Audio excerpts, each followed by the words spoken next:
And how's the audio and visual on your end? Do we look good? Let us know. Let us know. So far,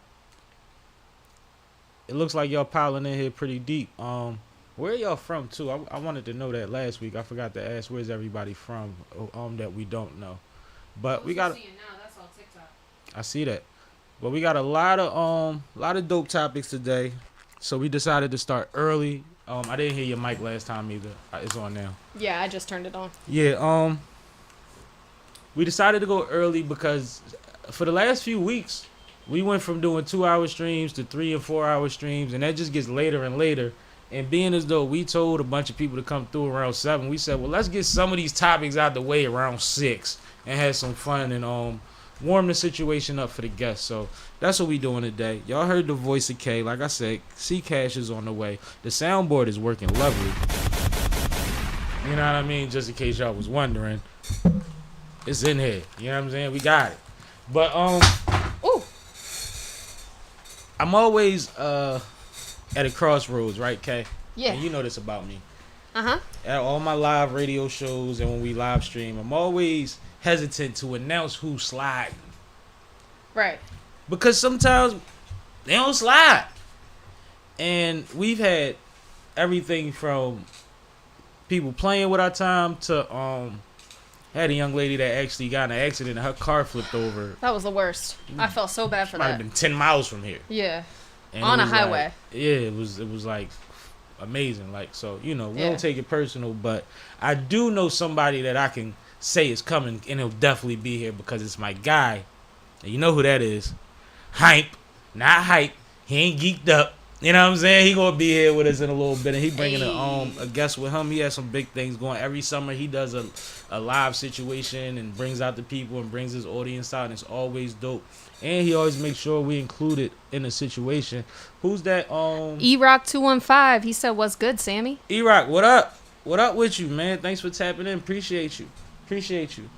But K, are you situated? I am. I'm ready now. All right. So if the K is situated, then we can get into the weekend recap. All right, let's do it. Let's do the weekend recap. My bad. Ooh. Starting with the K. All right. Well, to be honest, 4th of July weekend. So technically our weekend started on Thursday. Mm-hmm. But 4th of July weekend is usually one of my calmer weekends. I don't throw 4th of July events. So this is usually my relaxation time. And I made good on that this weekend. I did absolutely nothing besides cooking, cleaning, barbecuing, and watching TV. And it was glorious. What about you? 4th of July was cool. Bonfire, fireworks, projector in the backyard. You know, regular fallback type of situation. I had the opportunity to pull up on my guy Wade. If y'all been watching the live stream, he's been on here a couple times. Actually, a few at this point, I think, maybe. But he was here last week, right? Mm-hmm. He was here last week. We had a nice group of co-hosts in here last week. And shout out to his wife, Miss Reese. She hit me up on the slide and said, yo, I'm doing something for Wade. I want you to pull up. And I went through there and met they peoples. Like, all Miss Reese's sisters. I met Miss Reese Mama. Mama Reese. Mama Reese was cool as a fan with her old I don't dudes. even know if that's her real last name, but we're going to go with it. No, see, crazy thing is, Miss Reese, her name, and correct me if I'm saying it wrong, Reese, is Chai Reese. Oh, so that's where they get Reese from. It's a lot for some of the kids. So, Miss Reese. Oh. Shout out E-Rock. He said, "What's good, Sammy? Love your recap and rap information and sessions with artists." Thank you. I appreciate that, man. That's fire. I like to see that you tapped in. That's love. So, anyway, had a great time with them. Took plenty shots. I saw tequila bottles empty out faster than I ever seen in my life. Mm-hmm. And it was a vibe. Everybody ate good. Everybody was like turned up for real. And the kids was running around having safe fun the whole time. So it was just like best of both worlds. If you ever know how it is when you bring people together, you just want everybody to have fun. Mm-hmm. You don't want no drama, no arguing. We want to have enough of everything for everybody, and that was the situation. So salute to them for having me, man. Appreciate y'all. Happy birthday, Wade. Anise Sultana said hello. Shout out to me. Yes, shout out to you. Shout out to you for sure. Shout out to you. Always shout yourself out, even if it's in your own head next time. Spicy. See what I did there? No, I'm playing with you. No, She it's said, love. please, please, please. Yes, we just did it. I got you. No, love yourself always, please, and thank you. For sure. Oh, Alamak Y said, what up from Hawaii? What up, man? And that name is fly. Teach us how to pronounce it correctly. Absolutely. Because that's a goodie. And Anis said, I'm from Saudi, as in Saudi Arabia. I appreciate that. So yeah. that's what's up. International. I like that. I just like to see who's tapped in. Shout out to the international DJ Trail, somebody that y'all could tap into. Hey. Master Mason of the year, man. Like, whoo. Talk about somebody that does amazing things in short periods of time. DJ Trail is one of them, and he's a super supporter of the show and the situation, man. One of our main DJs. Where was we at? On Weekend Recap. Yep. All right, so You had just talked about Wade's. Wade situation, and then what was the next day? Sunday, we filmed. Yeah.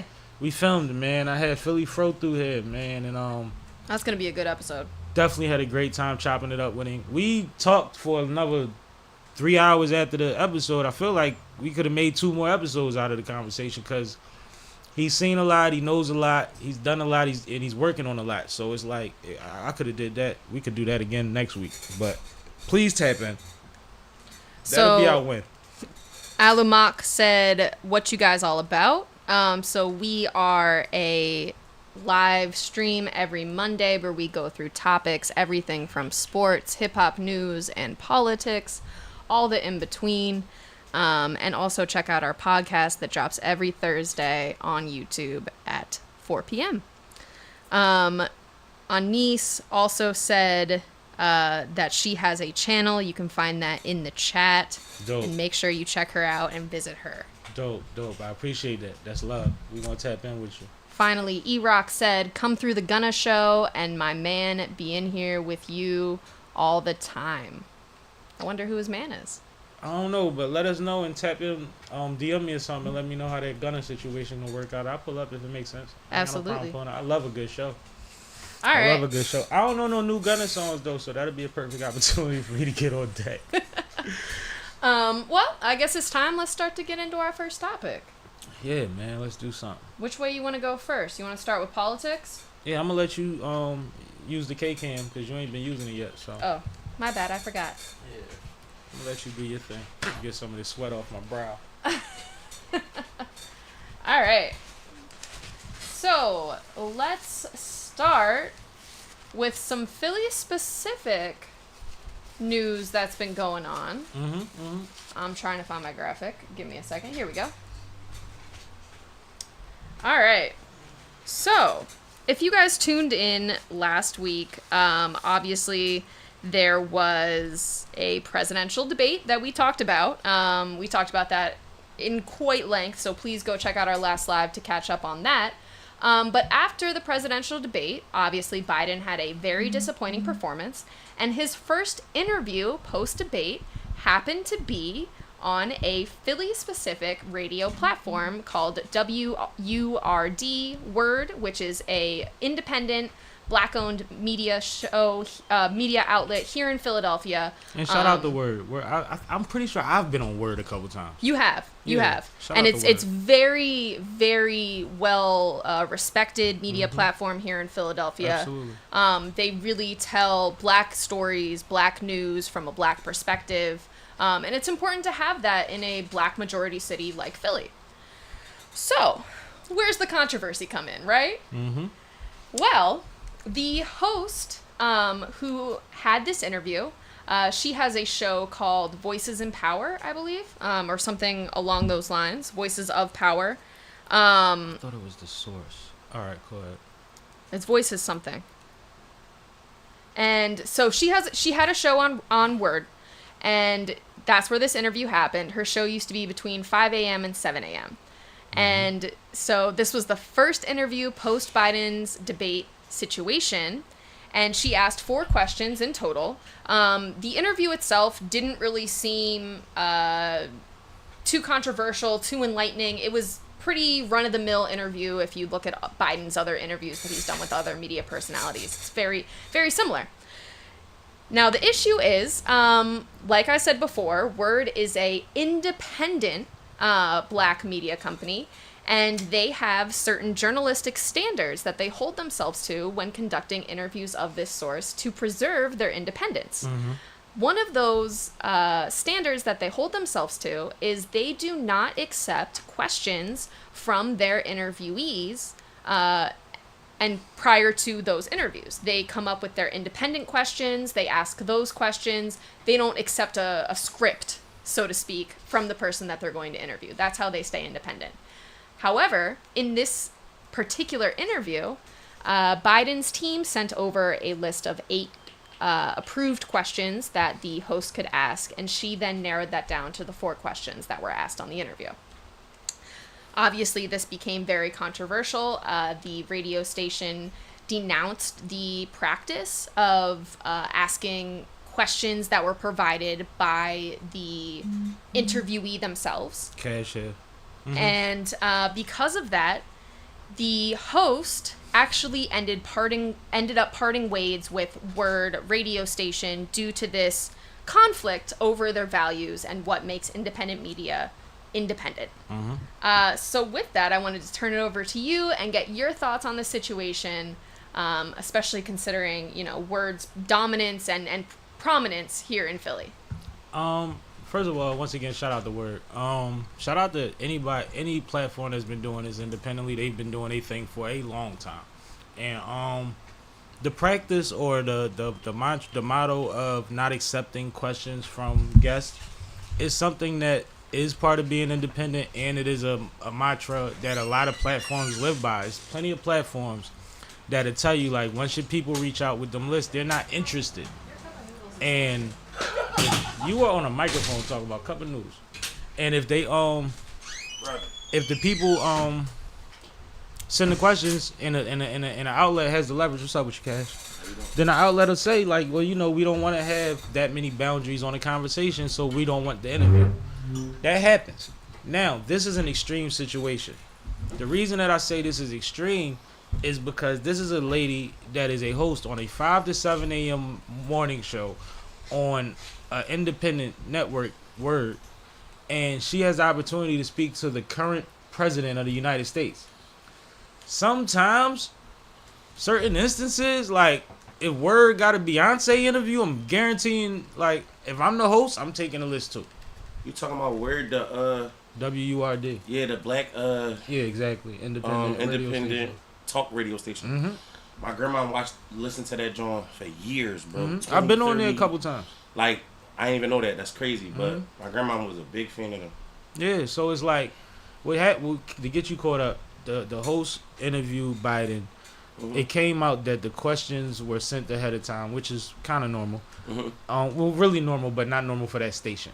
Right. And then they parted ways because of her decision to use ordained questions on an independent network. Oh, okay. Yeah. So my thing is, I understand both sides, but I also understand that, like, what bigger extreme is there for where we might have to make an exception than a sitting president? Like, at some point, we got to be like, all right, we ain't going to do that again. But that was the president. Right. Exactly. You know what I mean? And the audience fallout, we would have to put out a statement that addresses it appropriately for the audience to understand that this is a moment that I felt like we could get him to talk directly to our audience, which is never going to happen again. Exactly. So what do you think about what I say, Kay? No, I think you're absolutely right. This is very standard practice for a lot of other media outlets, and to be clear, the way that radio stations, specifically WURD, works in Philly is oftentimes these shows come to the station already existing as independent entities. They come to the station and they sign up with the station as kind of, likened to a distribution contract that you would have in music. But ultimately, they retain not necessarily publishing ownership, but they retain creative control over how they do their show. I used to have a talk radio show on the other talk radio station here in Philly, and they both operate very similarly. The producers let you have your show about whatever you want to have, do whichever you want to do, but because this was a Biden interview, there's some sort of respect that you need to pay to the station itself when you're going to bring that type of attention to your show. Right. And there's a balancing act there because you want to be true to the integrity of your show and you want to also have this opportunity and take full advantage of it and get the eyes on you. But on the other hand, the station might have their own viewpoint and agenda when it comes to this interview. So which way as a host are you going to play it? And, you know, personally, I think that creative control is a lot of why we are a podcast and not a radio show. And not on somebody else's platform. I think that creative control is something that was always really important to us. So I do understand, like you said, I understand both points of view from the station's point of view and having their own integrity and wanting to make sure that they're being true to their own selves as who they are as a station, but also the host and the show's point of view of wanting to take advantage of this huge opportunity that's going to get a ton of eyes on what otherwise is a talk radio station that, yes, it's dominant, has a lot of relevancy, but it has a limited audience. They're fighting for ad revenue exactly. day by day. Yeah. They need eyes. Exactly. And that interview, depending on how it goes, potentially affects their ad revenue and people that donate to the station, which is why it might have become a problem. But my question, I got two questions. Okay. One, salute to her, because how the hell did she make the list at WURD? Like, what? Right. Like, you know what I mean? Like, is Kamala her line sister? Like, what did we miss to get us on the list to get 4 questions off? Well, here's what you missed. So, and this is another point. Biden wouldn't have done an interview with her if it wasn't on WURD. I figured that because she couldn't have taken it on her own. Like, she couldn't have did it on the podcast. He wouldn't have accepted that. Because we've said over and over and over again, Biden needs to work very, very hard during this election season to convince the black voters to come out and vote. Not even to vote for him, to vote. All right, so let's not go too deep off left. So, is it possible or is it fair to say that when looking for black media outlets at a certain level, WURD came up as an option? And her show came up as the best option for what fits what they wanted to do. Her as a personality or her time slot or something about her show is what made it make sense for her to get the opportunity, right? Yeah, because my understanding is they booked directly with the show, not the station. So it's not even the time slot thing. It's her show in particular that they wanted to book with. My second question, because we don't want to get too crazy about this because this is a Philly issue, even though I know a lot of y'all probably care about radio and stuff like that. You might want to do this one day. Yep. But do you think that the reasoning being public for her split with the station will get her another position that may be more lucrative? Possible. I think so. I think Philly breeds amazing media talent, whether the world wants to recognize it or not. And I'm not even saying that from my biased point of view. I'm saying that as fact. Right. Some of the biggest media personalities had to come through Philly before they went to New York. So I think they sharpened their teeth in a real way. Charlemagne. Wendy Williams. Wendy came here after New York. Golden Girl. Yeah, Golden Girl.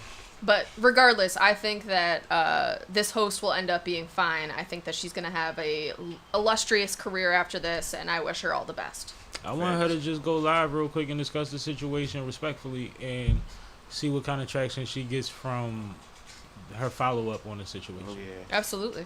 I think that since she knows how to run a situation, go ahead and get you some more subscribers real quick. You don't stand for nothing, you fall for kick anything. it off. You know what I mean? And I mean, she's not wrong and they're not wrong. Right. No. Right. This is just a difference of how we want to carry our situations. Anybody in the comments got anything on it before we move on? Scott Nixon said, "I'm voting for Biden this time.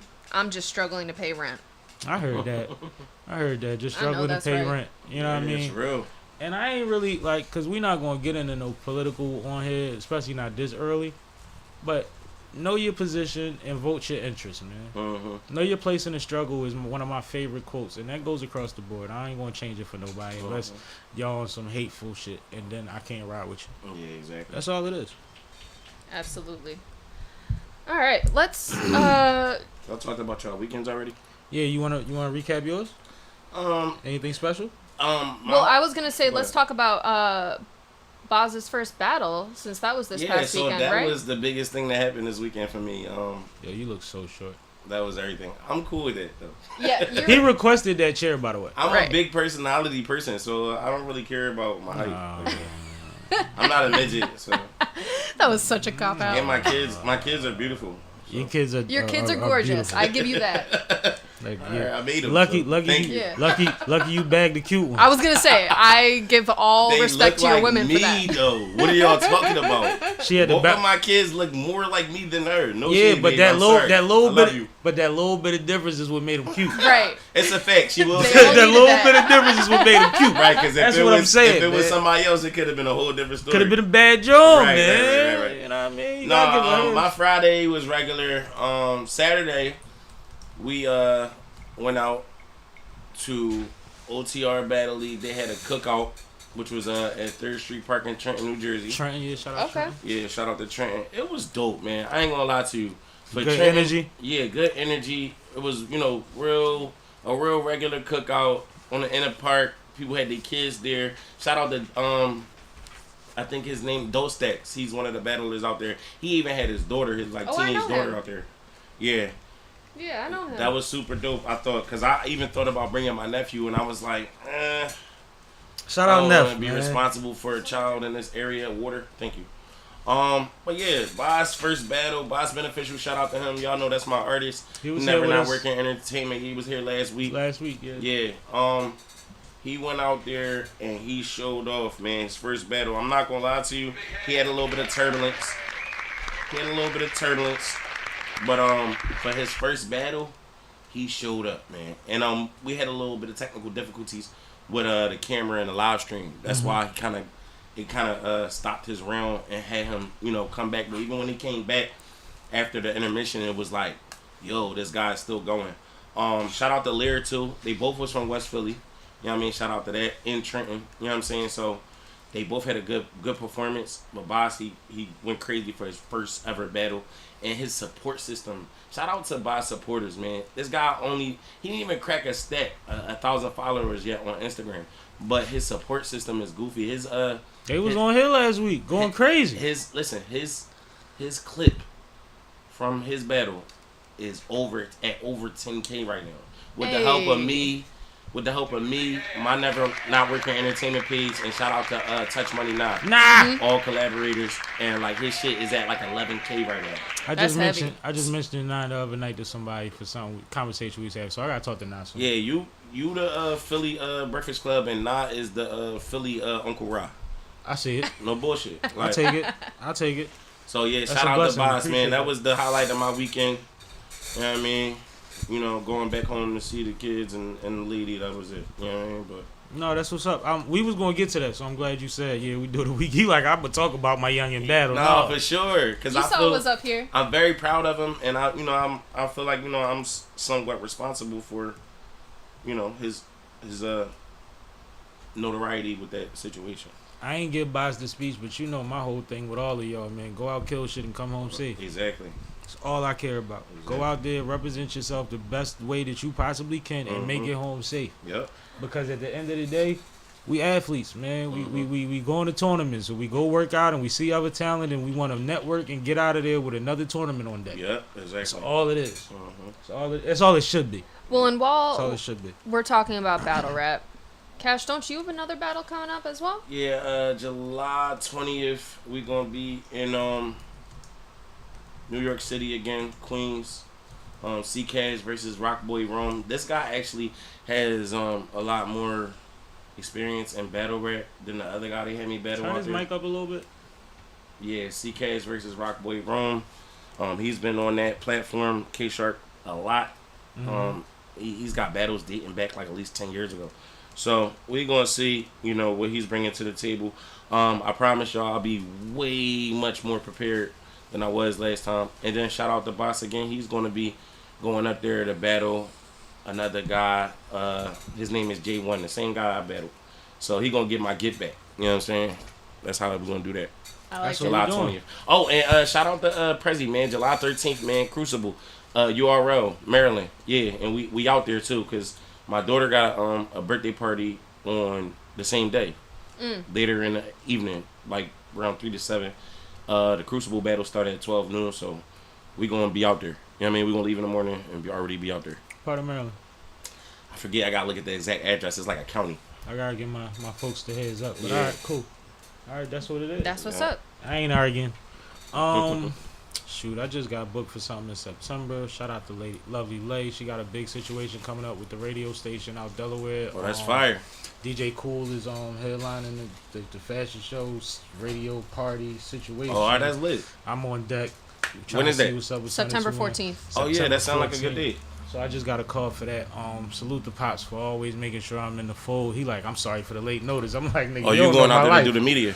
I'm gonna go out there and whatever they need me to do. I Right. might host. Right. I don't know. Okay. I didn't even ask for You might rap. He said I'm gonna send you the deposit. I said, all right. I didn't even ask you for what. Yeah. You know what I'm saying? That's He Pops. might tell you to come out there and bunny hop. You gonna do But it? please know that I ain't bunny hopping just because like I don't tap dance for nobody. You know Shout I out was to just Beehive. betting on you. Shout out to Beehive. What you say, Kai? So shout out to all 33 of you who are tuning in on our vertical YouTube. Fire. Salute, man. If you didn't already know, we did just get nominated for an award. What? Yeah, another one. The Poppin' Podcast Award from Black 31 Magazine. Shout out to them. We Salute the homie. are honored for the nomination. And if you haven't already, please, please, please go to the description, click that link, and vote for us because the first podcast to get to 100 votes wins the award. Mm. And apparently it's a landslide. I just don't know if what direction? we're winning. Homie, he made the announcement, and I could play it on here, but he was like, I don't know if y'all know, but the links is out, and I looked at the votes, and it's a landslide. And then he said my podcast, or our podcast name first, but I don't know if that mean we was in the lead. I'm man, you throwing me mixed signals, bro. I know by the time I saw the link, there were already like 40 votes in, and we were not winning at that point. What date is this award ceremony? The award ceremony is September 29th from 2 to 6, location TBD. Yeah, I got mixed around there because I want to tap in with this guy because I need to be getting some of these awards too. Yeah. I mean, it is what it is. He definitely nominated Bill Collector and Yeah, I seen somebody that. else for Spitter of the Year. Yeah, I Del seen that. P for Spitter of the Year. Yeah, shout out Del. And Del voted for me. Love you, Del. Love you Absolutely. to death. Yeah, shout out to everybody who already voted for us. We appreciate it. For Yeah, sure. man. The votes kind of rent. Like, I might. It's might be possible us. that I'm in the league. Vote Yeah. twice. But Get go a ahead. different. Get on Yeah. a different email and go vote again. Like You You don't can- even. Rock. You can vote twice on different devices. You can do it Yeah. from your laptop, your cell phone, or your Right. smart TV. So I don't know how you do Facts. it. It goes by your IP address, so you can't vote more than once from your cell, but if you vote from your cell, your computer, your iPad, they all count. Appreciate y'all, man. And either way, salute to everybody that's been nominated. Some of them platforms I haven't heard of, but I'm sure they working just like everybody else out here. So it ain't even a May the Best Man win thing. Is I appreciate being nominated and mentioned and thought of. Right. Absolutely. That's how I feel, man. Well, Again, salute to y'all, man. We Y'all make a were- brother feel good, man. we were talking about battle rap just a second ago, and there is another piece of battle rap news This is interesting. that we should touch on. Why don't you talk about it, Sammy? Ooh, I seen this earlier. So you want to shoot it? Nah, you got the information on it. I just saw it. All right, so pops up everywhere. Right. Goodz, Lil Wayne announces project with Goodz coming. This is dope. This is fire. This is All good of the, for battle rap. this is awesome. But This see, is really good for battle rap. this touches on a few things, right? One, salute the Goodz. Right, for sure. Salute's Facts. done put work in. He's a legend. He actually can rap over Yes, he can. beats. He can get busy. He has a persona that's respected. He has an energy and a legacy that people respect him as a man for. So we know that battle rappers just like you. There's plenty of popping mainstream rappers that know y'all work and that Right. fuck with y'all. Right. And a lot of the times with battle rap, it was like, yo, when they gonna show that love publicly? Yeah. Outside of just the pictures that we take in VIP. When are they gonna be like, no, let's do something on an equal playing field or come on our side and play with us? Oh yeah, I get that. Type of 'Cause, thing You know, has Drake did that for sure. He definitely showed love. Yeah. But it's so many rappers that Benny the Butcher, all them dudes, like really just watch battle rap while they on the road the whole time. Shout out to Millies. When I was out in Milwaukee, he told me he was a big fan of battle rap and shit. So to have one of the biggest that we've ever had in the game say, yo, Goodz is my man. Super Y'all know duper legend. Y'all know what he do. Right. So we got something coming for y'all that he was excited about. What you think it's gonna be though? I feel like probably EP type of situation. 6 tracks. But I feel like there's business attached to it. Right. I feel like there's gonna be branding and merch attached to it that'll be legendary, being that's as great. though Slick Walk is a thing. Yeah. And I'm sure Tunchi would like to help him with that. Mm-hmm. You know what I'm saying? But I just thought it was interesting that he literally got on there just to talk about the Essence Fest really and to shout out the Goodz situation, and then he kept trying to get off the live. Right. But then he shouted out some other shit. But I just thought it was dope. So salute the Goodz, man. He got on Goodz Live? He was on live. It's so funny, right? I think they was in New Orleans. They said live from the 504. Oh, okay. Somebody was turning his live on, like over here, and setting it across from him, like, now you on, you on. He like, I'm on a thing, I'm on a stream, I'm on a live. Like, he don't even know what it is. He be saying that, like, I don't know how to do this, I don't know how to do that. He didn't know how to start the live. So then every time he finished his sentence, he's like, all right, water. Right. And then he be like, oh yeah. So after the first time he did that, he's like, hey, y'all don't even know. My boy in here, and he swing the Goodz. And you see Goodz and Goodz do the you know what I mean? All that. When somebody do that, that means the shit about to be big. It's about to be crazy. And Yeah. then he referenced one of Goodz bars that said, when Goodz said, I got something major coming or something to that extent. And he was like, could this be it? He was like, no, that's just hot, man. That's fire. Yeah. So just salute to Wayne and salute the Goodz, man. Keep doing fire shit, man. Keep bridging the gap. Keep making examples for other people to follow. Other people will interpret that and do something thorough in their own way. Definitely. You know what I mean? So I like that. I like that. So we got a lot of other things, Cash Money, to talk about as well. Cash money. I like Cash that. money is the army. That sound like me. Better Let's have to talk leave. about the controversy that happened at Essence Fest. Right, though. Let's talk about it. Who's sparking this one? Oh, I thought you were. Sorry, Sam. All right, cool. So, Essence Fest just passed, right? Right. Mhm. And there was a lot of discrepancy about one of the evenings because Cash Money performed and Turk and Wayne wasn't on stage. Mm-hmm. And then later on at the end of the night, Wayne came on stage and performed all of his records. But Baby had made a comment after their set saying he ain't gonna let no pussy ass shit mess up what he trying to do for the city. Mm-hmm.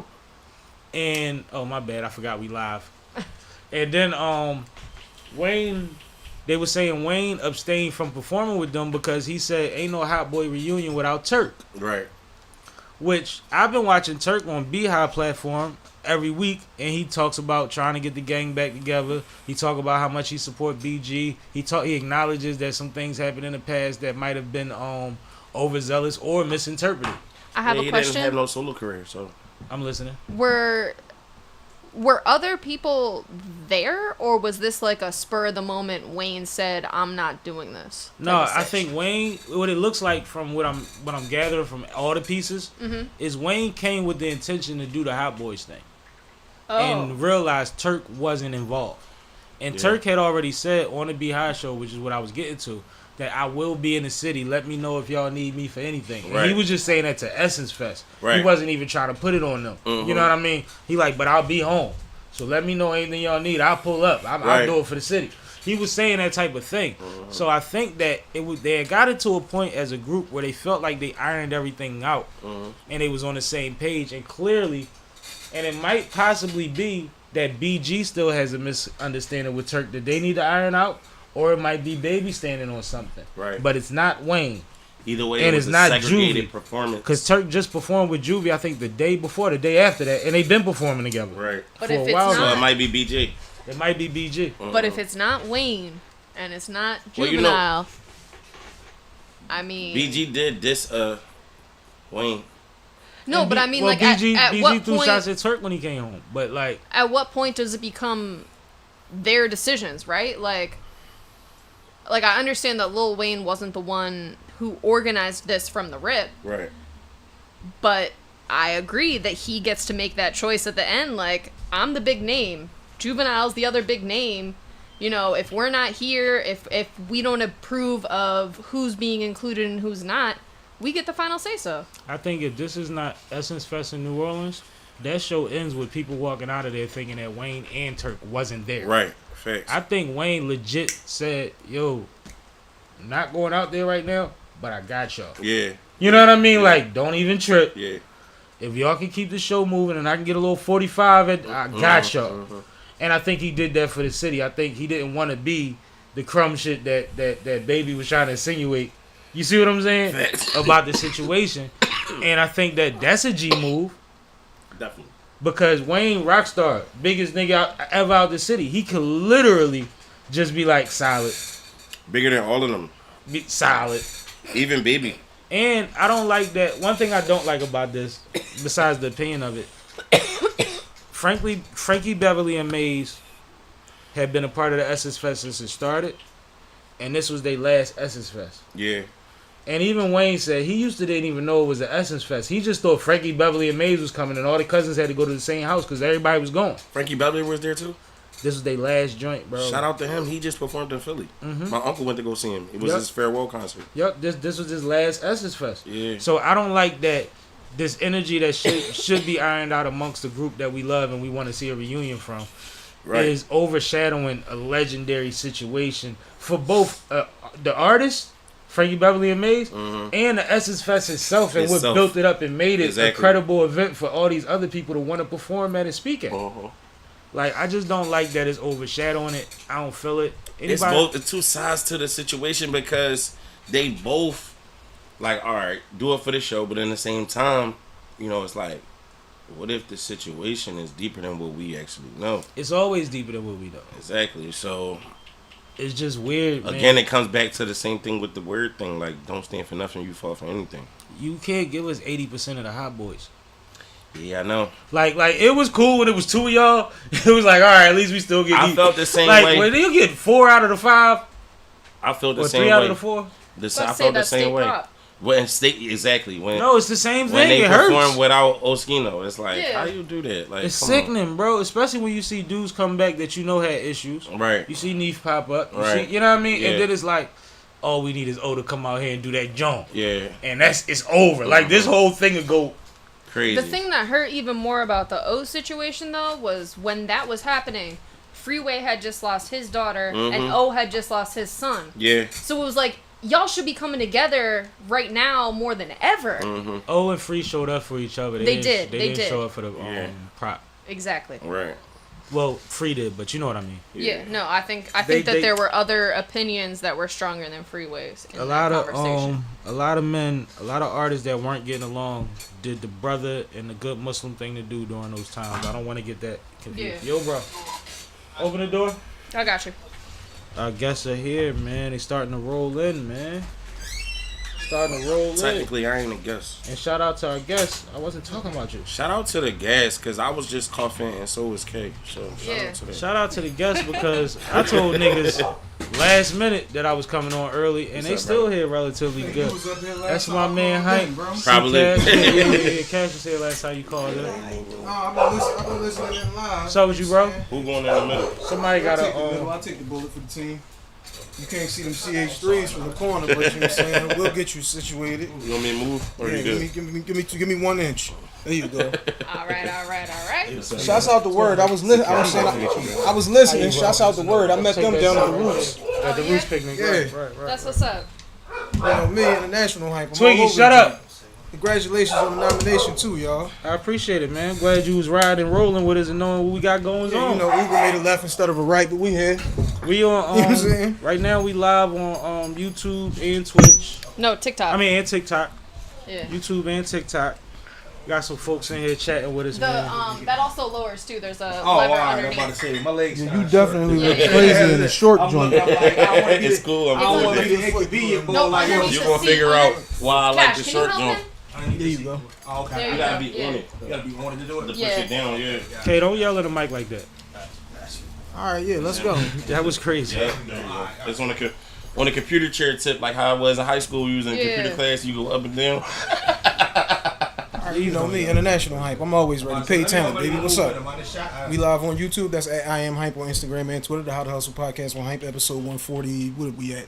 144 is out today on all streaming platforms. We only accept 5 stars, not 4. You're gonna wake up in the morning promoting. Yeah, you do. You better Right. be. The spill was crazy. You see how he did that? Mike, check. Oh, okay. Cool. I learned from my guy the first time Benny, he came you out up. of pocket. Benny, The first chill. time he came up to the podcast, he had his whole joint. Barstool Rule, sipping with Sammy. If you ain't sipping right, please get your fucking life together. So I got my whole He situation. tight. paraphrased it, but we almost did. It was years ago. It was years ago. Yeah, it might have been shorter. Yeah. It might have been shorter. I think it was. But introduce funny as yourself, shit, bro. Benny. Hey, what's going on, man? It's Mr. Know-It-All, your favorite podcast, his favorite podcaster, even if you didn't know that he podcasted, as well as podcasting and multimedia's lovable smartass. Fire. You know what I mean? I like it. I'm trying to see if I say sipping as many times as you said podcast. You might have been sipping that day. This was in the OLF days. yeah. The table would be lit in those type of situations. 15 niggas around the table and all that. Man, listen. Vibes. And you said the 14th too. That's crazy. The 14th is Board birthday. Shout out my brother, Board. His brother and my brother Board, man. Is the 14th actually live show date? No, the 4th. No, the 14th is the show I The was talking 14th about. is your joint. Right, You said, yo, I got the right. situation. I got the Yeah, check that's came Lovely through. Late Joint. Yeah. The radio station. That's right. Board Annie is the 14th. I mean, Okay. yeah, the 14th, September 14th. But no, our joint podcast link live show, August the 4th. South Philly, right around the corner from here. Right around the corner from there. Oh yeah, look at it. Let me see that. Post. Look. Oh yeah, look Let at me it. see that. I'm gonna look at it first. I mean, Y'all gotta wait till I see it. And you said Okay, I see some folk on here. tickets is on deck too. You Oh no, already we know that. good. Oh yeah. We good. I still gotta get Mel through here. Remind Mel for me. Show the camera. This one. Which one? No, the one that's on you. There you go. Voila, There you go. voila, You know what voila. I'm saying? We got the physical tickets if you pull up on any of us, and we got the Eventbrite in case you know what I'm saying? You And there's technically also a savvy QR folks. code. If you can snap the QR code live from your computer screen, you the most, you gangster for that one. You got the best technology in the world. Exactly. And shout out to that date. That's my grandma's birthday. That's fire. Oh, that's Yeah. what's up, man. So Hey. yeah. You come Happy through and birthday to celebrate grandma, on, you know yeah. what I'm saying? Oh, for she grandma. passed, but She it's passed. I all said good. you come through No, and for celebrate. sure. for Yeah, grandma. for sure. No, Yeah. I heard you talking a couple of battles and such. Hold we need on, to talk hold off on, mic. hold on. Slow down, Hank. Well, let's do it. August 4th is a Sunday, hosted by comedian Mel Harris. Shout out to Mel, man. Rest in peace, Chris Cotton. They Absolutely. actually introduced me to Mel. Great people. Door, please. Great people in the situation. Shout out to my guy, man. 2245 Manton Street, Philadelphia, Pennsylvania 19146. Showtime is 3 to 5:30 p.m. Doors open at 2:30 p.m. Tickets are $20. I think I covered everything on here, but I just want to make sure we got all the particulars Copy that. because niggas get a little crazy. Does anybody need a drink? By the way, I do. you do. How What about do that? I'm with it. What do you want? It looked like you drink some brown over there. What's I mean, that I right got there? tequila, I got vodka, I got gin, I got brandy. It's I called got, what do Sipping you with want? Sammy. He has everything. I got cognac. You got that cognac? That's yeah. cognac in front of you, right See, there. okay. Be Yeah, careful. Be yeah. gentle with my body. I got you. Nah, I you got good. You good. You good. The only Yeah, thing we man. do need to let niggas know is if you cop your tickets now, they're a dub. You catch them at the door, they 25. Absolutely, always. You know that. You better get in while they light. And I'll be Copy there, that. by the way. I don't know if I said that. I know my guy has 100% of attendance at the How to Hustle live show, so you know what I'm saying? The Yeah. Pot Link is a I ain't missed one collaboration yet. with the city situation. Every time I go to How to Hustle Like Live, that. remember your mic's on. Every time I go to How to Hustle Live, he debuts a new sneaker. Also, my Nigga guy, savage, bro. my He guy put out another was- my sneaker guy every was- show. shouts out to Sam and Sai, who was the special guest for the last How to Hustle live Yeah, show. shout out Cypher, man. And Sonny since you, Brick. you know what I'm saying? That's, Yo, where- see, this is my guy right here. He got a very worn green and white over here on the table. That means you had that joint on and I didn't just keep it when I gave it to you. Yeah, you But since you funny. brought up the That's what's up. sneaks, you That's already what's know. up. We come straight out How the long you shoe had for it? That rubber band right there? I Yeah, might have that's wore true. that shit for 2 years. Oh You yeah. already know we come straight out. The we'll come straight out the shoe for you. These That's here is fire. the CH3s. How many niggas you know got their own sneaks? None. Yeah, because I got 5 versions of them. The 5th one will be out later this summer. Right. But you know what I'm saying? Yeah, available in all colors. It's They got- got Custom Hustle They World got on running Instagram, shoes, Custom weightlifting Hustle shoes. Co. on He got Twitter. them all. Hey. He told me he was making tutus. I said, bro, word? That's what he doing? Listen, I need your girl now because we got the pocketbooks in. The pocketbooks are available Nah. also at Custom Hustle World. He on definitely Instagram, that. Custom That Hustle was Co. a serious one. I thought he was playing when he said that. He's like, nah, I got the handbag. Full-time hustler, I said, baby. I don't got say everything to less. work. My man, I'm watching the building. You Say good, less, Wash? Hustle man for real. All right, my man. We gonna get you over here in a little He said, bit. you know our biz. Spicy. Put it on. Yeah, bring that back. Your How about glass this? look empty already. There you go. So, once again, shout out your That's fire. podcast again, bro. It's the Mr. Know-It-All podcast. Mr. Know-It-All yeah, podcast. on the Know-It-All network, which is on YouTube, I'll of course, and follow whatnot. Awesome. And it's on all platforms. You know what I mean? You can find it on Apple Podcasts, rest in peace to Google Podcast, you know what I'm saying, and Stitcher and all of them. But Right. you We was know what I mean, on, Spotify and and everything else. So yeah, it's out there. It's How out often do there. you drop? Weekly. Okay. Weekly. I do normally do Appreciate weekly it. or whatnot. I've been kind of in and out as of late or whatnot. I'm on tomorrow. We're recording episode 184. Congratulations. You know what I'm saying? Thank you. So I'm coming up on 5 years of doing it, and it's just it's a vibe. You know what I mean? We been doing a thing. Okay. I've been through everything from billboards to because I like it. you know what I'm mic is saying, on the while merch you and whatnot. Yeah, so it's it's all different types of things. Nah, it's cool. Trust me. Let me tell you something. You used to it. I'm I so gotta- used to it. I gotta get us on one page before everybody get drunk. That's all. It get looser the You longer make we me go. want to reevaluate my shit. You come here selling everything. No, You nigga is Walmart savage. on He cold foot. savage. Hey, listen, But you said 180. 180. I'm coming up on episode 184. Man, listen, man. You know what I'm saying? I keep it G. Thank you. We at Yep. 260, 267 is our next one. and we ain't missed a week. yo. Oh, that's fire. But, like, Y'all should do something shit with ain't that. light. With You that know what I'm 267. Yeah. Shit ain't light. It's, hold it's, up now. We it's throwing- heavy That's a lifting. Philly area code, so y'all should do something with that 267. Yeah. We throwing Nigga, it's out, next week. It's too I was about late. to say it's a little too late for that. Too late. it's never too So- late. It's never too late. We just gonna put it on the episode. Since we throwing out stats, I did do 3 years on OLF before I did How to Hustle podcast. on Hype, Absolutely. So I don't know how many episodes I'm in. You're wrong. Paid talent like myself, you know what I'm saying, professional with this shit. They pay you for it, you become a professional. I heard that. Absolutely. No, they Facts. OLF always joke with me like, yeah, you gonna catch us. I'm like, I can never catch y'all. Like, y'all ain't that many Ramadans in a year for me to catch y'all. Man, niggas is 100 episodes up. Listen, you Sheesh. never know. Speaking of stats, Stop talking into the mic if y'all are talking to each other. I'm not talking to them, I'm just showing No, them. he's leaning directly into the microphone. I'm sorry, y'all. I'm sorry. speaking of stats, shout out to all 39 of you who are in here. Please don't forget to like the video and comment, because we do read all the comments out loud and we give you shout outs. So please make sure you interact with us and let us know you're here. I need the quality behind the scenes person. You got Don't you do got- my girl tired like that. no. I'm telling producer. No. Somebody, whether you call a behind the scenes person, producer, because some people don't like. Listen, you know what I mean. Shout out to Ty, she don't know what her name want to be most of the time. So She's curating. She's curating. So it's a lot of times I just say, all right, behind the scenes person. Some people don't like the whole producer objective or whatever. But yeah, that's No, what's I'm a up, though. producer. It's cool. Cool. Kay cool, was looking cool. my comments off when I was on. I was in the live too. Kay was looking my comments off. I was Yeah, gonna we bring it ignore up. you till you get here. That's the Copy rule. that. Yo. We ignore you till you Copy get here. that. You're supposed to be in the building. I was We're in not there, talking I'm to you like, till you damn, get You here. was on the fast break with your hand No, up like this? no. See, Let me just all cardio work. James Worthy style. what happens is we are currently live on 3 different platforms, and one of the other chats was hiding your chat. So I see you now, International Sam. I'm on the way. Yeah, copy that. You know what I'm saying? My Yeah. man said, I know Hype coming. I'm like, nigga, I'm on my way. I'm saying, nigga, bang the right instead of the left. I'm like, what are you doing? Oh, No, it's all man. good. It's all good. No, I'm But talking, let's- about, I'm talking about the dumbass Uber. Boy. No, the Uber boy dropped him yeah. off at the Sunoco. I had to go down there and get him. I'm playing. That's crazy. I'm messing around with no. Let's What? Y'all ready to get into some topics? Yeah, let's get into a Absolutely. topic. We get. Well, I love And topics. why is that door open? Sheesh. All right. Let's start with some sports news, That's always good. right? Not for you. Yes, it is. So, Summer League is in full effect, and with that, Bronny had his debut game for the Lakers. I heard he got cooked.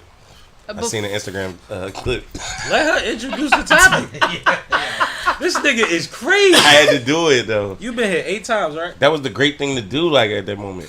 So if you interrupt Kay, I was just gonna say it real quick and let her keep going. You drawing nails, see? Go ahead, Kay. Oh, now you're both drawn. Anyway, so Bronny had his debut for the Lakers. I wanted to ask you guys what you thought of his performance before we get into the latest on his injury. Well, we know Cash didn't He got watch an injury? It. Cash yeah. didn't watch it. So He's did low anybody management. watch it? I ain't watching it in full. I'm a battle rapper. I got 6 jobs. What type of shit? All we need to know is if you watch it or not. It's 5 other voices. You good. Hold on, wait a minute. What? You good. I'm up to date. What's the No, injury? it's Don't 4 watch other Bull. people that can talk about it. We don't need to spend time on you. Your Got excuse. gingivitis in his knee. Huh? He- You shouldn't have said my name. oh, then. is that what it is? He got vaginitis in his He knee? got gingivitis Oh, all in right. his knee. This For nigga. He has left knee soreness. Oh, Swelling. Swelling. So he will This be nigga's out load for the managing- next game. This bro is load managing summer league. Is that what we Did doing? anybody watch the Hell. summer league game? I don't No. See the full game. I don't watch Highlights, Nobody highlights watched only, it. bro. I don't watch So non-Vegas I watched summer it. league. We You watched it. Yeah, Copy y'all that. watched it. Yeah. So maybe I should talk. Yeah. But I say, how do you look with all Why four of his just points? say it? Why didn't we Because just? I was making sure that I offered every guest the opportunity to start. That's crazy. But I had a co-host that wanted to give excuses and not even give the opportunity. So we just get Because you tried to damn me for not knowing from the door. You gotta stop being so sensitive. You have to stop, bro. You are a battle rapper. Don't do this on a stream. I'm not sensitive. Niggas Just spit all argue. in your face. I tell you, you ain't watched the game, you get mad. What the hell is going on? I'm not mad. All right, did you watch the game? No. Okay. So, Kay, did you watch the game? I watched parts of it with you. All right, so what did you think? You know, I thought that there were so many other things to watch during that game Look, than it's unwatched. Bronny. That's crazy. I wasn't really. I didn't. It felt like watching a USC game. Like, yeah, he was on the court. He did some things. That's crazy. But was he an impactful player? Nah. Hell no. Nigga Well- had 4. Yeah, 4 points. Well, he's keeping his average up. I was about to say average 4 in college. What the That Yeah, was that his was- college average. Copy. His college average was 4? I was Yes. AK. I was with you when you said it was like watching the USC. The nigga averaged 3 in college. He Yeah, had it was 4 now for them. But, I mean, watching the game, though, Kay is right. There was a lot of other bright spots going on in the game that wasn't Bronny. Yeah. And a lot of them niggas that was balling had awkward numbers. Like, they had football numbers on their basketball jersey. Like, they ain't earned their jersey yet. Yes, Niggas was out They there get 39. Nigga had on number 39 get busy. You know what I'm saying? Yo, he is. Like, he is that is- nigga he a is- tight end? You dissing this nigga in third person right now. Like, No, it was the niggas with the crazy. funny numbers had points and you didn't. That's basically what you're saying. Well, I mean, see what happens is, and this is what people gotta understand. Like, Bronny is where and who he is. Right. They admitted that he is a project. He's a second Some of these kid. kids that's on this summer league team fighting for a spot are more ready than he is. Yeah, It's just for a sure. thing. Yeah, no doubt. Like, it's not something that they've tried to hide. The difference is they locked in his contract first, I will. and he got an official number. I You know, will. him and what's the name? Connect. I like Yeah, Connect. yeah. The Connect 6 and the nice. 9 was on the court Yeah. with a whole lot of football numbers. Connect That's is fire, nice. man. I like Connect though. White boy. Oh, he the tough. stance He look that good. the stance LeBron is in for that whole situation is fire. I do want to add though, outside of Bronny's lackluster performance, he did look more like an NBA player now. Than Why? he Because did of the in jersey? college. No, because of his physique. No, he really, put on okay. a lot of muscle during his time, during his injury. He's looking more like the LeBron now, in both in his physique and the way that he moves. Obviously, he doesn't have that height yet, but you know How tall is he? We're gonna hold faith. 6'4". Yeah, right. Man, he's almost there. He's 6'3". 6'1.5". Yeah. He Max. was 6'6" 2 years ago. I mean, Yeah, you that's know, what I'm saying. I got When him the around NBA 6'2", added 6'3". inch. Ain't Bryce taller? no than did him? he? Bryce is like 2-3 inches taller than him. Yeah. Yeah. So, Bryce, and I mean, and Bryce is still growing. and Bryce gonna be 1. Yeah. So This listen, is the thing I hate though. Bryce tough, yo. Whoever is Them the nigga in goggles high is school, hooping. Whoever is in high school is always the one. Wait till you No, see him. He got all no. the. If you hands gotta in the world. compare, if you have it's like the Ball family. Right. When you could compare a brother to another motherfucker that they play with all the time, Yeah. and you can see that the younger one is progressing at a faster pace, and they already have the outlets. yeah. Like, They it said ain't the always same about thing. being the nice, it's about who you know sometimes, and They who your said the people's same thing is. about Eli Manning. We just gonna have to. Well, Eli got rings. We gonna chalk this up to the ultimate form Tell of me that nepotism, time that you dog. thought Like it's Eli- nothing else Hold besides on. that. Tell me that time you thought Eli was better than somebody. No, but listen, I can didn't- but see, can I I'm make not- this I'm not point one of though? them. I'm not Can I one make of this point for once in society, in globally, or in the world, in the U.S.? Fucking, it ain't who you are or who you is or what, it's who you know. That shit worked in our favor this time. So we can't even be mad at that. Like, I'm that not happens mad at all the time with us. Yeah. Like, you might be the best fucking McDonald's manager ever, but But that's what I'm saying. so and so from such and such that's but that connected was to my such and point. such got Like, the job. even with Like, Bryce, like, we know Bryce is gonna get a look. right. And if we Right. think that he's already better than Bronny was at his age, barring injury, we can see that he'll get a jersey from some fucking body. Some people naturals and some people get worked up. You know what I'm saying? Like, I got two things I want to say about this. One, I Well, say him always, into the Yeah, mic. talk to the mic. one, I always said LeBron is a sucker on the court. Off the court, you gotta respect him. He put his whole team on, and now he got his son in the league. Salute you for doing that. I'm not a Brian fan, but a sucker is crazy. I mean, why he a sucker? Like, How is he a sucker on the court? that was a personal, I've never understood. personal joint. Damn! I understand. I never understand that. I think Like, that, y'all had a real run-in. No, ask you know me what it question, is? You want me to answer it? Go ahead. Please, go Elbow ahead, that please. nigga, he ain't coming to paint on I that. know. Hey, listen. I was waiting for I my don't autograph. like that nigga hairline. You know what I'm saying? Like, what are we talking about? Go ahead. What we talking? Man, Go ahead. Boar came through the lane and I fouled his ass. I don't have no picks. The nigga, when his shit got rough, you said I need Dwayne Wade and Chris Bosh. Then you needed Ray Allen too. Then you needed Shane Battier too. Then you went back to Cleveland and said, now I got Kyrie and now I need Kevin Love and now we need Amon Shumpert. We need J.R. Smith. You need the loaded bomb squad every time to We win. watched But how do every it? star. Why do it matter how you We did it watched if you did every it? star that got multiple Because it rings do matters. the same thing. I can't keep We doing watched it. Like, Kobe this do it. I've been having this No, you didn't. And I'm a conversation Kobe for nigga. 15 years. When did you watch Kobe load up with two other top Kobe 15s? went and He didn't got have Gary to. They Payton, went and Karl bought it to Malone, him. Matt Barnes, niggas was- Ron Artest. He got every nigga that ever gave him a headache. Them niggas was old. And I love Kobe. Them niggas was old as Charles Barkley when they went to the no. Lakers. Don't Weren't. do that, bro. That was 40, bro. Ron was still stretching out full body, getting the fucking saving the ball from going out of bounds, fully First of all, extended level. Kobe had Meta World Peace. He didn't have Ron Artest. He This didn't is have the same. he didn't have 03. Oh, so you doing this in comparison to other No, players? but that's If a we weak talk- argument nah, we because talking- Meta was still a monster. First of all, we're not comparing Ron Artest to Dwayne Wade, are we? Is that what we're doing? I'm just saying, if you We got talking there, about- you no, got there. no. Which Dwayne Wade? Hype. That's Which based on, Dwayne No, Wade? that's based on That's options real, and like- availability too. You can't get Yeah. everybody to come to the Lakers. You can That's get a what the nigga to go wants to every- Miami. That's what the nigga want Right. every damn year. Every year the nigga bitching and complaining we need But more that help. I need doesn't. more But No, we, these niggas have we been getting winning- away. We getting away from the point. Mm-hmm. He said that he's a bitch on the court. Yes. Getting all of these other players for help, based on the fact that anybody else that has had multiple chips as a star has done the same thing, Right, it does has not make somebody him a else. bitch on the court. Name me one person that did that. Kobe did the same What thing. do you mean? Mike Name me did the one. same Name me thing, one bro. person that didn't do it. Okay, Niggas just had better options than other niggas. Again, we But no. Only nigga ain't do it was Steph. They drafted all them niggas. Picking and choosing. Steph did it. He So did the guys, shit the with KD. He's a sucker chat too. is trying to chime in here. Which If you give me a second. By definition, it's not on the court. KD, he did the same shit. With Hold KD. up. I think Okay, it's go ahead. impossible. Yo, Go ahead, hold Ken. up, y'all. The chat is trying That's to chime crazy. in. So first off, I want to say that only the real Battle League said, "My guys, what Yo. up?" Yo. Trenton with the tap in. Shout out to them. Shout out to Poe. Then Conman Carl said, "How'd you pick the only pick of Bronny where he looks older than Steph?" You're welcome. That's crazy. P. Ness said, Bronny can possibly be a good or decent player. The problem is we see him as LeBron, but it's nearly impossible to be LeBron. Right. That's like Jordan's kids could never live up to the Jordan level. And they ain't make it to the league neither. At all. At all. Except Anthony Edwards. That's funny. That's a whole nother topic. You know what I'm That's saying? hilarious. You know what I mean? That's a whole No, nother he topic. does have Yeah. the eyes and That's everything. that's It's that bad. nigga's son. It's bad. We can talk about it what we want to. That's his son, You right can't there. call a nigga his son That's just off a his look at him, though. son. That's crazy. That's just as bad as baby moms on Maury. Like, what the fuck? Finally, Matthew V said 4 points. Right. Yeah, 4 points is bad.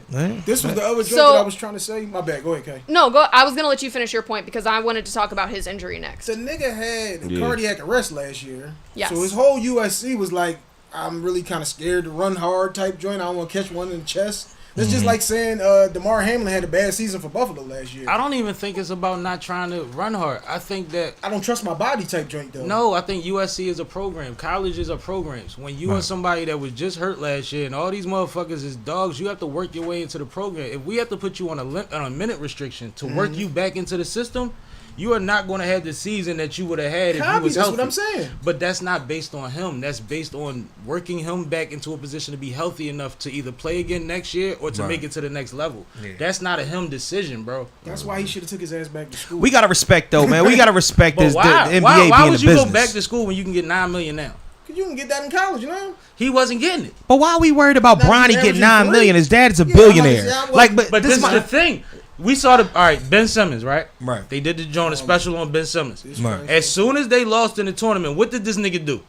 He wants to the He league. packed his apartment up and left campus. That's what everybody did. But he never. There's no reason to be there if you don't have to be no, no, there. He is my never was point. going to stay though. Wait, If he could have hold went up. straight to the league, Ronnie he would have was went never though. going to stay rules- longer than he had Of to course either. not. The rules was So why different would I back not then. go to the league when we knew that this was a weak draft? Right. We knew the only reason we watched the first day 2 of the draft ever was because he was in it. and he still went 55th. Right. Mind you, with some assistance from Rich Paul, which means that there was other teams. That's that what was I'm possibly saying. Interested in But this he's young man. because he was projected to If go in the Rich second Paul round. has to call teams and say don't pick him or he's going to Australia, that means there's someone else buzzing about they might grab him. Right. All of that shit because they talking about like LeBron gonna want to play with him and all that. No, but they was You're not going. listening to what. No. what I'm saying. But listen, they Those were are two different things. No, they were That's the only same going shit to. Kobe did. I'm gonna go. They were only going to grab him to spite. Right. Wait a minute. That's Time part out. of it. They were only going to grab him to That's not the spite first time it Bron, happened. not to strengthen a team. Right. Them teams was doing it to spite Bron. Like Right. when the Celtics was talking about taking him with the pick right before he got picked. We still talking about the 55th pick in the draft. Next dog. draft. Like Next draft. Really, this exactly. is crazy. Next draft after these Olympics, when we see all this international talent on the big stage, right? Right. Next draft, does he get drafted? Absolutely, LeBron's son. Possibly not. Nigga went 55th. It's 62 picks. Right. Because at the end of it, He'd get drafted. He'd get drafted. He's always gonna get drafted. He was gonna nigga, get y'all trade. Why wait? Because we gonna trade $2 million to get one of these Why second wait? round picks, and y'all. What is going to be the difference? If he averages 12 next year at USC, Right. what's going to be the difference? But what's crazy is though, can we ask this question? What's going to be the difference between him learning and growing in the league or him playing for college Because again? LeBron is playing against Father Time more than anybody else that he's playing against on the court. So at the end of the day, if your goal and your objective is to play against your son, play with your son on the same squad, then you go get him sooner than later. He wasn't going to jump up to first round draft pick, not unless something magical happened. I mean, you so don't you know pluck. that, No, though. I And know he that, didn't take a bro. spot. Like He didn't take a spot from anybody that was going to get a good spot. Right. Anybody that didn't get picked in the second round, they still going to get a workout and a I tryout. agree with that. Bro, if you I agree with average that. 3, I just told you, I watched the summer league. Some of them niggas is hooping. Yeah, no, them niggas is good. A lot of them niggas get a The roster shit spot. go both ways because it's like, damn, if he wasn't Bron's son, would he be there? But damn, because he Bron's son, because he y'all is got son. these expectations. So, It's a bunch of random ass niggas that's in the league, bro. I agree. 1,000. You said it Yeah. yourself. A fucking Giannis got 2 brothers on the bench just sitting there. That nigga got his brothers on the team, ain't shot a ball in a meaningful game I ain't gonna since hold you. At all. 2017. This nigga walked Ain't get a away from rebound, a Adidas block, because he none of wouldn't that. sign his brother. That's what I'm is- saying. Somebody So tell me this. What's the Nass's number? Because I have no fucking clue. I didn't You even know always his see name. him in a t-shirt. I didn't even know his name was Thanasis. they have no You know? expectations. I didn't even know about them niggas until you told me, bro. all right. let's get into the So injury. let me before we get into the injury, let me Right. catch up on some of these comments because the chat is going crazy tonight. Right. So Colonel said, "This is such a quote Hollywood gimmick. LeBron is worried about his legacy instead of the Lakers. ... No loyalty." Second What highest you jersey mean? He's sales supposed out to of all worry the about rookies. his legacy. Wait, time out. Second highest Wait, jersey sales out of all the Wait, rookies. time out, please. Can I answer that real quick?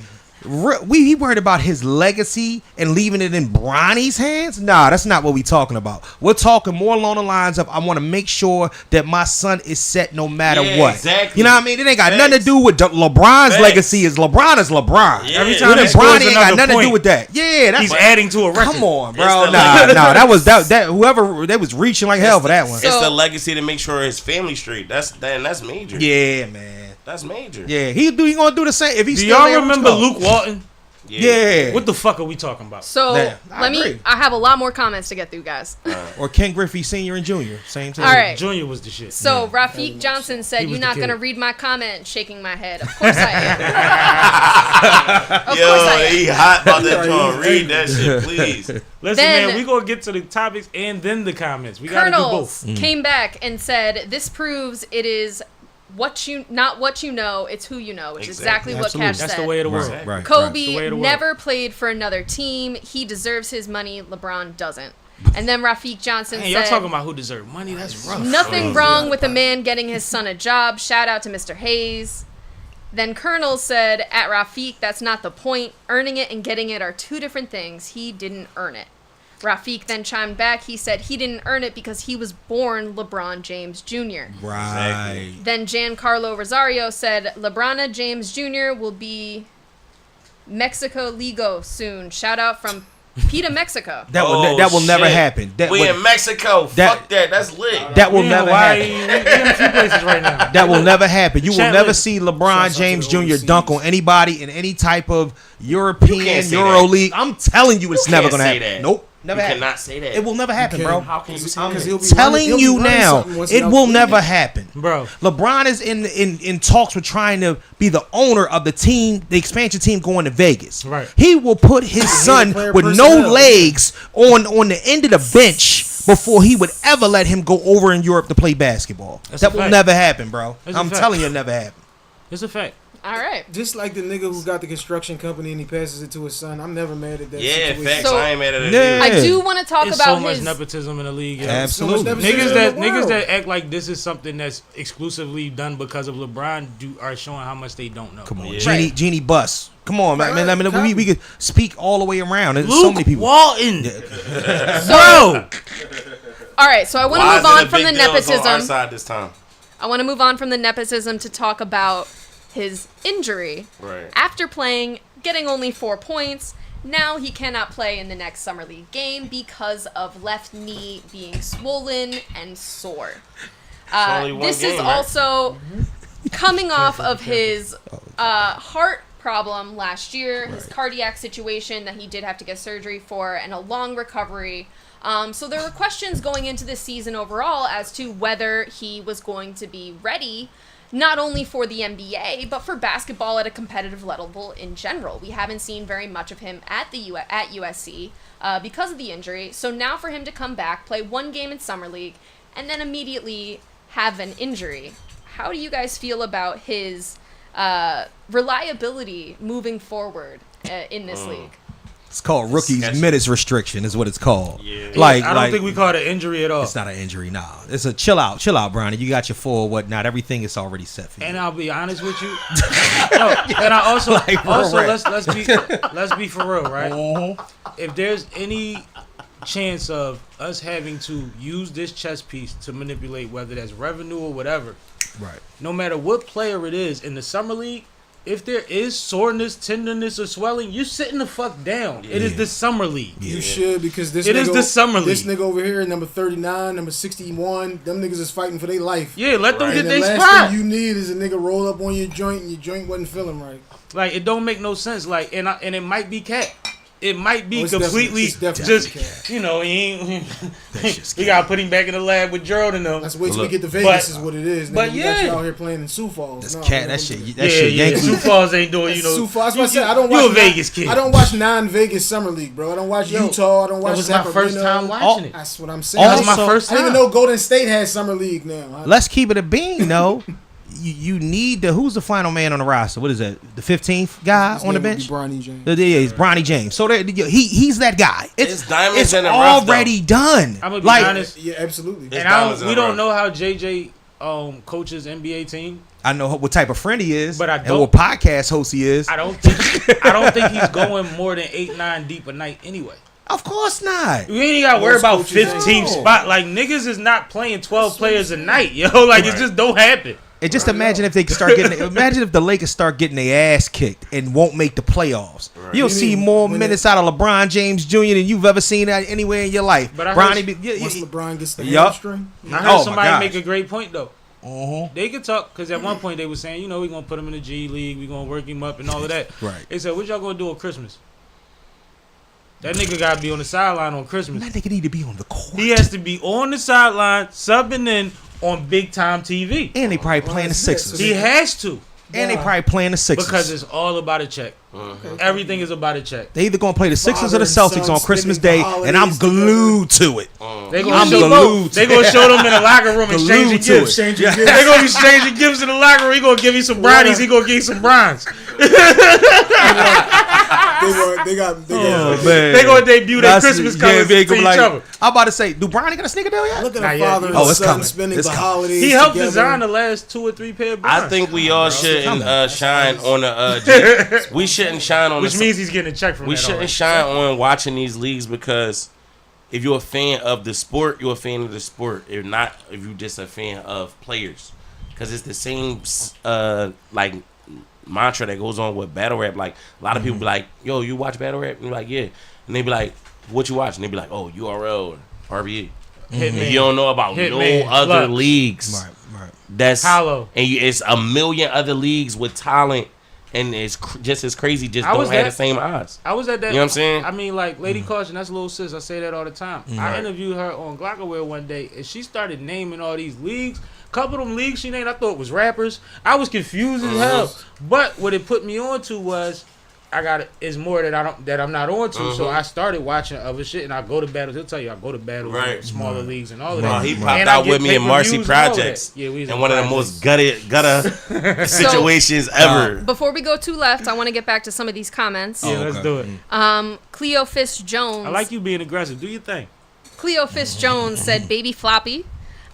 Colonels said That's crazy. Baby flop. That's crazy. Said- That's crazy. you can't compare a construction company to the NBA. Yes, you the can. majority Yes, you of can. men can do construction. Only 1% can play in the NBA.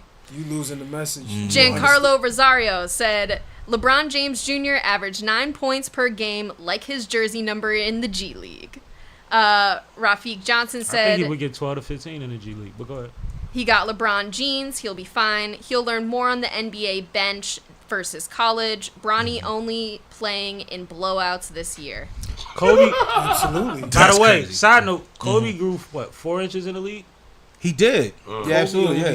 Jason Kobe- Tatum's 6'10" now. Niggas still grow. Like yeah. niggas, like Niggas let's not grow after forget that. Like, 21. Yes. yes, bro. That's crazy. Yeah. Well, we also got Especially when you You always see that shit on working the out. draft. right. Exactly. And he gonna get you swole giving up. your body yeah. the best chance and nutrients and all of that. But we also got to understand that the NBA is probably the main league that we see in this country that's played that where the satire shit don't fly. The best teams is the one that win. Yeah. But I don't give a fuck if you got the best player. But that's the why best I don't know why teams it's so win. much outrage. And Because that's if you're my not a point. Lakers Right, fan, Right. then you should be happy that they squandered a spot for somebody that you don't think is capable. Yeah. It's a lot of excitement from people that just want to be mad at Bron or mad at the Lakers. And it's like, I understand that that's part of it, but to be on a large platforms, like you motherfuckers know athletes and stuff. Y'all don't have to die on that hill. Yeah, Exactly. facts. On the Exactly. Bronny Right, hill, right, this right. man did for his son, which you could have did if you would have had your son a couple years younger or took better care of yourself and didn't get drunk every night during the season. Oh, no, the same thing So- that you saying though. Like Giannis got 2 of his brothers in the league. Right. That's always going to be a point. Steph brother in the league. Clay had his brother in the league. It happens. This is just his Well, son no, instead of a brother. Seth tough. So, all Colonels right. said I'll let the you NBA bench means he's getting paid, which means somebody else with real talent is not getting a shot to prove themselves. Oh, they was See, gonna play too but though. the point that we made That's earlier, the same thing as the if construction. you know That's what I'm anything, saying. if you know anything Same about topic. and I know a nigga that got paid $30 an hour to set up ladders. Speaking of construction, Yeah. but if you know anything You know about what the my regular job NBA, is, bro. the filter is the filter. Whoever's going to get leaked out of the situation will be leaked out of the situation. But there's always spots of things that are called projects or people that have nepotism or situation where somebody got them in the door. It doesn't matter. Bro. Your college coach might bring you up because you didn't get drafted and he fuck with you. Right. If you get a 10-day and you show off, you get a run. You know what's Might have liked crazy? you in high school. Yeah. But to Might have been the top recruit. to that point, Alonzo Mourning sat on the Heat's bench for 8 years, collecting a check. I thought Haslam was a You coach. know what I'm saying? That's what I'm Haslam. saying. Hey. And Haslam too. Like these dudes sat on the bench until the team started winning championships. Well, it got me one. You know what I'm saying? And then stepped off. And What are we everybody talking gets about? a ring. Exactly. Everybody gets a ring. Talking about they took away from a We gonna talk deserving about all the player. niggas Like, that got no. rings that didn't play in the series? Was that fair? Niggas act like niggas play NBA basketball just for fun. Like, Niggas act like practice don't count towards winning too. that shit is crazy. If Bronny is gonna lock in that practice and one, try to better himself, two, make it difficult for somebody that he's guarding, Right. then he helps that person. I agree And in with that. turn, they help him by learning how to grow as a player and a professional. I agree with that. I gotta- my problem is just that nigga, you can't be expecting this boy to do nothing. He's a second round pick his first year. You don't think those second round pick is playing? Wayne get Lonzo and LaMelo 2 years before we started going All right, crazy? guys. All right. Niggas killing them too. I still got more Nigga, 2 comments, years. Yeah, we got and we're more still topics. reiterating the same points. Killing this topic. right. All right. So let me get through these comments, and then we're gonna move on to a different topic. All right, stop yelling at us. Thank you. You just yelled at us a minute ago too. I You did. nut. I need to yell at you. It was cool though. I need to yell It was at you. cool. We on camera. I'm gonna text you When the in a camera second. go off, we gonna So- I'm slap gonna box. text you in 30 We seconds. gonna slap box on camera. K. Osama said LeBron will outlast his son in the league. Many deep. Wavy said Cash Cash, what's the deal? Yo. K.O. Sama also then said, LeBron is the GOAT, but nah, Bronny will probably go overseas if he wants to play pro ball. Colonel said, but Alonzo had a track record. Bronny doesn't. Many Wavy said, Bronny is trash. And then Alonzo Cooper said, practice. We're talking about practice in his AI voice. Lonzo got fouled by Pat Beverly his first time on the NBA court. We ain't see a dog in him since. All right. So speaking of Pat Beverly, what a great segue into my next topic. Oh, man. Which is sticking with the NBA. We are talking about free agency. All right. So we are now in the second week of free agency. We talked about everything that happened last week. As a Sixers fan, some of the notable things that happened this week was we did end up waiving Paul Reed. Additionally, I don't like that. I like Reed, bro. I like Reed too. But we needed for the replacements that we got out of that. I respect that more because Paul Reed wasn't getting no rep Got cut some. at all. Go ahead, Cut Kay, the fat. I'm sorry. I want them to ahead. get into it because I'm So, gonna set it out. let me just announce all the Sixers stuff and then I'll let you guys discuss it. Okay. So in addition to Paul Reed being waived, Mo Bamba also was signed a deal with the Suns. I like Mo too. Ooh, that's gonna be nice. In addition to that, we still have yet to decide on Campaign, Kyle Lowry, Robert Covington, KJ Martin. And the last move that just happened was, I'm missing somebody. Oh, Buddy Hield. Buddy Hield went to the Warriors. Right. All right. So with that, what do you guys replace think about the last couple of moves the Sixers need to make, and the standing free agents that were Sixers and where they might go or I stay? just think they shouldn't have gave up Mo Bamba. He was a good defensive player. I think you don't give up him and Reed. I think that you keep They one signed of them. Drummond. Neither one of them was going to play. I think that bottom line though is that I think we could have packaged that Buddy Hield thing a little bit better. I hate this whole 2031 second round draft pick yeah. bullshit. Yeah, what that are we was talking weird. about? Like I I wasn't don't feeling like that everything that we're doing right now. To me, it just starts to, it really screams. We got 10 teams that we know for a fact gonna be competitive, and the Sixers, y'all better do something stupid to make sure that y'all one of them. And that's how I feel about it. I feel like we, ever since the Top process, 3, possibly top 2 on the East. absolutely. But what was different than every other year? True. That's my whole point. We keep doing the this. difference is Paul George if Embiid goes down. Over But then that. it was James Harden before that. Then it was Ben Simmons before that. But don't Like- the like- Sixers? James Harden slowed the fucking game down. Yeah, he did. He did. Tremendously. Can we be We honest didn't know though? Maxey was nice till James. Because we left. all at least 80s babies, right? Yes. The Sixers have been like traditionally fucking up with like decisions for years. They bro. like buying bad knees. like That's no, the tradition. of buying the bad Sixers. They knees, buy bad knees. Bad feet. motherfuckers come to the Sixers and play a little cool, and then they go somewhere else and blossom. You know what I'm saying? Since like Tim Thomas and Larry Hughes, like what? Like this when I was a teenager. Listen, But I don't think Paul George is that situation. I don't think. so I don't either. think about Paul George. I don't, I don't think. think so. Even either. though that's one of the worst breaks we ever seen in But with sports M- history. I was With about to say but Paul George is in sheesh. year like 15. Yeah, he's late though. He got A little metal, late. He got a metal rod in his leg. He ain't been to the hole since he broke his leg. I ain't mad at you. He 'cause just you said broke his name. joint.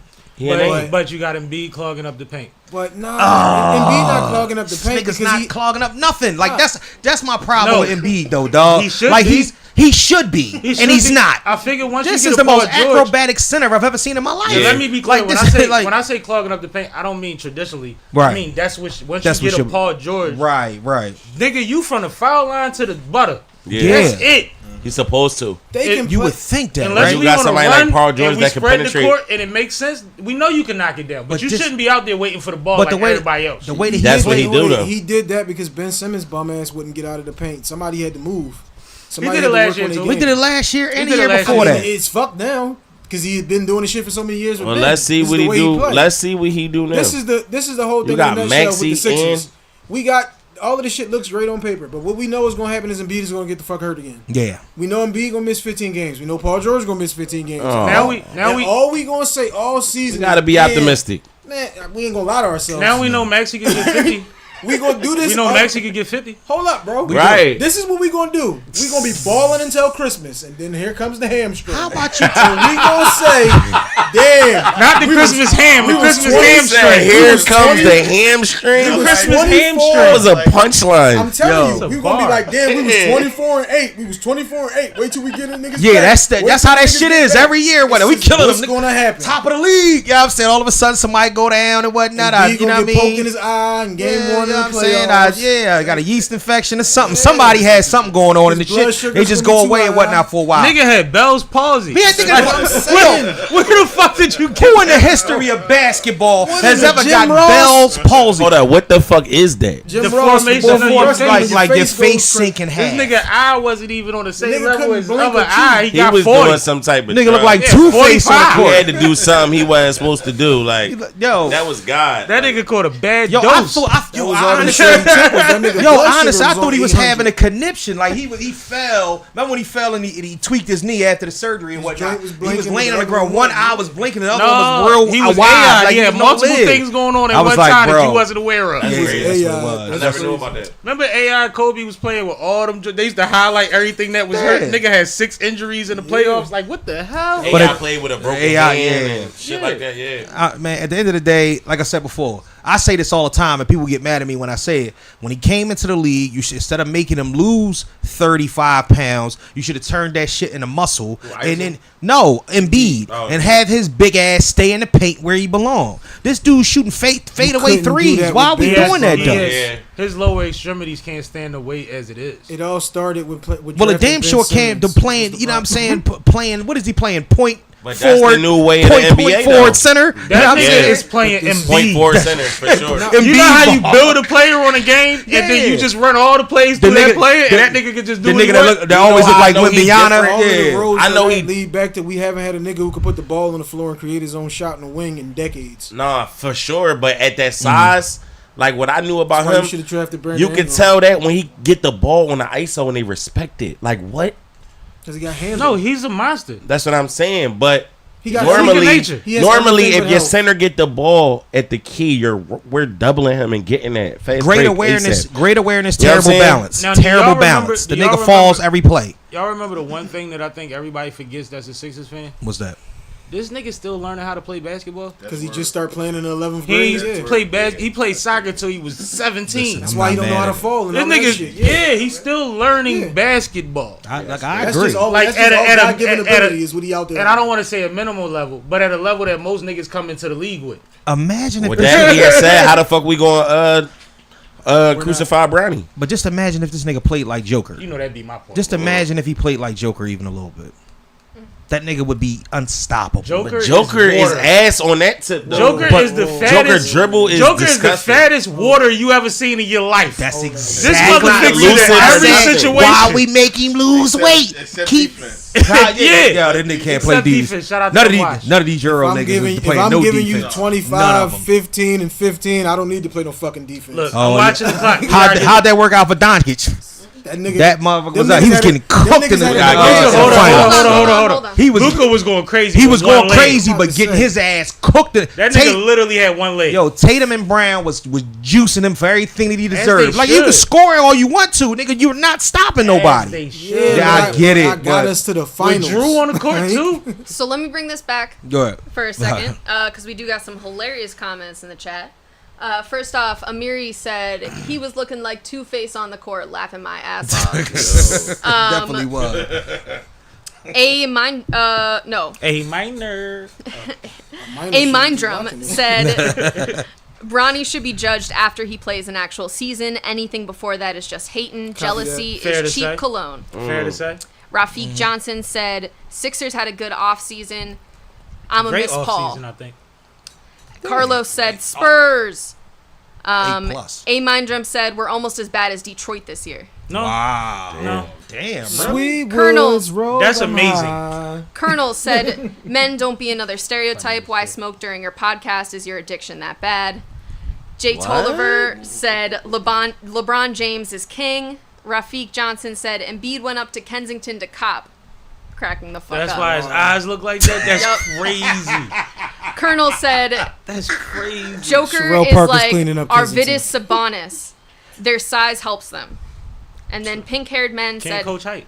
soccer is better than basketball, to be honest. If you say so. I'm not mad at you. I just never had the privilege of playing that shit except Right. for like one day at camp one time. what- no, Like, Alright. I don't know It's like if you about feel that way, So- then why are you paying attention? Before we get No, it's all good. We into got more topics. before They we might get do into it our for the next topic, which is an international sport, I wanted to introduce our other guests who are now in the building.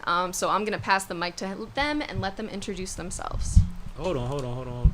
All right, cool. What? Cause I had my thing, but go ahead, do your thing. Alrighty.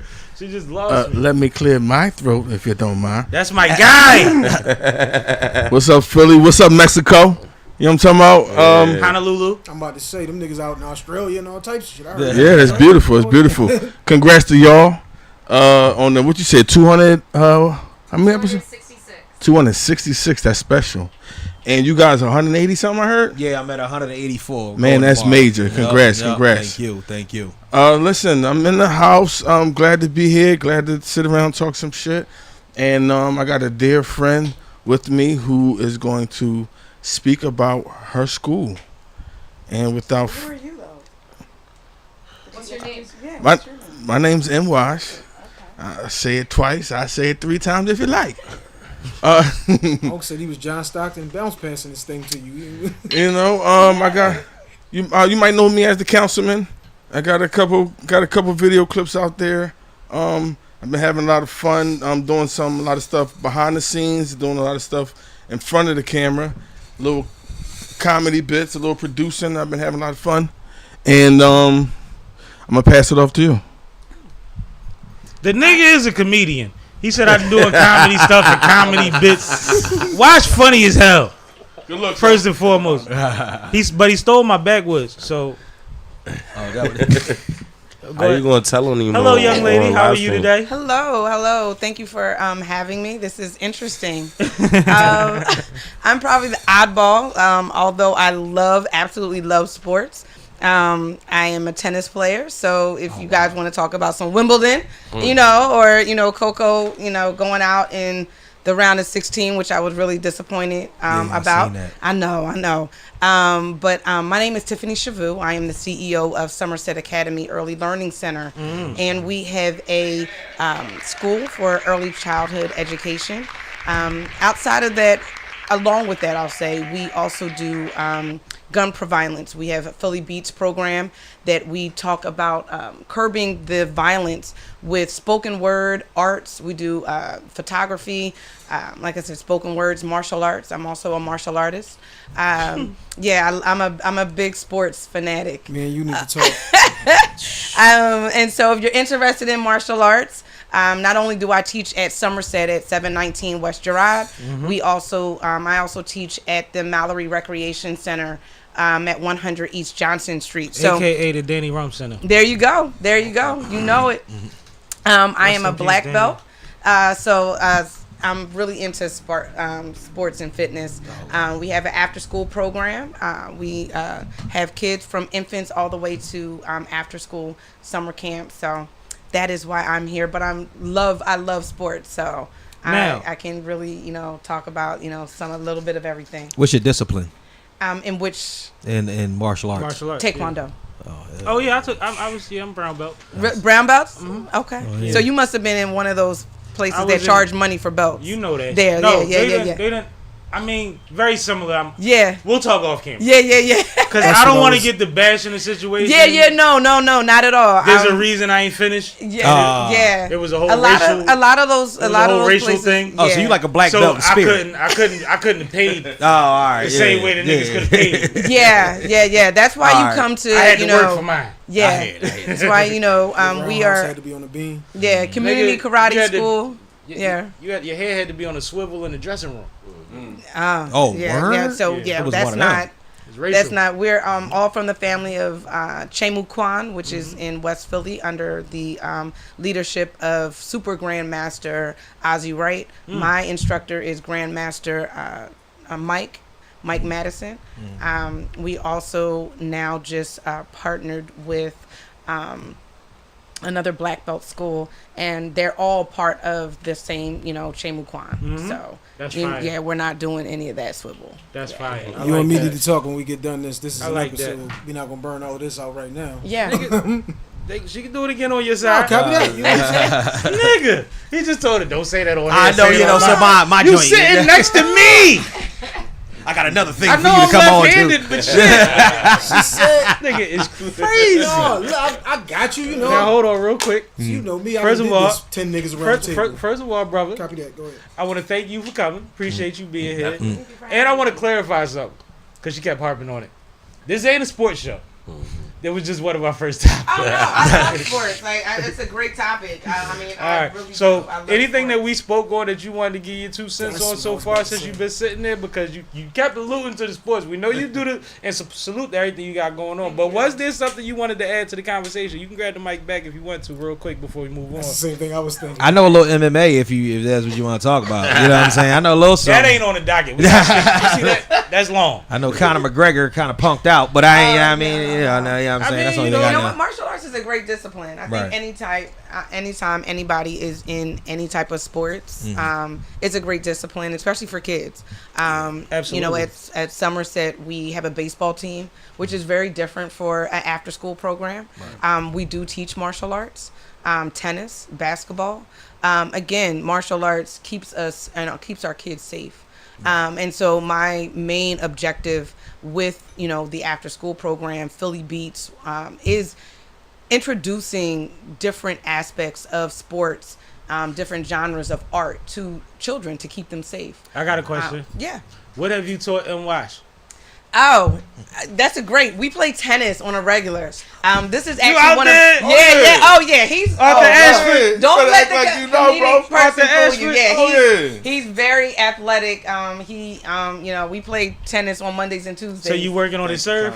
Yes. Well, he's working on his his Return. arm movement because he has a little injury. Yeah. So but yeah, he's a good tennis player. You got tennis elbow? Yo, you ain't gonna believe it, man. I was chasing the cat. He ran behind the washing machine, man.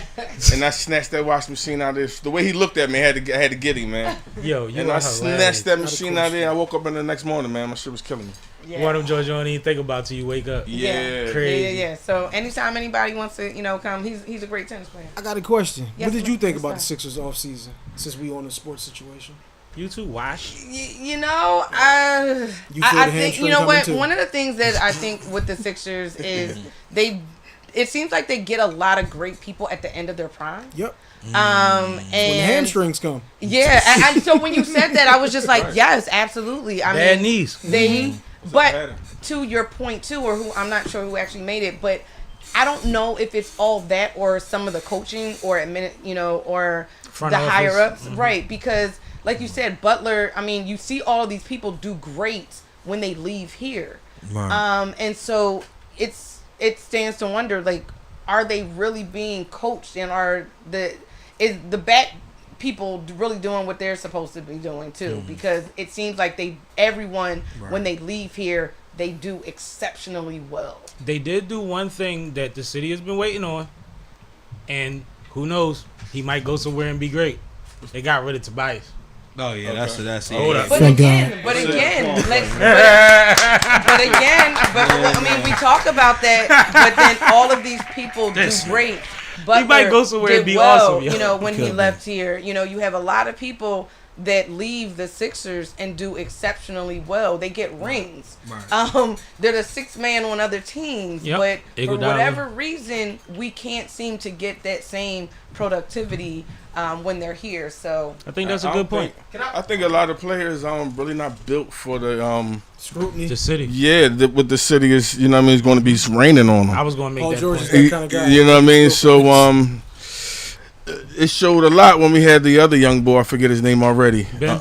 Ben. Yeah. Simmons. So This bum ass ain't going nowhere and do nothing. I don't even want He's to sticking the talk. league up. He done made about $70 million for doing nothing. Yeah, that's as much as I want to talk about him. As a matter of fact, but it's bad enough. The Sixers got a pattern of getting folks outside of their prime, Right. and then on top of that, Embiid specifically has a pattern of getting hurt In the playoffs. every time he's on the line. Yeah. So I can't hold my breath. For it. but I'm here for it either way. You know what I'm saying? Still my squad is going to be what it was going to be. Hey, Unc, I told niggas this is my last year. This nigga go down again in the playoffs. Another hamstring, hangnail, eyes twitching. I'm out. Yo, Can Christmas hammy is the quote of the year. Yeah, yo. I know. Hammy. I'm telling Can I y'all, say be on the something? Look out for the Christmas hammy. Can I say something about basketball, man? First and foremost, What's your favorite sport? No, football is. One of the reasons why that I feel like the Sixers don't reap the rewards like other teams do, especially when we start talking about more desirable places to be. Basketball is an extremely promiscuous sport, and most of them want to go to either LA. They want to go, for the hotties. New York, Miami. They want to go to these places. So majority of them, they could be around the women and whatever's hustling and bustling, whatever the scene is entailing at the time. The problem with it is even though this is a historic organization and we won championships, we're not that desirable. So what happens is that when they have an option, when they have that pick, they're damn near on their last leg. Look at Paul George. Ain't nobody else was still really looking to give Paul George that type of money for him to go. He probably had 3-4 places he could have went to. That's a marketing problem. Because if you niggas want to be hoes, you know how I'm selling the team? What's that? We 3 hours from DC, 2 hours from New York, and a 2-hour flight from Atlanta. I do agree. You are perfect here. I agree with then that. Then you could go back home. But you we gotta get off this topic. This topic has been running over long. Right. I just wanted to get them a chance to get input. We got 30 topics. All right, let me get to some comments real quick before we move on. So, Rachel Mayfield said some random stuff. Mady A said Iran, so I guess she's from Iran. Shout out to you. Shout out to you. Hey. Sherry Cher said, "What's your favorite basketball player in the summer camp?" I'm sorry, we're moving on from basketball. Rafiq Johnson said, "We all hated Toby." Facts. And then he said, "Ben Simmons will be back playing in Australia. I hope so." All right. That nigga be playing in his backyard. So let's move on from 70 million basketball richer. and get into Ryan Garcia. Oh, yeah. This dickhead.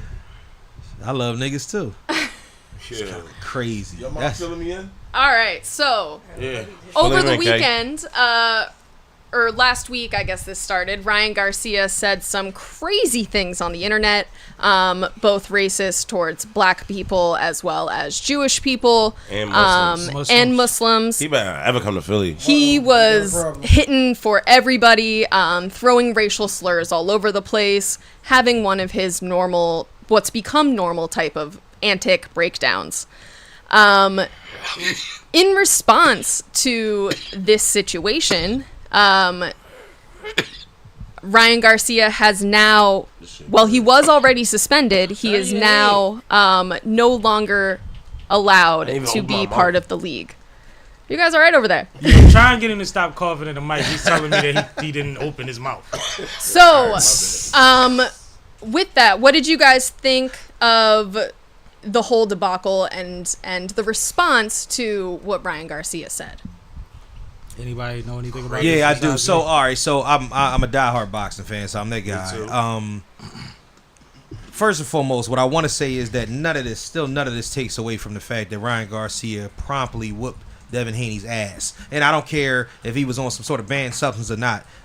You could take it away. You can say whatever you want to. I was watching the fight, and it would have took a bulldozer to stop that nigga that night. He was whooping. How you gonna say you don't care if he ass. was on something or not, though? That's not cool. Because the problem with it is the substance that they found wasn't a performance-enhancing substance. It was a banned substance. So when we start talking about these little things, he could have ate too many Skittles or too many poppy seeds. A banned substance, what's that? So, all right, so there's a difference between a banned substance and an actual PED, right? Mm-hmm. The PED is what we know as a steroid. Automatically, they'll tell you off top, like, listen, this is you. If we find this in your system, that's a no-no. I thought they announced there was PEDs. So right. No, they said that it was a banned substance that is a situation that's the gateway to what a PED is. It's a substance that's in a PED, but not a PED per se. Which might be based on percentages and ratios. Exactly. Of that's what. In your system. Right. Exactly. So it could have been a PED, but if you know anything about cycling, athletes know how to rotate. Oh, absolutely. Might absolutely. just get caught with the last couple of traces.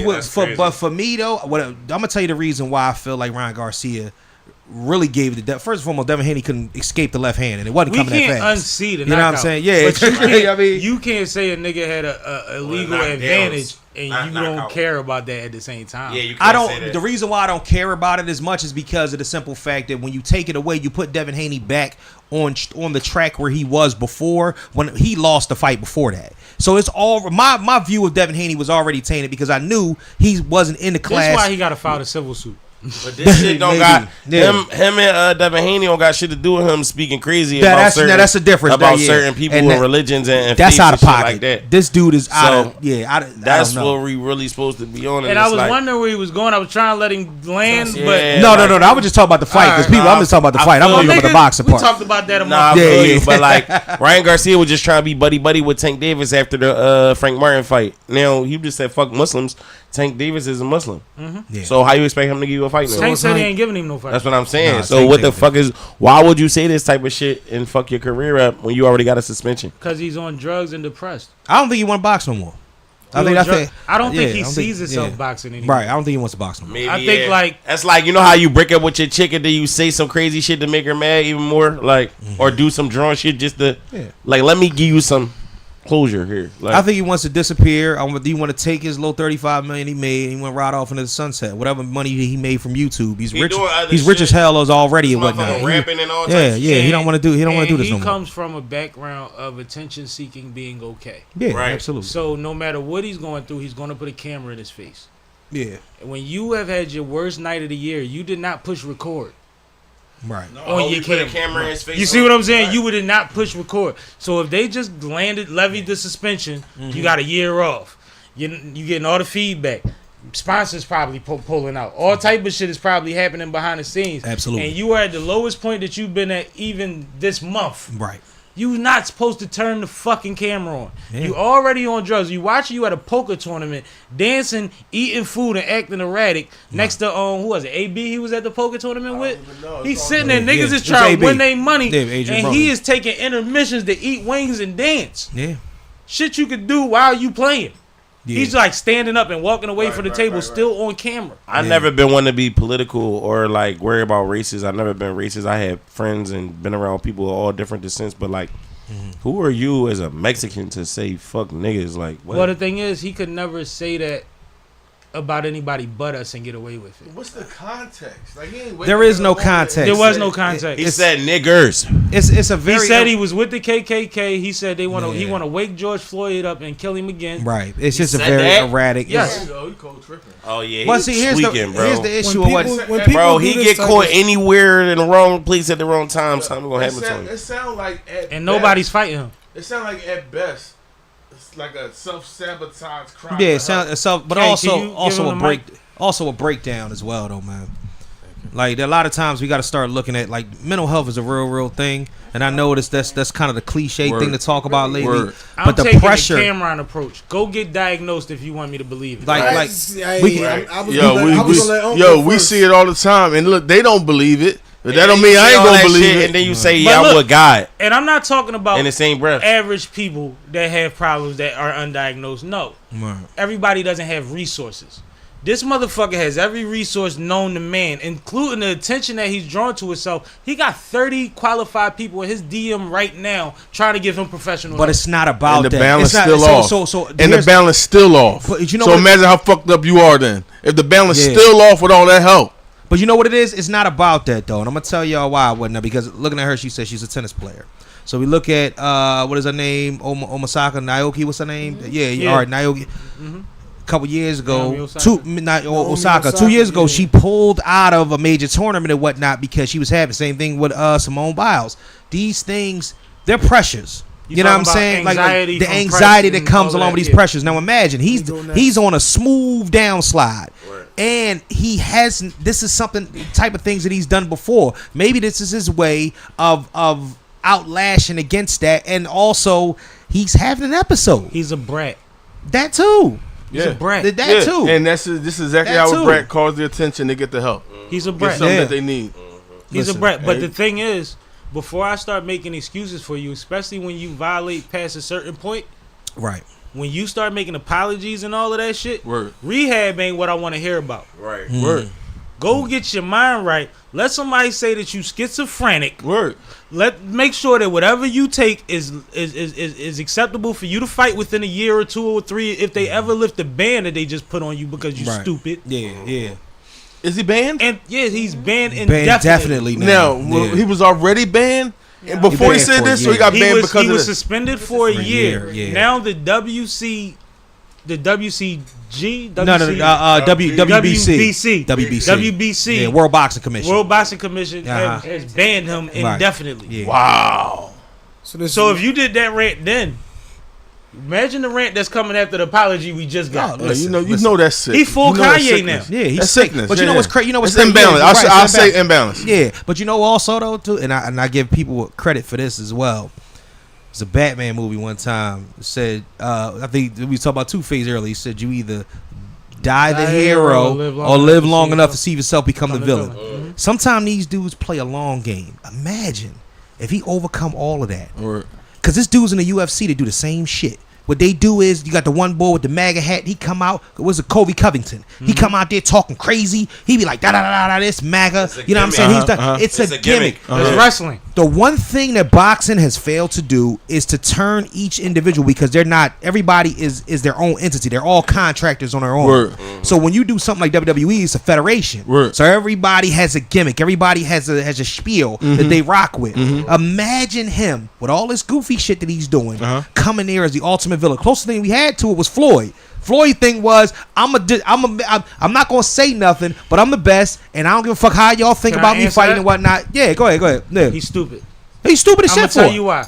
I agree with that. Even if that's a thing, there's certain boundaries that you don't cross. There's certain things you don't do, and he has a lot of uncertainty in his future at the time that he made this move.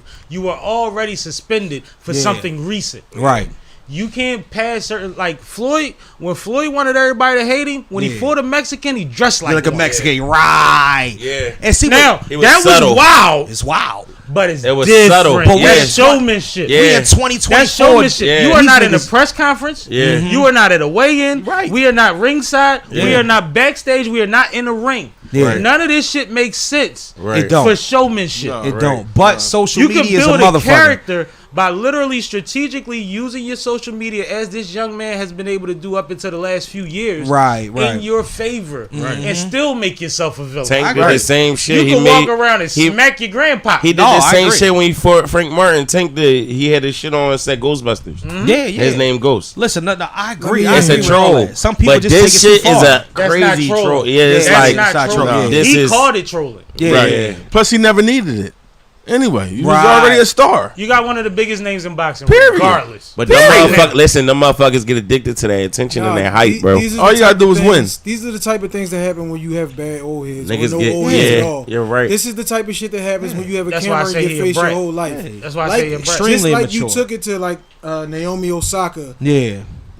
Give me a diagnosis before the outbreak, before the outburst happens. Yeah. Don't come telling me that you got these mental health situations because it's convenient easy to say that shit. He's just I mad. don't think it's conveniently, convenient. Sometimes people don't know that there is a diagnosis until that outburst, right? Because you really do have a lot of people sometimes that say, okay, no, we're not going to talk. Sometimes that outburst is just that. It's a cry for no. There is something wrong because so long you get, just caught up in, okay, we want them to box. We want them to do this. We're putting them here. We're taking you here. We're traveling with you. But that outburst sometimes is that I need help. Think about it in a different sense. This man, like you said, is employing hundreds of people probably. That is, and I'm not excusing what he said. What he said was wrong, but someone in their right state of mind would not make that comment. Regardless of whether or not they felt that, they would not make it because they are of sound mind. This is an individual who needs help. And a lot of times we sit back because we haven't dealt with any of that. Maybe anxiety, maybe the pressures of like you said, $35 million. Right. When have any of us seen that much money? I'm glad you we said don't. that. We don't know the pressures that comes with that amount of money. You know, having to employ or make sure that you're doing what you need to do so that everybody around you stays employed. I'm not excusing it, but it's a lot of pressure, and that call for help may be that I need someone to stop and give me some help. Now let me address. Hold on, real quick. You right after I address this, you are the first person to speak. Go ahead. 8 outbursts. If you're calling for help, you're being offered help by the second or third outburst. Accepting help becomes your responsibility at a certain point. It's not that easy. I understand it's not that easy. And you also said that a lot of people may not have. I've been through anxiety. I've been through depression. I've never had 35 million and 30 employees. Right. Never had that. Right. I understand that there's a point of being ignorant to how you're actually being. I actually recently told her something. You know what I'm saying? Like, I ain't even dig it. My bad. Right. You know what I'm saying? Right. Like, it get like that. Yeah, absolutely. But 8 outbursts and then getting deeper and deeper into the hole is a little weird for me. But go ahead, Hank. My issue with that whole situation is, like you said, the 9-to-5 guy who doesn't have the resources to deal with that. At 35 million, you got all the resources in the world. You got all of the medical people in the world. You got all of the We think that because we don't have it. We think that because we don't have it, right? How would you not have that if you're the because cash 35 look, let me tell you, you have people with loads of money that don't have insurance, right? Because they are so into what they're doing. They may think, okay, well, this person is doing that, this person is doing that. How do you have people who are multimillionaires and go broke because they let somebody else take care of their affairs? It happens. And I think a lot of times we see it as, what do you mean? You had $200,000. Like, you mean you don't have car insurance? I But understand. the boxer has to pass I understand certain things to be able to box. No, that's not. But not a mental evaluation, not like that. No, I understand that. It's got to be cognitive, not mental. Yeah, Give me a second. Give me a second. Yeah. Let's be aware. I understand that mental health is a bigger conversation. Right. Let's talk about this specific person that made the racist comments. Right. Because he does have access and he does have insurance. He has to have insurance.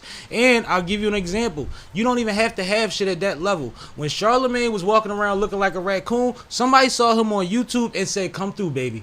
Yeah, I can understand that. Right, And she flared his fucking face. But that was talking about Dr. But I don't Patricia know Sandy that. ever since. You know, I don't know that there's somebody that hasn't done. I don't know that.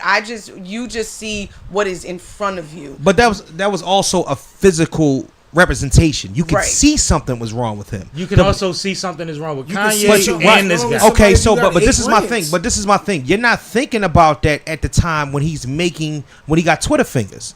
So initially, only thing that even if he's getting help or we're considering it, even if he's going to somewhere right now, he's still got Twitter fingers. Nobody is over his shoulder looking at him 24/7. My thing is that two things that do not coincide. But the first thing you do with an addict is take the drug. You have somebody running for president who is saying whatever he wants to say, and we talk. I mean, hold on. And this is why I said I know that it's a broader. We could not go Trump. Right? Yeah, let's not go Trump right here. No. Listen to what I'm telling you. I understand where you going. Yeah. We are not doing that right now because we got enough clips of that and I got enough of them in my comments. We're not doing that right now. We are not doing that right now. We're not. And I know it's 8 hosts up here, but it's my show. So please, I've been trying to get that point across all night. Like, at some point, we have to move on to other topics and all of that. We have a lot of topics. I know y'all can't see the screen, but y'all can see the screen. Yeah, there's a lot of topics. We can't spend 30 minutes on every topic, especially if we're going to talk about the garden and the trees and the sun too. It's not how it's going to work.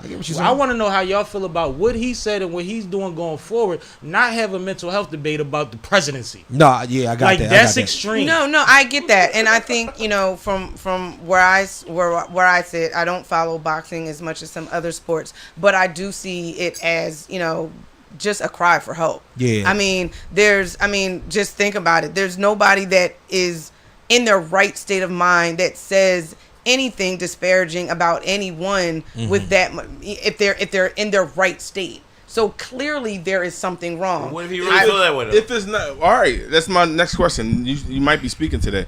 If it's not illness, what the hell is it? What if he really It's feel that way? fuck Ryan Garcia, period. Until he gets a diagnosis that's make me empathetic to him because he hasn't been empathetic to me. Yeah, That's what I've been trying to get to, bro. Copy. That's the bottom line. Like, That's got what it you. come down to. I got you. Either he crazy or you really feel like that. What you might take as my empathy to him is only my I'm not saying you I'm just saying, but for me, it's my understanding of me. Right. You know what I'm saying?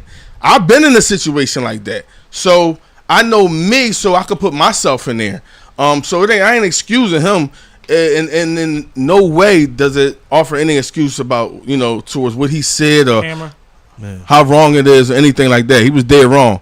And I think it has to do. With an imbalance that he's dealing with. He fucked up. He got to do the work. That's on.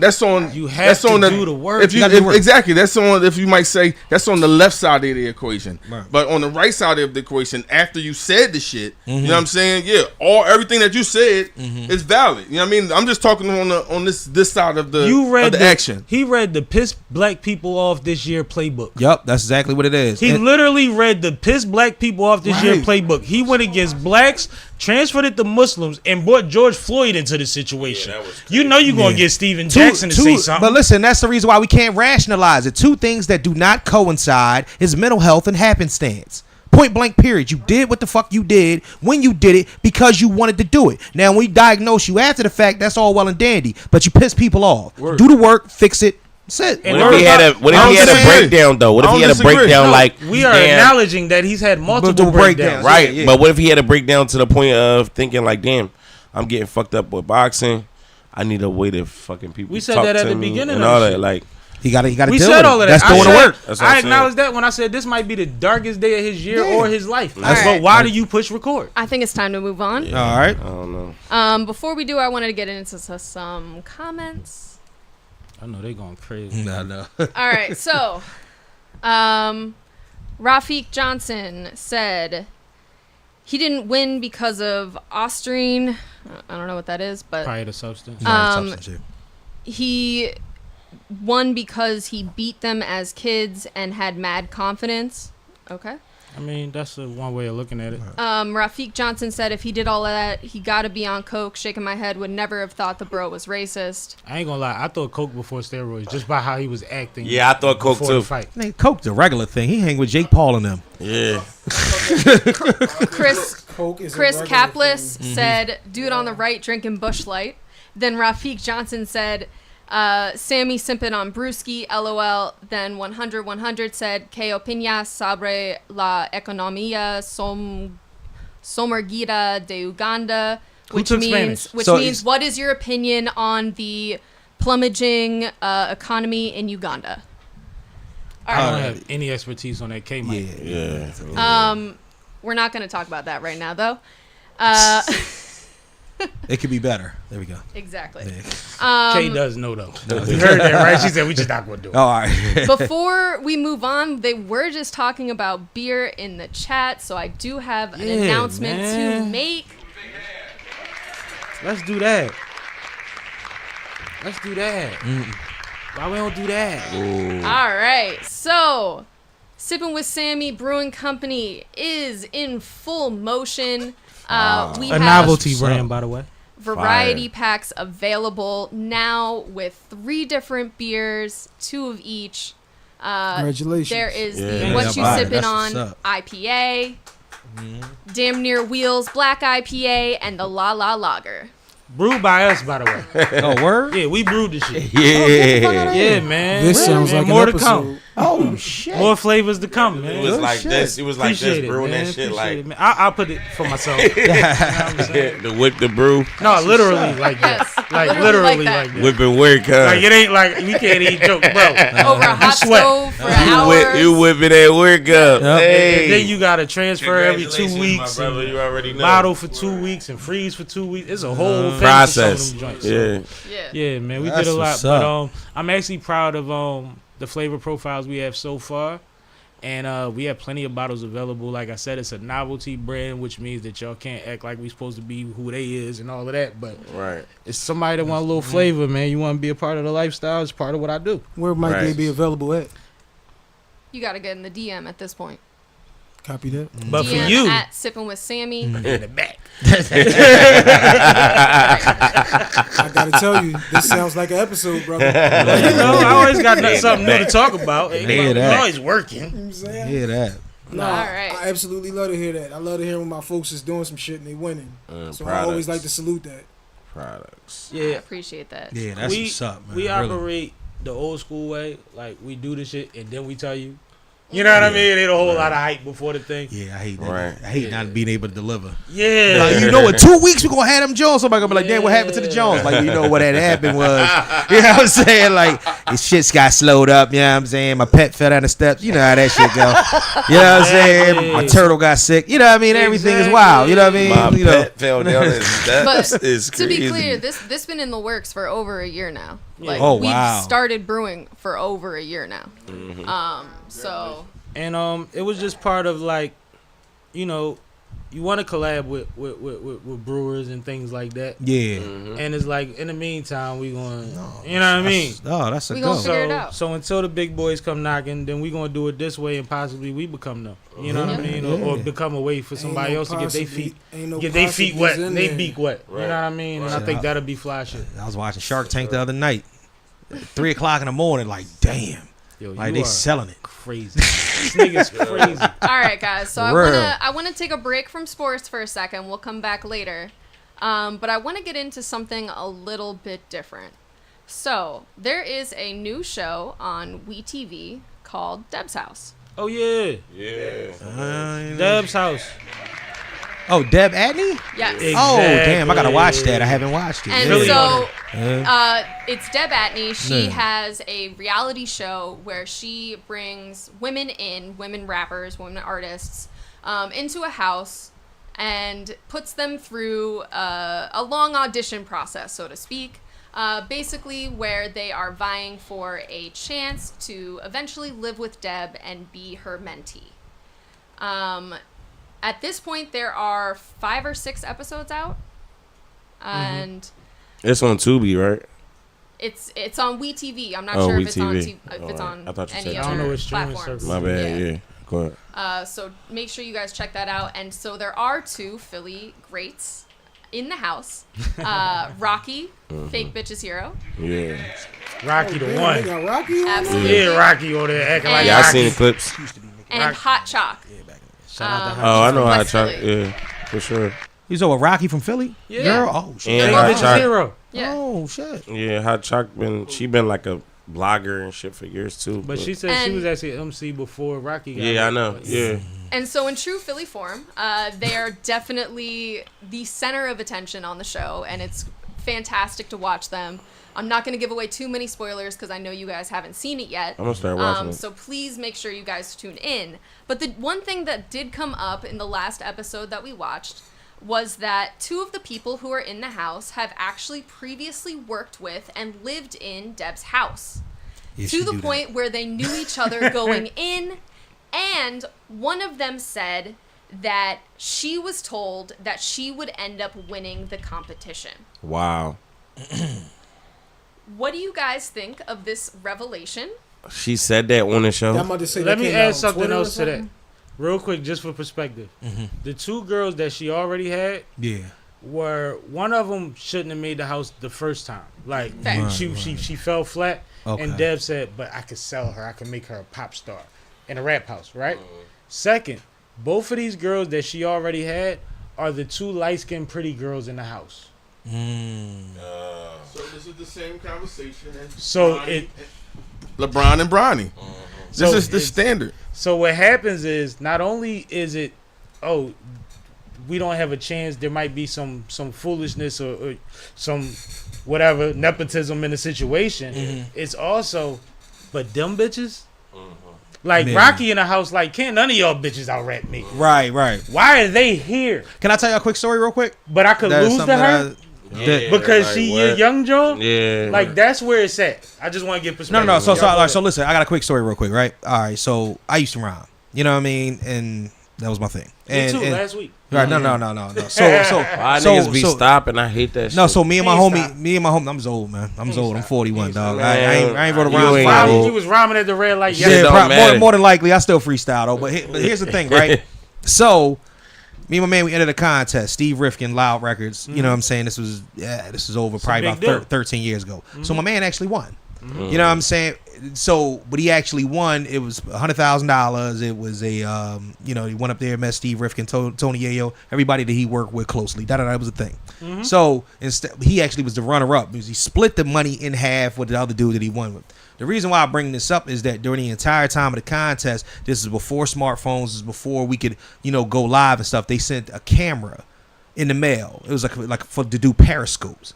So we would do updates, and then we would get, he was sending beats up from, like Cardiac and some of these dudes that are all right now, but still, up and coming producers at the time. Right. We were doing songs or whatnot. We made sure that we had them all squared away. We shot a video on our own accord. We used the video, used camcorders, da. During that whole time period, he was also in that conversation because Rosenberg from Hot 97 ran it. Homeboy Sandman, he's a rapper. He's been around for a long time. And Iron Solomon, we're actually in a battle rap. Iron Solomon, he was in the contest as well. Long story less long. Yeah, the entirety of the time they were saying that them two were going to be the two finalists. So I think sometimes these things they either put them in a specific region or somebody that has something to do with the show will say that. Because that's who they want because they feel like they got the pull. Like Rosenberg had the pull and he was managing Homeboy Sandman and he know Iron Solomon. So when my man walked up there and told my man got a gold plaque, he actually did the track for Cassidy Because I'm Black on one of his albums or whatnot, right? So he's like, who are you and where'd you get this gold plaque from? He'd be like, well, he was like, nobody knows you. He was like, it don't matter if you know me. This is what I've accomplished. Right. This is what so the favoritism comes in, so I wouldn't necessarily say. What I'm saying is that I understand what y'all mean. I don't think it's going to be skewed, but I think that's good for content to say that, hey, these girls are supposed to win. Oh hell yeah! You know what I'm saying? Like to make it seem as if that's what's supposed to happen. Because people got their favorites, but I think you don't say that to two girls from Philly. Oh hell no! That ain't God. No. That ain't a thing at all. But you know, what I mean, you want to see two cats go from clawing at each other to bombs over Baghdad on everybody else? But the crazy part about it is when you talk about TV, when you talk about an artist like Rocky, show, one at a time. If this is a reality TV show, we know that it's all produced. We know that this is already has the outcome. All you trying to do is get the exposure and get your rocks off. If I already know, all right, the light skinned chick is going to win, that don't mean that I'm not going to bomb every time you put me. And I think that's the mentality. And we ain't going to act like reality shows are not the same as, yo, cut, can we redo that? Can you say that again? Can you? It's the same as any other TV show. It's a show. Word. It's out there for the entertainment. So, all right, you want to be entertained by this chick and you giving her the spotlight. If I bomb every time, that means whoever's watching this shit is going to go, give me the dark-skinned chick. That's it. The only difference is we expect lower-level reality girls that are in a contestant format to be held accountable for the things that they do. Okay. So because they haven't made it yet, and they're trying to make it. And a lot of the times, when you watch these shows where there's people that's trying to make it, the cuts be based on something very much. Like you got to find some shit they did that day. Like they came out and talked to people before they brushed their teeth today. They got to go home. Like sometimes it be that crazy that when you see somebody make the biggest blunder, and nobody gets canceled tonight. So you think that they're going to utilize this? Because it was one of mine that did it. So you think they're going to utilize this to turn Rocky and the other girl into the villains of the house? Is that what the thing is going to be? That would make sense. Rocky and them don't really need much help. No, but Rocky don't got the same appeal that they probably got though at the same time. That was my whole point. Like Rocky can rap, but she don't got that appeal that a female artist needs to attract people. And you know what I'm saying? I don't know if you seen Rocky since she got her body done. No, I seen her. She walking around that house with a robe on at all times. Oh, she got a body done? With things jumping out the top of the robe. I didn't know. When she got a body done, when she rap? The one girl, Hot Shot, called her. But y'all talking about some like foreign looking light skinned chicks, right? Well, I mean, basically, one of them is supposed to be being groomed to be a Mexican pop star, which nobody even knew she wanted to be Mexican in the house. or that she was Mexican. Probably fair to say. I'm just and saying. I'm about to say, is she Mexican? And another one. All right. Yeah. Another one is trying to sell herself as a rapper, and she can't rap at all. Yeah, that happens. But that she happens has a look and a confidence that you know she can be written for, and you can get her a choreographer. Well, I think Somebody. Rocky. Listen, That's what's hot these days. You don't have to just rap these. No, days. not mad at that, but it's just. I think Rocky is a super dope artist, but I do think like it's always that stigma with females. Either like you super bad and you ass, or you super hot and you might not be I think the Rocky, look. I think So Rocky for that Remy. matter, she has to kind of like mellow into more like of a different vibe, so to speak. Remy. Not be so This, but you gotta learn how to give it the swag too. But this is the one. We get it that you tough. We get it that you street. You bout your shit. But you Remy gotta look better still now than before she went to jail. You Like- gotta still seduct the rap. You know what I mean the listeners. You know what I'm saying? That's what I'm saying. I want to bring it back to the original topic, which Right. is about Deb having these two picks. Like, to me personally, I think that that's foul. To bring all of these other people in, because a lot of people like gave up time with their children, gave up their careers, gave up a lot of things to be on this show. And so for them to be in a situation where it's essentially rigged or there's false pretenses at the very least is crazy to me. But I think that's a Or- pitch for the show. Even more, where I could get kicked out of a situation for something early on in the show, and that affects how people look at me for the duration. And there's somebody in here that is safe. I think that Like that's a leap to take, because some of these girls like Rocky, we all know Rocky. We've been knowing Rocky for years. Right. And she done went on there and some crumb shit happened. And the first time that she got national exposure, they looked at her like a bum bitch. Right. That would follow her, and that would devastate us, because we know she really an MC and she really get Y'all busy. gotta understand, right? Everything So is that's a a gimmick hell of now. a. But that's what I'm saying. Let me land. Everything a What I'm gimmick. saying is that's a hell of a chance to take when you find out that two people were safe. Yeah. the whole time. That is And a you know hell. what? That But is foul. that comes with maturity, because that literally is the American way. No, it's the game. Copy that, Same on. shit we said about Bronny. Exactly. So it's Yeah. Hey, I forgot what I wanted to say. It's the American way. But that's like, dang. Somebody already got the up because they already got somebody speaking for them. Dog, this is the J Mills Ines effect. Yep. The same exact thing, right? J Mills was already slotted to be a part of that, to be one of Diddy's rappers. And the first thing he did was like, you know what? Fuck all this. You ain't gonna be on the show because you got a little fan base already. But I'm gonna put you up against this bull. Y'all gonna battle on TV. But you know the difference? Yeah. He put J Mills up against the illest nigga that he knew besides J Mills at that form of rapping, right? Absolutely. Ness was the best in that house at doing that, right? Yeah. If you put Rocky against Twinkle Toes, that's another party. Come bro. on, man. We But listen. that's We hear another sexy. We hear But sexy this- red on the radio some- all the time. It ain't about the somebody's- rap. This is what I'm trying to. That's what it ain't about. The But rap, somebody had yeah. to If put we the just- most if we capital. talking- Somebody had to put the most capital in. Somebody had to put the most blood, the most sweat, the most effort, the most money. And whoever that is got the last say. I mean, that's just how it go.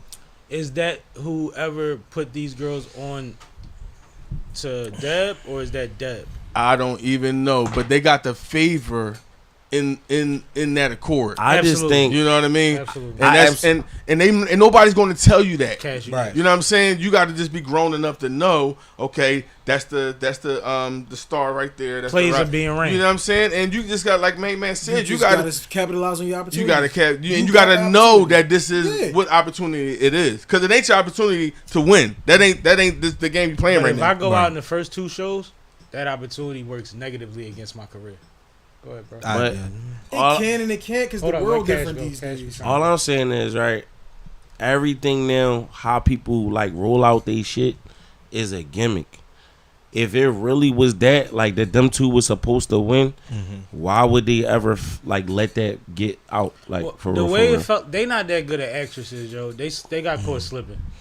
That's why I said, did this come out You on chicks Twitter or get on too the show? comfortable with each other and start talking too much. Yeah. This came out on the show. That Yeah, like it came yo, out. It wasn't. I It just wasn't, think no, it's possibly could hold be on, a hold on. gimmick. To put it in perspective, Go ahead. it wasn't aired on the show. It happened while the cameras were off. Okay. And who they had to bring it back up and catch everybody up on what happened overnight because bitches was leaving the house. But okay. Chicks was like, oh no, we out. Yeah. We out.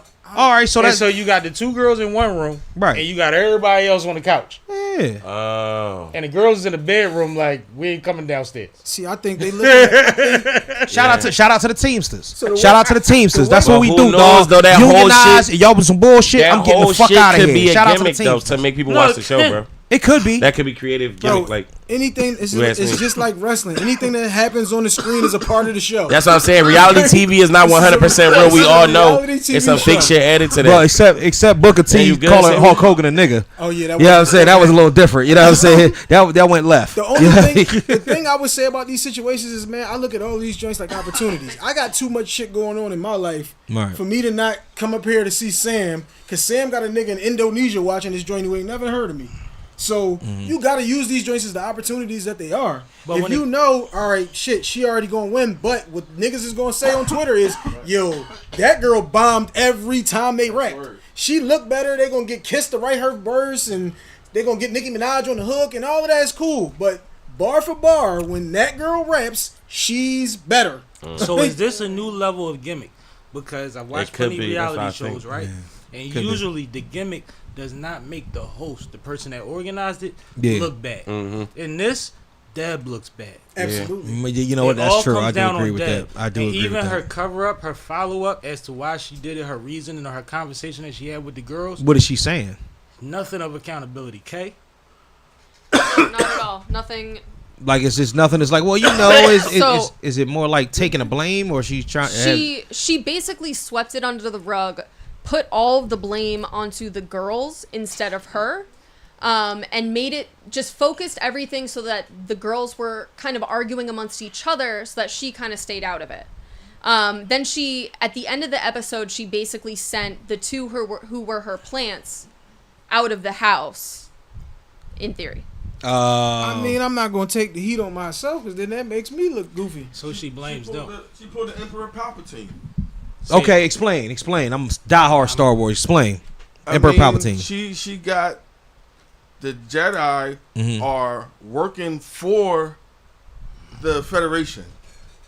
Okay, so you mean like when Anakin Skywalker became a Sith Lord, and you talking about him working for him on a low, or what do you mean? Or you talk about him being the senator and also being the emperor. Exactly. He was the Sith. He was the Sith Lord. He was the Sith Lord. He was the Sith Lord, right? And he was the Supreme Chancellor of the Federation. Exactly. So he had the Jedi working for him on the one side, and he had all the Darks working for him on the other side. He had them fighting against each other, and he would flip identity and act like, you know what I mean? But everything was everything. Yeah, I was trying to say she learned from the best. I mean, that's how it goes. Today we talking about something that's not real.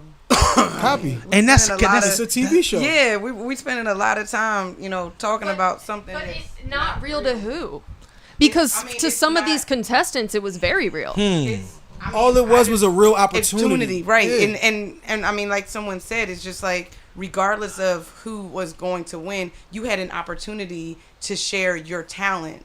I mean, Fantasia is right. That's what I was about to say. There are 2 people that are still famous off of a singing show. Off of a singing show. You got Kelly Clarkson, and you got Fantasia off of winning singing show. Fantasia didn't win. She came in second, but she did not win. She didn't win. In second. She didn't win. My point early on in this is that you have an opportunity. You also have a possibility of falling out of ranks before the 3rd episode, when the competition has no chance of being X'd out fairly. Okay. Right.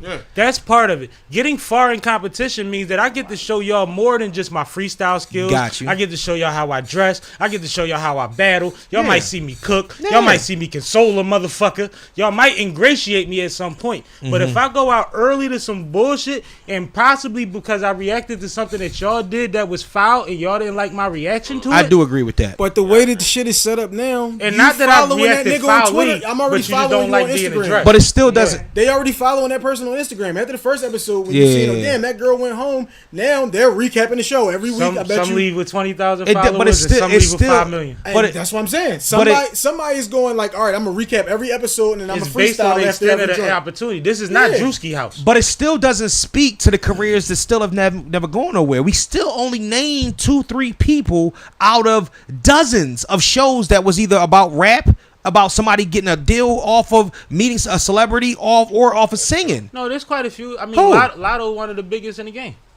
What did Lotto won that joint that was on the what you call it? All right, okay, all right. So that's from 4. American Idol, there's Clay Aiken, there's Ruben Studdard, there's. But we kind of fly by night. Carrie Underwood, is she from American Idol?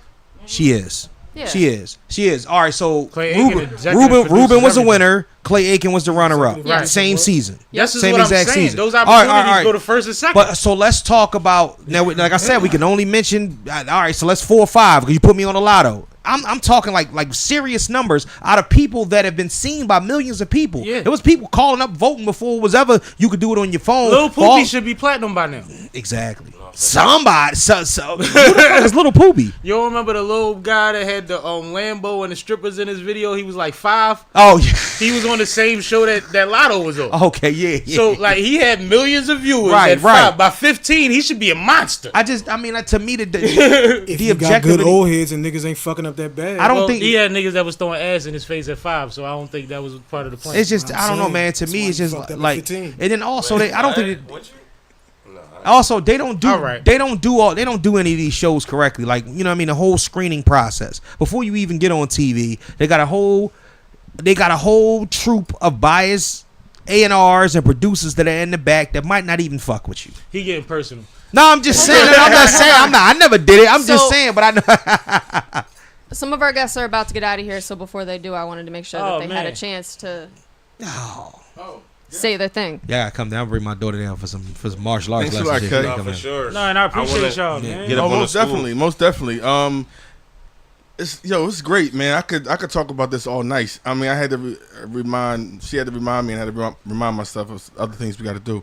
But man, I could talk all night. It's just so natural, man. Every time I come over here, and of course you, Sammie, and everybody that's over here. You know what I mean? The vibe is always the same. You know you welcome back whenever, bro. I just want to say thank you. This was cool. I've never, done a podcast. So this, just having the opportunity was really great. Again, please come out. Somerset Academy, 719 West Girard Avenue, 267-639-9664. We have free preschool, everybody. So if you have a child between the ages of 3 and 5, we have free preschool. Again, our after school program, we pick up from area schools. We have martial arts, photography, spoken word. What grade do your school go to though? Like completely? So we have infants all the way to after school. Our after school are from 6 to 13. But we, have nonprofit. We have nonviolence programs dealing with kids that are more likely to kill or be killed. And we really, hone in and work with them. We give them counseling. So things like the Garcias of the world, we can, really stop that early on. We have a behavioral specialist on staff that works with our youth. Because a lot of times what we're seeing is that when children aren't getting services at the, 2 years old, 3, 4, and 5, they're slipping through the cracks. And a lot of times when children look like us, the young gentlemen, who are sitting here with me, a lot of times they're just labeled as they won't sit down or they have problems. They're just, young, black, and angry. No, they didn't get a lot of the services that they may have needed at a young age. But you could get that at Somerset. A lot of times we help that process through the red tape, because a lot of times when they're young, parents don't know. They don't know that their child may be on the spectrum of autism. They don't know that, those speech delays are really contributing to a lot of issues later on in life because they didn't get the services. We have a chef on staff. We have a phenomenal chef. We have a garden. So a lot of things that you may not necessarily think about in the inner city, we got them. So please come, 719 West Girard, Somerset Academy. Thank you so much for having me. That's the things, man. People, parents always wanted to be different because it's their kid. Hold on real quick. That's too good. I appreciate y'all. Please keep up the good work. Everything that you said, even your interjections and the topics, sound great. But what y'all said about what y'all doing in the community and what y'all doing for these families, it's not for kids, it's for families. It's awesome. Absolutely. And I just want to salute y'all, and I appreciate y'all. And watch, check out the school. You know how the play go. If y'all need more time, we figure out some more time. And sweetheart, you are always welcome. Thank you. You know what I mean? Yeah, we'll main stage you next time and all that. But no, y'all be safe, man. We appreciate y'all. Let's do this one more time, man. Sorry, I ain't got no more wristbands, man. Give her a cash drunk. It's like, no. I'm gonna hit you when I leave out here. All right, bet. And that's what it's about. I want my people to meet people that can help each other, man. And Hype is one of them people that's going to figure out a way to make something work for you. Trust me. That sounds like 2 episodes. Trust me. 3 episodes. Hype go crazy. Fresh beers. That's 3 Hype episodes. Go crazy. 4 episodes. I forgot you over here too. Oh yeah. Well, you know, 150 now. And you a part of too. So Absolutely. You know this when we go amongst other people. I need that network too, good brother. Oh no, absolutely. You know some folks that sound like they know some stuff I need to talk about. That's the entire purpose of the Pod Link Right. Live Show, August the 4th. Get your tickets now. Hit the link in my bio. Right. That part. All Great right. show, by the way. Always a great show. Let's get into our next topic. So this was a cash topic. What was that noise though? Somebody's car. Backfire. I'm about to say, it didn't sound like a You joke. don't know what this neighborhood is. Everything. Everything. That's a segue into the topic.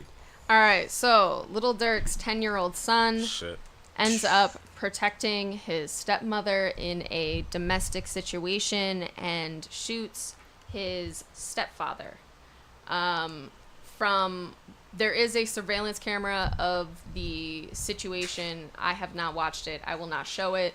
But from what I've read about the situation, the son took a gun out of his stepfather's hand and shot him with it.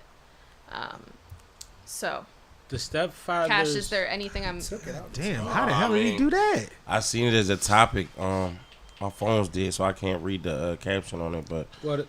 I just seen it as like a crazy situation. Like, how the hell did this happen? The stepfather's statement is that he released a video because he thinks that you could decipher in the video that he never reached for his gun and pulled his gun out. That the young man actually took the gun off of his waist under the direction of his mother. That's what he was saying. This is what, and this is a... Yeah, they said she shot him too, right? This is a loose quote. But he said, I put the video out to show you that I never took my gun off my hip. It was taken off of me by the son because his mom was directing him to do so.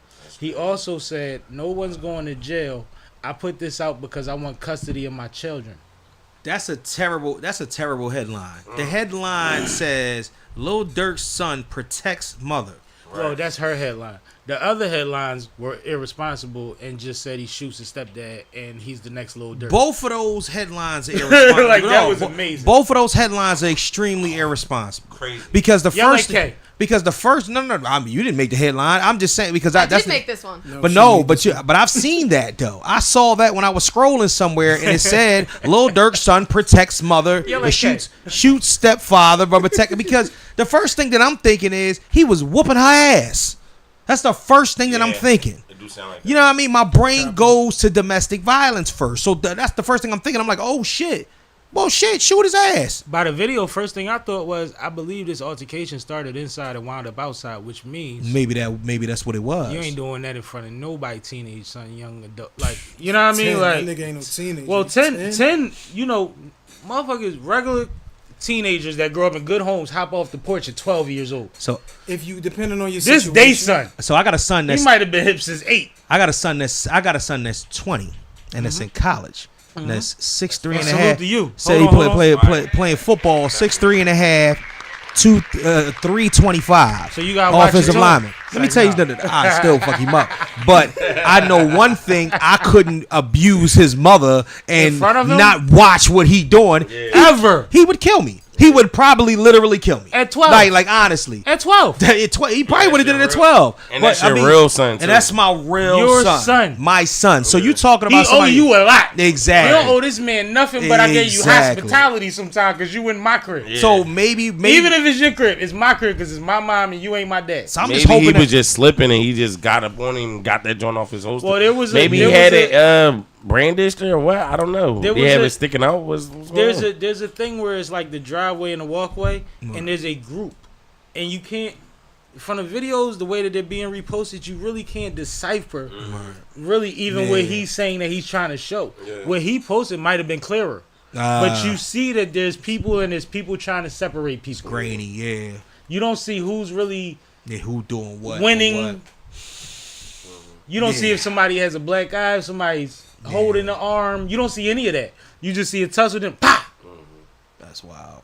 And I don't like you said, how a lot of people have been reporting on it. I don't like shit like that. I don't like trying to say that.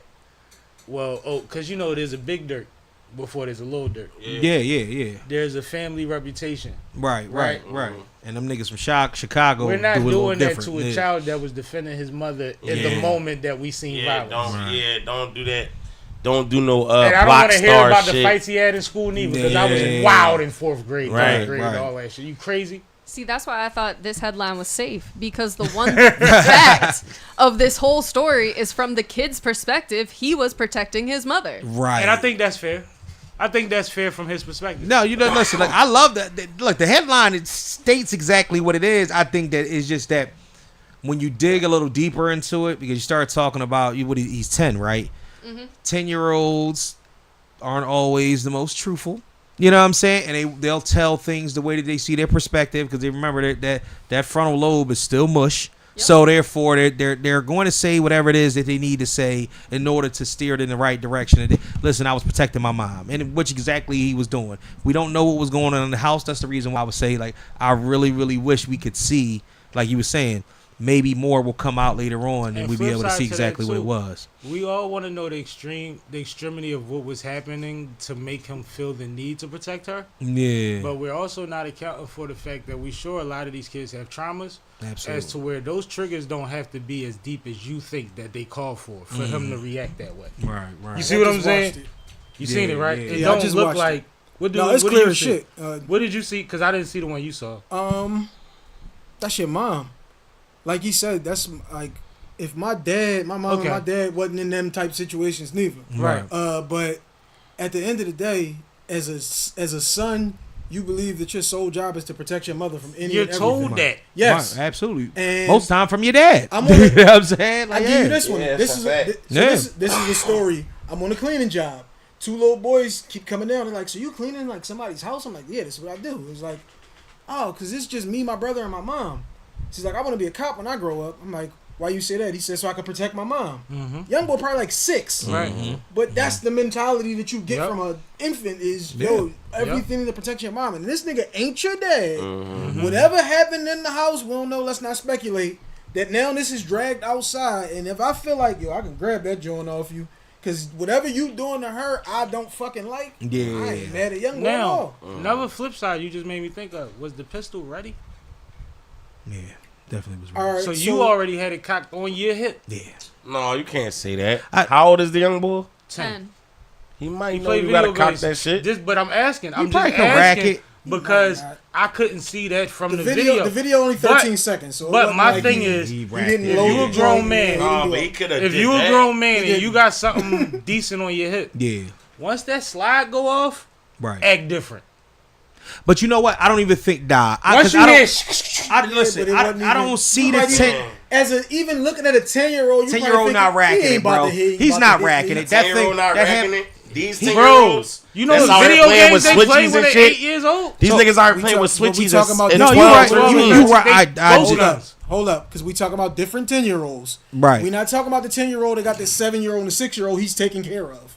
And the 10-year-old that got a package on him. I see what you're saying. Yeah. We're talking about different type of kids. You know what I'm saying? So who's to say Durk's son not like that though? Exactly.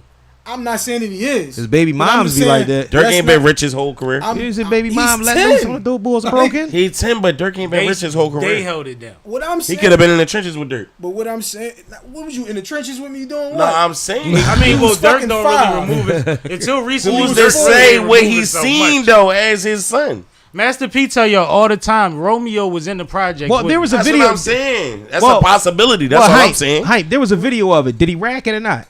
No. All right, he didn't rack. That's what I'm saying. I didn't think so. Of it. He didn't rack it. That nigga pulled it off his hip and let it go. Like that's it was already cocked back. I don't know if y'all got something going on. You already was either being irresponsible or on some bullshit. Oh yeah.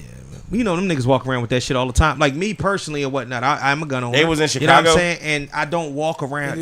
I never liked Glocks because they didn't have a safety. No, I know safety. And what you know what I mean? I had a PD9 Ruger at one time, and I would never walk around. Cause it has double safety on either side, but I would never walk around with one in the chamber because if I shoot you, I mean it. Yep. You know what I'm saying? So there you gonna get the whole rack, you gonna get the aim, and you gonna get rocked. And it happens fast too. And you can't know what I'm saying? With one in the chamber. Right, and that's another thing.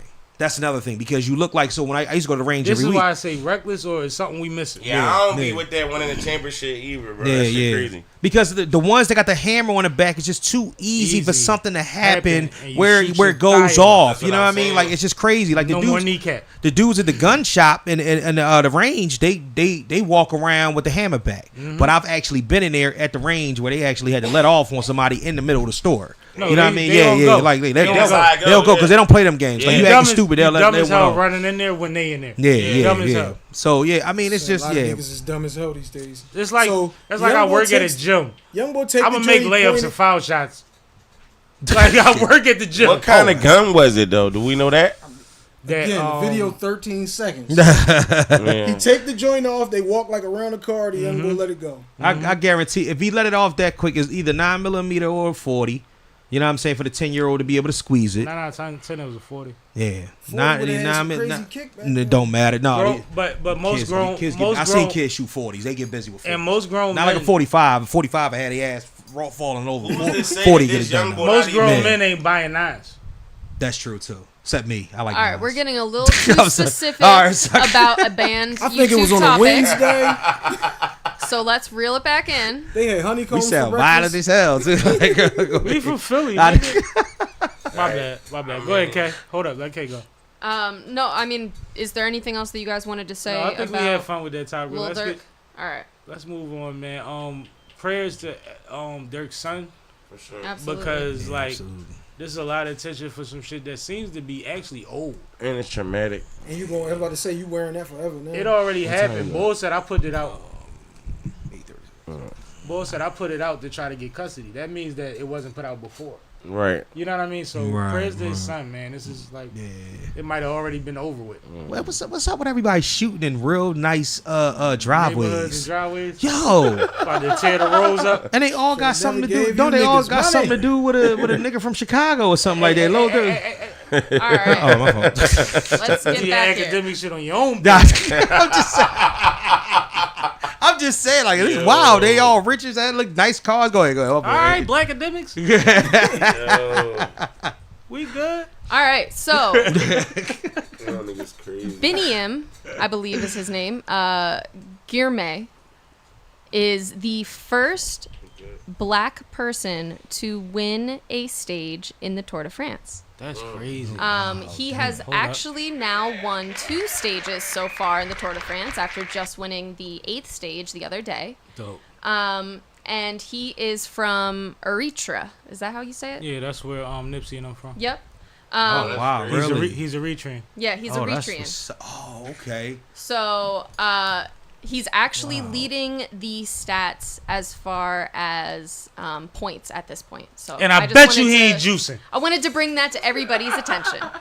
Fuck no. Niggas no, being Eritrean like being Kenyan. Yeah, them niggas. This what we do. Yeah, them niggas. We move for a living. Yeah. Shouts out to this brother. We tighten up our calf muscles every day of our life. Bro, I ran the Broad Street run twice. I'm dead serious. I ran it. You going. I ran it in 18 and 19. Not bad. And I did a great job. Not bad. Hour 45 minutes, 10 miles. Them Kenyans, 35 minutes. Right. Yeah. 35 minutes, and that's the long haul. Like that's the slow time. So hold on, I'm saying the Broad Street run isn't that bad. Right. You saying you ran it because I don't want people to get confused. Yeah. You saying you ran it in 2018, 2019, and you're saying your time was around hour 45. Because we spit a lot of numbers out. Yeah, hour 45 minutes. And you said that was good for you. You done great. Great for me. You had people around you when you finished. The two Kenyan bulls that won, 33 and 35 minutes. Damn. That is quadruple. Shit is ridiculous. What the fuck is that? No, you got they cut your shit into a quarter. A quarter. Them niggas laughing. And I was 50 pounds less. Nigga, I was in the best shape of my life. No, I was moving too. Bro, I'm not making it an hour and a half now. So I can imagine. Nigga, it'll be Wednesday. I'll still be the fuck out there. Nigga. You know what? It's a marathon. We still count walkers, don't we? They do. We count walkers. No, but they will pick your ass up and Uber you after a while. Yeah, you can't be on a... I'm good with an Uber. Little air conditioning, Gatorade, little granola bar. Can we get an Uber at Can I get a granola? Hold on, give me my peanuts and my beef jerky. Give me one of them foil blankets and shit. You know what I'm saying? It's like... Uber to a marathon. No, hold on. Let's get back to the homie, though. Fun fact, the first Tour de France was actually in 1903. So it has been over 120 years without a black person winning a stage. Not even the whole Tour de France, just a stage. Well, you know, like with sports, even the popular sports, you have to grow the need or the care in these villages and places that's not like thought about, right? Right. So then by the time they probably gave a fuck about the Tour de France, everybody had special Gatorade. Oh, I'm trying to figure out when we was let in. When is the first time that a black person actually got in the Tour de France? Not 1908. Oh, hell no. Oh, hell no. And it wasn't 1928 neither. Might not even have been in the 60s. Yeah. Might have been 81. That is a great question. It might have been 81. Sheesh. Crazy. Yeah. So it's like the deficit that he probably, as a country, like where you training and the knowledge of the sport was probably great to overcome for them.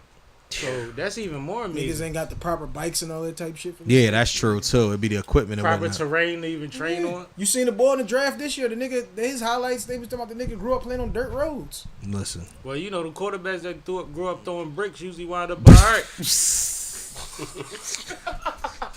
I ain't even had no proper helmet. Like nigga, leather helmets and shit. My little brother used to catch on my passes. He got hit in the head every day. Oh, that's crazy. He be here 2 years. All right, let's move on. This nigga stupid. Oh, Let's talk about Stephen A. It's time. Oh shit. We went viral for our last Stephen A joint, by the way. What the fuck did he do? All right, so if you remember, last week was the BET Awards. And the BET Awards does the same thing every year where they put together an in memorandum segment where they list all of the important people who died in the previous year. Shouts out to my brother Chris Cotton. He had him on there that year. Say that, my guy. During this past BET Awards, they included O.J. Simpson in their in memorandum segment, which Stephen A. Smith had a lot to say about. He went on a rant, a tirade, if you will, straight Stephen A. Smith style, where he, you know, goes on about how OJ wasn't for the black community. He didn't deserve to be honored by the BET Awards in that type of way. And then Willie D responds. He kind of claps back and says, you know, who are you to make these types of comments? Let me interrupt real quick, if you don't mind. Sure. Real quick. Because I watched it, it's probably about 30 minutes of Stephen A. addressing Willie D and Faizon Love. This is on his podcast? On his podcast. Okay. And he starts by saying, his first point that he made was, how do they look at us if we're honoring this guy that we shouldn't be honoring? And then he makes comparisons to white award shows that didn't honor somebody that had killed his wife. The guy from what show was it? One of the guys, white guy, they made jokes about it instead of honoring him. Fox niggas, I think the boy killed his family. You talking about? It was an actor that killed his wife. And the kid, yeah, that was the Fox. But he wasn't convicted. But it was similar. It was a very similar. Oh, you talking case. about Robert Blake?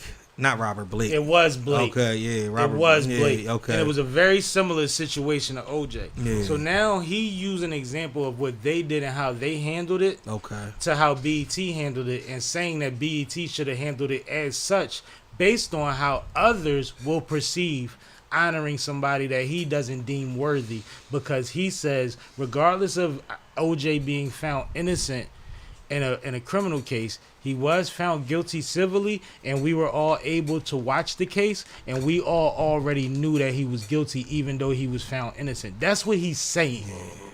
Now, part of what he said was he used the shortest part for Faison Love. Right. He went in on Faison. He talked a little bit of shit. He jabbed a little bit, but then he got super serious. And he said, if y'all want to know why I took a minute to take a breath, it's because I don't want to go off on this brother. I don't want to, like, he damn near threatened Willie D. Like, I'm trying to control myself because you know I could take it there, type to Willie D. And if you know anything about the Ghetto Boys, you know Willie D has been a firecracker their whole career. He get it done. Yeah. He don't talk, he throw hands. I love his pod too. Yeah, That he's shit is great. Fire. He's Yeah. great. Sometimes he's a little boring, but he's great. Yeah. But so Willie D's response, I knew was going to be based on that threat. And Willie D said, we take all this away, and I know I beat you up. No innuendo, fly talk. I would beat you up. Right. And Willie D and Faison have both responded to his 40-minute rant and said, you still missing the point. We're not talking about this one instance. We're talking about multiple instances, and when you wind up on the wrong side, and plenty of them you've already apologized for. Right. We've seen what you've done to Kyrie for years. Right. When you didn't have to do that. Yeah. And that was a black man that was positive, and you was mad at him because he didn't get the jab. Yeah. Yep. Yeah. Not because he did something in the strip club. I agree. Not because he got caught with the weed. Right. So I just want to further explain, like, this is where he's standing on. He's standing on white people's perception of us. Yeah. And then he's also saying, well, you know, I'm from Queens. To Willie D. So this is you know what this is. You know what this is. This is somebody who knows better that he shouldn't take himself as seriously, but he's doing it because he got a contract coming up. 25 million. 24. He's demanding 25 million. He had 18, but he went to 25 because they got Pat McAfee running down there saying "fuck" on ESPN in the morning, and they love his shit. And salute to him, you know because what I'm saying? I love to see a black man start a bidding war. Go ahead. Me too. But the problem is, the problem is that he's going to do anything, include smack his brothers, in order to shake that table. Exactly. And that's the problem. So we know Stephen A. We know what he's going to do. We know the type of things that he's going to say. Yo, he's rocking the table because he feels like it needs it. Now, the problem is that in this instance, rocking the tape might get you smacked in the face in person. Can I tell you another Ain't nobody above it. Look at Chris Rock and Will Smith. Can I insert a piece of that you skipping, you glazing over, and I know you know this is happening? What's that? Shannon showed him how lucrative the podcast field can be. Right. And he's been trying to catch up to that also. Yeah, but he can't. So he finds a salacious topic every other episode. Right. Because you know what it is? There's something about the way that because he wants to yell. Yeah, something about him the way that he wants to say respect my mind. But you know what it is? There's something about him being Stephen A. Something about him being Stephen A. that's not giving him that podcast gravitas. He don't feel like Unc. He don't feel like bro. because it's not from a genuine standpoint. That's what it is. When you've been behind that ESPN mic for so long, there's something fabricated about it. Did you see the pod when he had his nephews on? No, I didn't. There's a clip, and look it up. He has his nephews on, 2 young men, handsome, well-groomed, intelligent young men that he literally introduced them by his perception of them and not who they wanted to be introduced to the audience as, if you can understand what I'm saying. I understand what you're saying. He's the smart aleck, and he thinks that he think he get all the women. And this one, he the fly one, and he just thinks Unc don't know nothing about nothing. Right. And they have 8 minutes. And they gonna show their personality did a pretty good job. But it was with his overproducing on a podcast. We are not on ESPN. You would never even bring them on ESPN. Because not at this point, I would say. You know what I mean? But this is something like just kick it with your nephews. Let us see you be Uncle Steve. Here's the problem, though, dog. Gives you another side of it. Let's keep it a beam, man. I don't know how long. Yeah. I don't know how long everybody. Well, I know how long Hyman did. I don't know exactly how long you've been doing this or whatnot. Everybody can't podcast, and I don't give a fuck if we're talking about. I have this argument a lot or whatnot because we start talking about. Me and Hank talk about the business of podcasting a lot, and then me and my social media manager Tyre, we talk about the art of podcasting a lot. Hank is great on the business, right? Big shots to Tyre. And some people have this thing in which they do not take the art of a podcast serious because they think it's just sitting down shooting the shit. Yeah, you know what I'm saying? Think their opinion is fact. Exactly. And somebody like Stephen A. before he was doing these types of things before podcast was even a thing. So he feels like what he does translates Shock well over to that call shit. So what he's going to do is try to make himself a shock jock in a space, but still bring the same Stephen A. Dog, you not podding though. You still apologizing before you curse. Right, because it's not really what you want. Get comfortable, loosen your time, bro. Exactly. Yep. You still saying I called my minister because I'm about to say shard. Like you ain't even say nothing, bro. Like. There's no shock value to that. And that's what it's corny. Yeah, the thing exactly. you're talking about is people who got a hobby and people who are in the business of podcasting. I tell niggas all the time, I call myself paid talent because I've been paid to do this shit. Right. Absolutely. You sell tickets I get paid to talk shit. Copy that. When you sell tickets and merchandise, nigga, you're a professional. Right. Exactly. I get paid to talk shit. Exactly. Facts. Exactly. But that's the whole thing and whatnot. When your livelihood or the things that you, if you looking at it from a standpoint in which that it's not based in that, like his contract is elsewhere. That's like when LeBron come and do the shop and he do the podcast or whatnot. This is not his thing. He's so much welded into that. He's doing this shit for fun, and it doesn't come off as if as sincere. That's the difference. He's not doing it for fun. He's using it as leverage. That's what I mean by Stephen A. Right? Pay attention to how he released his podcast. He built an entire studio. He like that podcast set is an entire. It has 4 different factions to it. Right. Like where you could do the weather over there and some shit. Like he has everything that they have on a minor scale. Right. In his facility. Pat I don't know if McAfee's that's trying to Pat McAfee the situation. Right? But why don't he have a co-host? But what I'm telling you is he's trying to show the translation from what he's been able to be, his longevity on TV and how that translates over there. Yeah. But it's not the same. Right. It's similar to another podcast that I love, Mark Jackson with his son Blue. Yeah. They have a great chemistry, and Blue is awesome, and Mark is a great storyteller and a great mind in basketball. Yeah. But Mark is so accustomed to overly produced shows that Shoulders Down had to become a thing after a while. So this is the you see what I'm saying? This is the thing we also gotta allow though in them situations, because I remember when we first started. And niggas who was listening would be like, y'all just sound like y'all restricting yourself.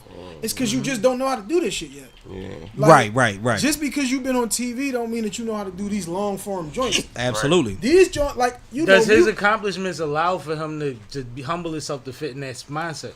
The key word was humble yourself.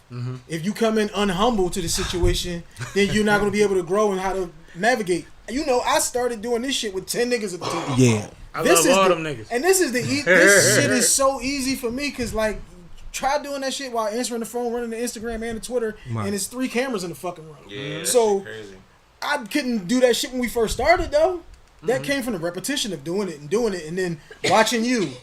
Listening to your show, listening to other people's shows, watching the videos, listening back to our shit. Niggas give me way too much credit. Doing the work of, if you doing some shit and I respect it and I like it, I'm gonna pick and choose from what it is that you're doing. Absolutely. And I can add it to my game. That's why I put But it the out thing there, that you said from the rip was humbling yourself to understand that I don't know this shit. Right. And I know if I don't know this shit, you remember the same shit we talked about 4 years ago. I'm still working on that shit. Me and you had that conversation, and I said, "This ain't even something I'm about to do right now, but I know you do this, so let's lay some of the groundwork and give me some of the shit that I ain't even thinking about." So, as 2 podcasters, let me ask you this: do you think that the misconception, since I mentioned Shannon earlier, right, was that Shannon he's got the spike because of the cat moment? Shannon caught a lick. Hold on. As a podcaster, you understand creating an environment to catch the lick. Absolutely. You did the work before you got the cat interview. Yeah, you got to be extremely intentional, bro. Right. So I just want to be like, because y'all know this field. So go ahead. Speak to that. I'll give you this. How we popped with the podcast.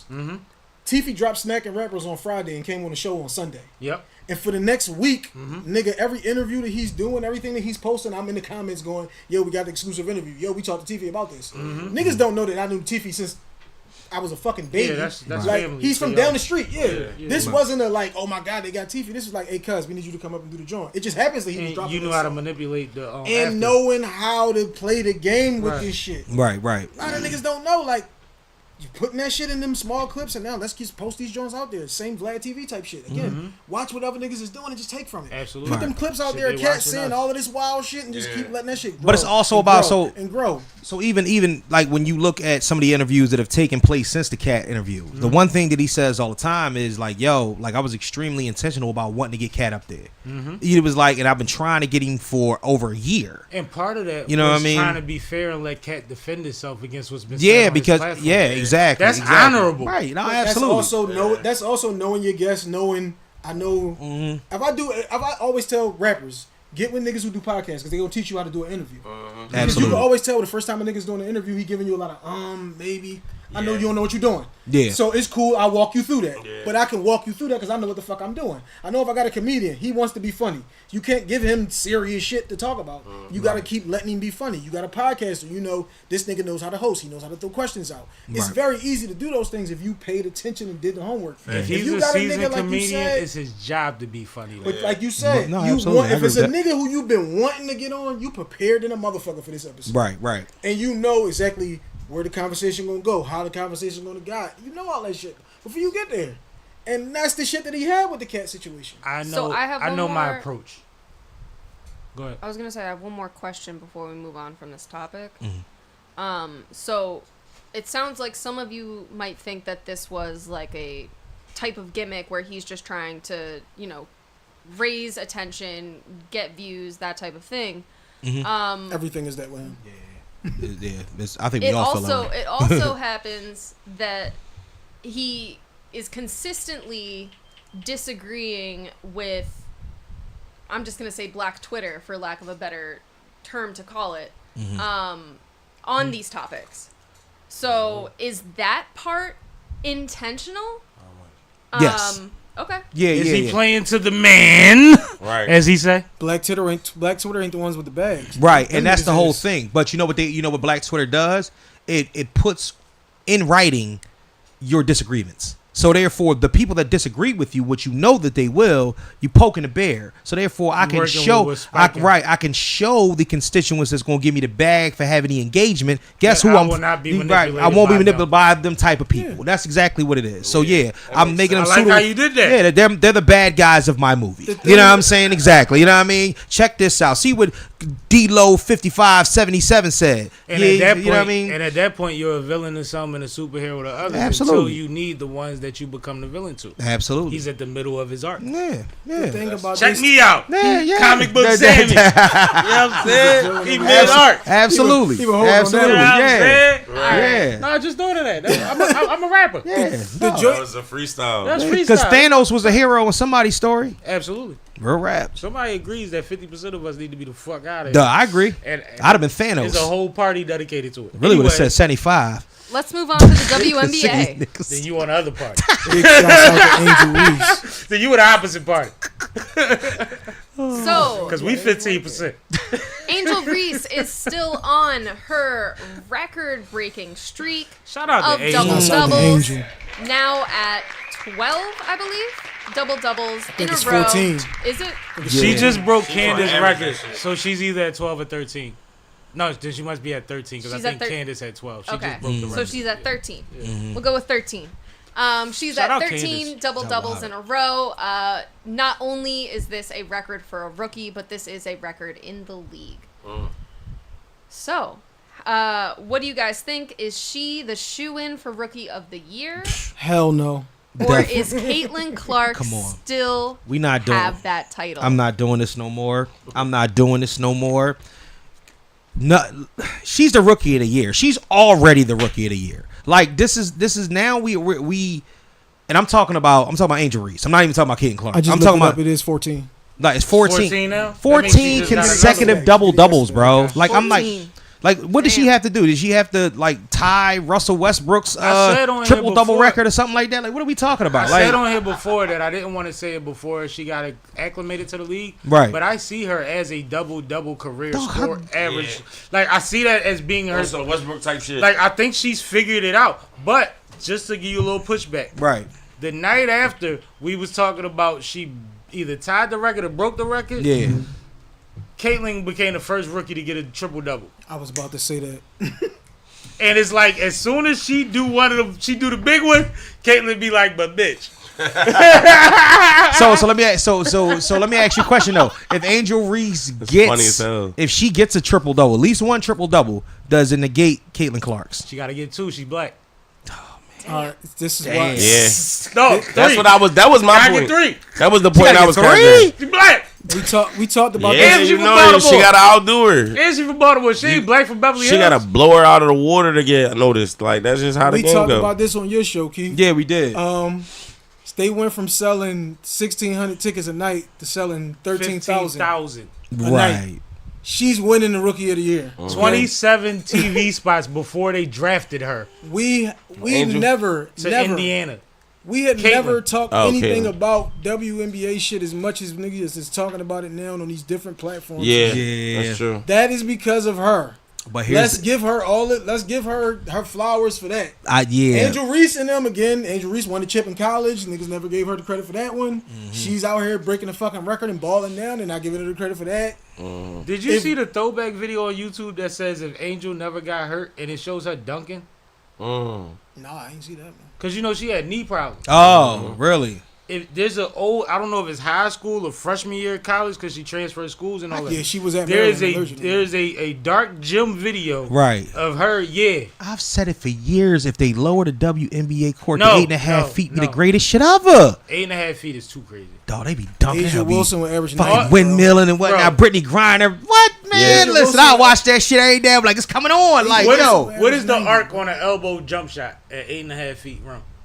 What's the arc on an elbow jump shot at 8.5 feet? 177 degrees. That shit is a line drive. You just start playing bowling. That's like bowling. Niggas gonna stop jumping and shoot. Yeah. Like, stop, bro. Like, it's cool. They've been playing on 10 feet their whole life. I know, man. We do not have to change this into the Globetrotters, man. I want to see the chicks He jump. just said that they jumped from 1,600 to 15,000, 13,000. No, look. Right. So, let that be what it be. Let them catch up on some of these streaming deals. You know what's funny though? I think because that's what they missing. We got to know where to watch them every day. Here's the reason why I feel like Angel Reese is still winning MVP. I mean, not the MVP, but the Rookie of the Year. Is because of the simple fact that a lot of these executive decisions for awards and privileges given out are still made up of a council that's majority of women. Same thing with the Olympic situation. Why Caitlin Clark didn't get put on a team? They both all-stars, by the way. Huh? They both made the All-Star team. Of course they was going to do that. But that's what I'm saying. That was like dumb as shit though. They both should be on. If they both on the Olympic team, guess what? You watching that shit. But neither one of them on the Olympic team. Playing. Guess what? You ain't watching that shit. But of course Angel not. Wilson gonna be out there killing, and you ain't gonna know nothing about it. And that's kind of my point. So that's the reason why I say that Angel Reese might still get the Rookie of the Year. Matter of fact, look up the USA. Damn it, I don't want no USA merch. Never mind. Man, I'm fucking with her. I like what she's doing. We can get you a jersey over I hope she keep doing it. She repping Baltimore and putting on for Chicago. No, I want to support the league. I just want to say, hoodie. I had a great time. They bring a team to Philly, I probably bro. See Cash, I gotta get out of there. Cash, I appreciate you, brother. Listen, you know what I'm saying? I'm gonna lock in with y'all for sure. No, these definitely gonna do something for sure. Yeah, I just met bro, but he cool and Hype is family. Hype is family, man. All right. He always ready to pop. I'm tap in from the car. You already know, bro. No, you already. Nah, big shout to Angel Reese though. She's not gonna get it, but and salute to both of them for making All-Star, man, as rookies. Yes. That's amazing. Oh yeah. That's a wave right there. Regardless of you coming into a grown women league, they not ready. They've showed that they can figure it out and that they're consistently who they are. Oh yeah, definitely. And it's only upside. We sports is about upside. We just talk about men that need 2-year windows. Yeah. They rocking already, man. Right. See, How do you hate on that? Another thing too about the girls, they go straight from the tournament to the draft to playing. Yeah, they don't even get to train with the league professionals. They still out there like on full go mode. Yeah, that's true too. Like though, I don't get to put you with the professional trainer that we grabbed from the NBA to get you right on your. Oh no, that's next year. Yeah, next year when I come back, I'm gonna be even better. They don't get no off season to develop. They go into their season with their game. And while we talking about girls, let's just shout out Juju, who should have been on the fucking Juju team too. Juju is Juju got tough. time. Juju young. Sophomore, but they're not. She a sophomore, but Juju like 18. Remember they used to do that shit back in the day where they had girls can't come one out or two college players. Yeah, no, they can come out now. No, it's 20 something. She just said it. Yeah. They she can't was on come Cool out. Kicks. Come out early. She just said it on Cool Kicks. That's only the men's. I didn't see NIL. I know she getting the bag already. That NCAA shit is different. No, Juju's gonna get paid. Yeah. And Juju I mean, worth it. Yeah, and remember they used to do that back in the day with the men's squad or whatnot. They would let one or two college changing. players See, come this is off. what I Yeah, you understand know. Play about on that, though. Olympic. Yeah, to play on Olympic They team. didn't want to go fucking Damn 8 years in a row, 8 times in a row. Yeah. The 12th, 13th month, these niggas not playing. Right. You want them there though to see Diana Taurasi practicing. The same shit like when 08, when Kobe goes to the Olympics and these niggas is all going out and they like this nigga's going to the gym every night when we coming back. Right. One nigga's following him to the gym. Well, you now know two how the niggas is argument going, got and so messed forth up. and so on. You know how the argument got messed up because of social media. What happens is once the list comes out, you say why aren't they on there, and then you say who could come off the list. Right. This is a conversation for before the list comes out, because once you don't want to take nobody off that earned. That's an absolute. You don't want to take nobody even that earned if off the list. Even if you talk politically, financially, and exposure wise, there's not a woman on that list that you can make an argument with another woman that's not on that list that's in the league will tell you is worth taking that young lady off. Yeah, I do agree. They do this every year with the All-Star game. They put the nigga on the team. You see what I'm saying? Yeah, no, I know. I understand exactly what you mean. Because it makes sense. Because, like, I mean, but remember, they sat Kobe down because he was embarrassing the vets. Like, yo, it get bad. Like, you gotta be careful when you new and nice. They already talking crazy about. They talk crazy about Jaylen Brown not making it to the USA team. So you know what I mean? 1,600 to 13,000. She got to be on the team, bro. 1,600. No. As a businessman, I understand, but I also understand that the league and women's professional basketball is under scrutiny. That as that organization that's organizing that one situation, they might have felt the need to balance out some of what's going on, and it they may have sacrificed certain things for integrity. When you do things ahead of time, right? You call this list out when these young ladies are early in their season. Right. By now in the season, we looking like, well, shit, they done held it down. Yeah. But we're talking about integrity that comes before that point. Yeah, absolutely. So it's just like if the same shit we get mad at the Grammys and the Oscars for. Like, don't switch up now, nigga. Right. I mean, but it's easy to say that you want to give them the privilege for the business aspect. You want them to do the shit. You know what I'm saying? But this governing body might not be interested. Because, I mean, think about it after that and whatnot. Then we start talking about, you know, what's going to be next. When Juju finally come out and whatnot, what is she going to have free reign to do what the fuck she want to do? Well, because y'all took the business side of approach of it before anything else? Well, that's why I understand the other side of it, too, because you also want to roll out the future when you go international, right? Yeah. And they would have been part of rolling out the future, and when they would have been the vets in the situation, somebody that had been there before, we would have had a Juju to roll out. Yeah, that's true. Yeah, that's true. That's the other side of it. And the Olympics only happen every 4 years, too. Yeah. So, you'd have been rolling out a Juju. I get it. So now they go roll out together, a Juju gonna sit. But that's how you even grow. And she might be head and shoulders above anybody but Asia by the time she get there. Cause that's how you grow the game. True. It's like Juju that nice. Yeah, that's how you grow the game. That's how you grow anything. Is you get the game and then you pass that shit down. If you the motherfucker that's just especially internationally, and you the nigga that's just holding all the knowledge, then what are you doing? That's why I always tell niggas, I wish I had somebody fucking telling me some shit when we was just screaming at each other in the basement. Right. I wish a nigga would have said, no, you did this, or if you did this. I can't tell you how many motherfuckers that I helped listen to their joint and just gave them pointers and different shit like that. Yeah. Before I even did How to Hustle seminars, which are available at I Am Hype on Instagram and Twitter. 5-part series, you know what I'm saying? How you make money off of this, treat it like a business, relationship building, live Q&A. You got another one for you. You got to tune in for that.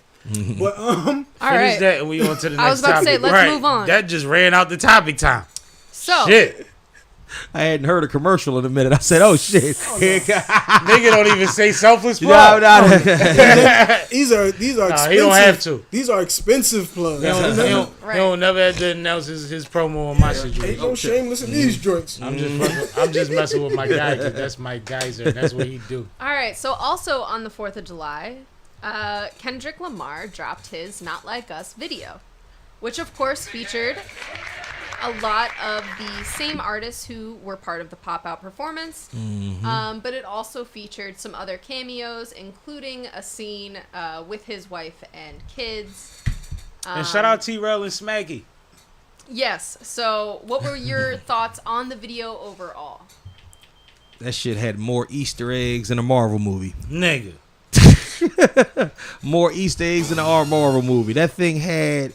It had the Scary Hours Drake running up behind him and getting snatched back into the darkness. It had the wife, his wife and kids in the picture with an old timey like family first type photo, and all of a sudden they crip walking in the living room and whatnot. It's just she fucking it up. The director of the video is the dude that what's his name? The boy that Dave Free. Yes. Yeah. Him and Dave Free directed the video. Who Drake accused of being a father of one of Kendrick's kids. It just sums up a lot of shit. It's just real crazy. Quick, yeah. Back to that Easter egg that you already mentioned. Right. When you look at the picture of the kids, they have Kendrick's whole face and ears. Oh my gosh, yeah.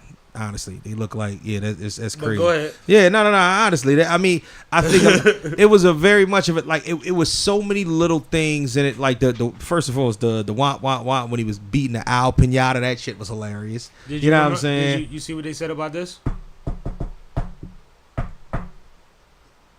Hold up. That was the intro to the video when he knocked on the door and yeah. What is that? Shaving a haircut. 2 pence. It's a whole tie-in to a whole menstrual situation. A whole it's a history to just the shaving and haircut thing. And he did the shaving and haircut knock, and the slide open, and it was a clownfish. It's a whole thing, bro. Really, bro. I'm gonna have to deep dive into that. That video is so LA. I loved it. Dope. Yeah, Nisa, where you from? No, is that my Nisa? Your Nisa. Nisa! Yeah. What up, nigga? That's the homie, man. I gotta go to the A and fuck with Nisa soon, man. Yeah, but that video was not. It was definitely a vibe or whatnot. You know, just DJ Mustard all through that joint. It had me cracking the fuck up too. It's just like it had a lot of it was just him. Mm-hmm. Like it didn't go out of control. It didn't go to a place where it didn't need to go, because I think that ever since this was going on, somebody brought something up to me that I never really thought about. Did you notice that throughout this entire thing, Kendrick has never said anything but a diss record? Yes. He's never said anything but his record. I noticed that. That shit is wild. I got something I want to ask you. What's that? Have you ever seen Kendrick more comfortable than during a pop-out show and that video? Have you ever seen him happier? Did you know Kendrick could dance? Did you know Kendrick would smile and laugh in moments of turmoil like a G? No. Like, we didn't know none of this about him. Like, I want to point out that the nigga took time and just did Drake dance over and over again every chance he got on some subtle comedy shit. Yeah. Like, he's satirical, he's intelligent, he has rhythm, he has personality. Like, as much as we knew he was talented, he has used this moment to expose more of his, and it's something we talked about earlier, more of his personality, more of the things that make you indicative of buying into his brand than ever before, on top of being one of the most talented MCs we've ever heard. Why do you think that is? Because he understood the gravity of the moment, for one. For what two, else? Because I think that Kendrick's checklist doesn't line up with ours. If it did, the albums wouldn't be surprises every time they come out. I like that. He has things that he wants to knock off, possibly because of situations. He might know, I only got access to Dre for so long, so I want to do this type of thing with Dre. He might know, I only got this much time left with TDE before I go do me, so I got to check this off the list because this is something I don't want to do, and I want to be on that list. I want to be able to be in the Rock and Roll Hall of Fame. In the future, like, there's certain things that niggas do as artists that have nothing to do with the population. Also, nothing. Also, some people thrive in extremely competitive situations. And also, you know what I'm saying? Some people are just built for that. Like, and I think that moment, that was something that he been wanting to show to us ever since Control. I think that he called them niggas out back then. Like, listen, y'all got something to say. I'm saying this to you. I think that's the spotlight on the situation, because if you ever realize how Kendrick has handled his career, right, he's always known the value of a feature. And I tell you from this perspective, how many times did Jay-Z diss somebody on his record, and how many times did he throw shots on somebody else's record? Kendrick, every time Kendrick shook the industry up, it was based on something that was bigger than him. Right. I see what you're saying. He's already shown that he maximizes. If you talk about the Control verse, that wasn't his record. Right, no, it wasn't. Right? It was Big Sean, John. If you talk about the Future record, that wasn't his record. Right. Yeah. So then when it became like, now I could maximize all of this, I could Lil Wayne, 2 Chainz feature myself into people realizing that I could do things outside of myself. Right. Now when all eyes is on me, watch how I jug. So let me ask you a question. Do you think that there is true clear-cut animosity between him and Drake? Do you think that, because I really do believe that, like, some people in life are just not your type of people. I think that that's what it is, but I don't think that it goes both ways. I think that Drake looked at him as a pest. Looked at him as somebody that he respected, but somebody that he was sick of being. But I think Drake looks at everybody like that. That's the problem. Exactly. But even at Kendrick's level, he looked at Kendrick as somebody that, if you ever fuck with me, I could bury you, I could drown you. Yeah, and I think that was Drake's Kendrick Achilles heel in the situation. Doesn't like his personality. Yeah, I think so, I'll give you an example. When I was a kid, young teenager, I heard Ray J in an interview on the radio. Right. Wendy Williams or something. Was that the one he was cussing Fab out? No, that's Breakfast Club. This is way before all right. But I'm listening to him, and I'm like, no, ain't that Brandy's little brother? This is back then. Okay. So that's when he's getting some attention, and I knew that he was a good actor and an okay singer, right? Right. But when he started talking in the interview, I was like, if we lived on the same block, we wouldn't go to the mall together. Right. We wouldn't go to the basketball court together. Yeah. We wouldn't go to the party together. Like, I wouldn't even utilize you as the boy that, like, can sing, or as the pretty boy to get the bitches. Like, I just don't feel safe with somebody that talks based on what you value. Shout out Nisa. She said, my dog, I love you, bro. Then she said, Kung Fu Kenny got that big Gemini energy. You already, niece. Big Gemini.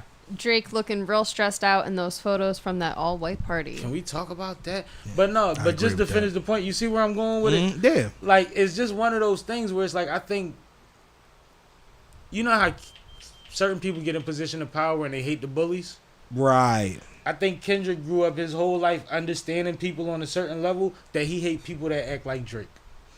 That act like they're But then every time that I say that, so is about some repressed shit from back. No, it's about, but no, there's other things that factor into it. The reason that certain people didn't back him, and the reason that he felt like he was up against 20 people, is because there is a lot of things that he's done in his career that add on to that is your character. He makes people feel it's that not way. A perception of you've done that. Some people don't. All right, so listen to his music. So listen to the thing, right? The thing about this is that some people don't understand. Some people are able to kind of shoo specific things away. They just leave it alone, like it is what it is. That's not my type of person. I think that some people are thrust into a spotlight into which that you have there's nothing else that you can do but either be compared to or be next to this person in one way, shape, or another. Kendrick's thing was, you start hearing, all right, we the big three, and nigga, I'm not even on the song. You know what I'm saying? One of them things where it's like, yo, I like Cole, but I'm really not banging with this nigga Drake like that because of the simple fact that he's just not my type of guy. Some people are just not your type of people. I used to say, I know a lot of people are just not, and I ain't even gonna say a specific group of people. I used to say niggas from Uptown were my type of niggas, but I got niggas from Uptown now. I'm an Uptown nigga. But I used to, that's what I'm saying. But I used to say that because it used to be like, yo, everybody that I met that was of that cloth acted a specific type of way. And but then when I got older and I realized, no, that ain't true. All to get money niggas party with us. Exactly. So then what happened was but then you start to see the specificity in specific people that you like, oh, he's a dick. Like he's one of them people. It ain't them, it's him. And all that person does is keep putting themselves on flyers, putting themselves on a microphone, making sure that they parked halfway out the parking lot. All of this shit, nigga, get a button up for the button up party and take it back the next day. Nigga, I see niggas give bottles back to the bar and get in a fight because they don't want to take them back. I ain't popped the bottle, nigga. What? Oh my gosh, it's just it's weirdo shit that happens. It's just strange. You be looking at what the fuck is wrong with him? But look at the comparison. I didn't pop the bottle. It's crazy. But Drake, no, I've seen it. This or is the not made up. nigga that pick up the money, like man, the nigga that talk about the type of dude that talk about he got all the money, right? And then when y'all throw money in a strip club, he the nigga that'll grab some of the ones and put them in his pocket. You know what I'm saying? Like these people exist. It was on my shoe. Weird. They're weird, bro. They are strange, and they do shit. You be like, what the fuck? Like, why would you do that? I'll give you the example though, right? We can talk about space because these are two artists that are out of space, right? Right. Drake is a Martian. Whatever he touches turns into supersonic sound waves and vibes, and he had the stimulus package, as they said. If he got on your song, you was the shit, right? Yeah, absolutely. Kendrick is like the Terminator. Yeah. He's on the ground with the people. He's still kind of human, but he got some super strength shit. Right. And he's looking at that nigga like, bro, what makes you better than me? Right. Because my strength comes from being on the ground. Your strength comes from spitting on us. The problem on the ground. So when you start talking, and then when you start talking, but you speaking in different rooms in a different language. And I think that what happens is that there's only a certain type of level that you can go to with somebody who is so full of themselves and has been pumped up to be this superhuman thing. He's being, not only did he land as this talented artist, they began to plant him as such. And over the past 15 years, nothing in hip hop that moves without Drake. So therefore, he's going to feel like he's a demigod. The problem is that demigods running the Thanos. That's the issue. You know what I'm saying? To another point you just made me think of. See, I fuck with you. See, now I can do this. Now listen. All right. What we do know about Kendrick is that he drops when he feels like it. Right. He takes his time. Right. We know that Drake drops back to back and tours nonstop. Right. Yeah. We do know that when Kendrick does tour, big production, big show, people are excited about that pop out. Yeah. I was at the Damn tour in the 8th row, like nothing compared to that. Right, you know what I mean? Like he goes hard. Yeah. And he's the only one, him and the Ninja, the only niggas on stage all night. Right. 2 hours. You know what I'm saying? Like he do that birth control shit. So it's like, do you just like, I think that you have a guy that is adapting to other environments, flows, putting other genres on, trying to master other genres, and then you have another man that takes the time out to study his diet, his self, to be introspective, to meditate, to so much that his team has to be on the same regimen when they with him. We ain't running out trying to get all the hoes. We gonna go work out after the show, and then we go into the studio. Like Kendrick has been like that push-up shit come from him clowning a viral video of Kendrick and him in the backyard working out. Even when you watch Kendrick's Noisy interview, he's in the backyard with the weight bench. He's sitting on the weight bench. Yeah. That's part of him. That's part of his makeup. He's doing pull-ups in Harlem on a scaffold. Surgery and tan lines to make a six-pack. He got surgery and tan. Drake got he literally got liposuction and shit. That same shit that Taraji had at the BET Awards. He got that shit. Yeah, they drew a six. That's why BBL Drizzy became a thing. Yeah, like this is like, so what I'm saying is you got a man that's mastering being a star versus a man that's mastering self. That's like arguing a Bible with a 5% at a certain point of your understanding of the Bible. Right.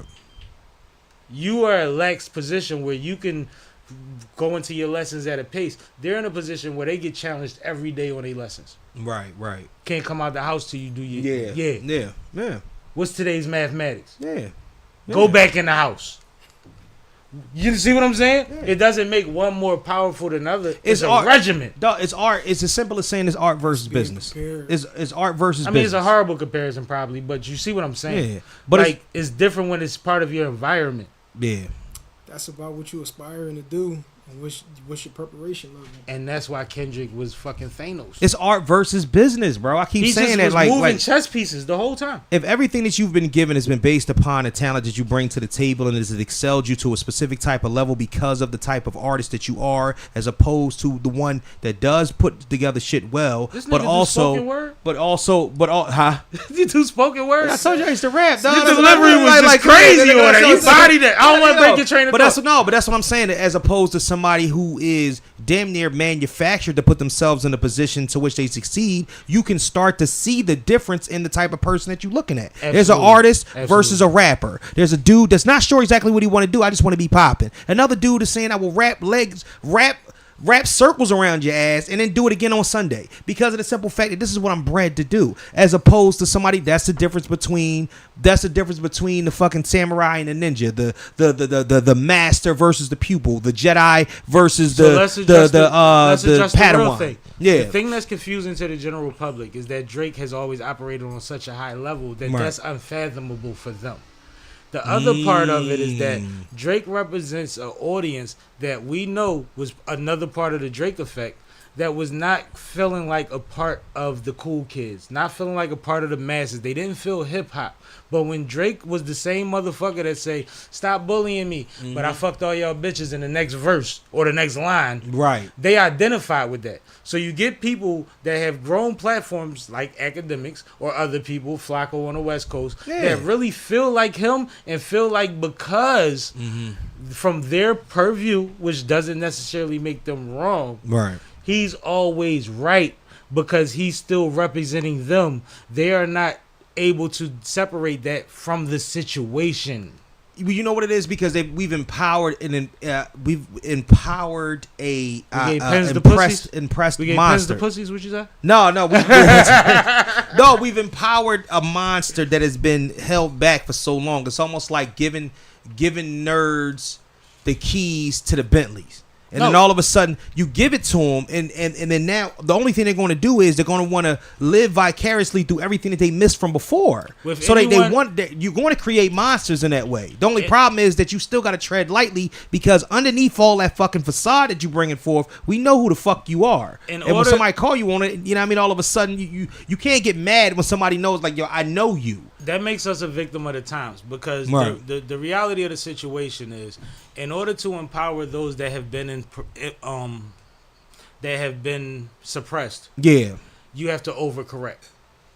Agreed. The overcorrection is to pull the tail end up, right? Right. But then at some point you get to doing this too much. Yeah.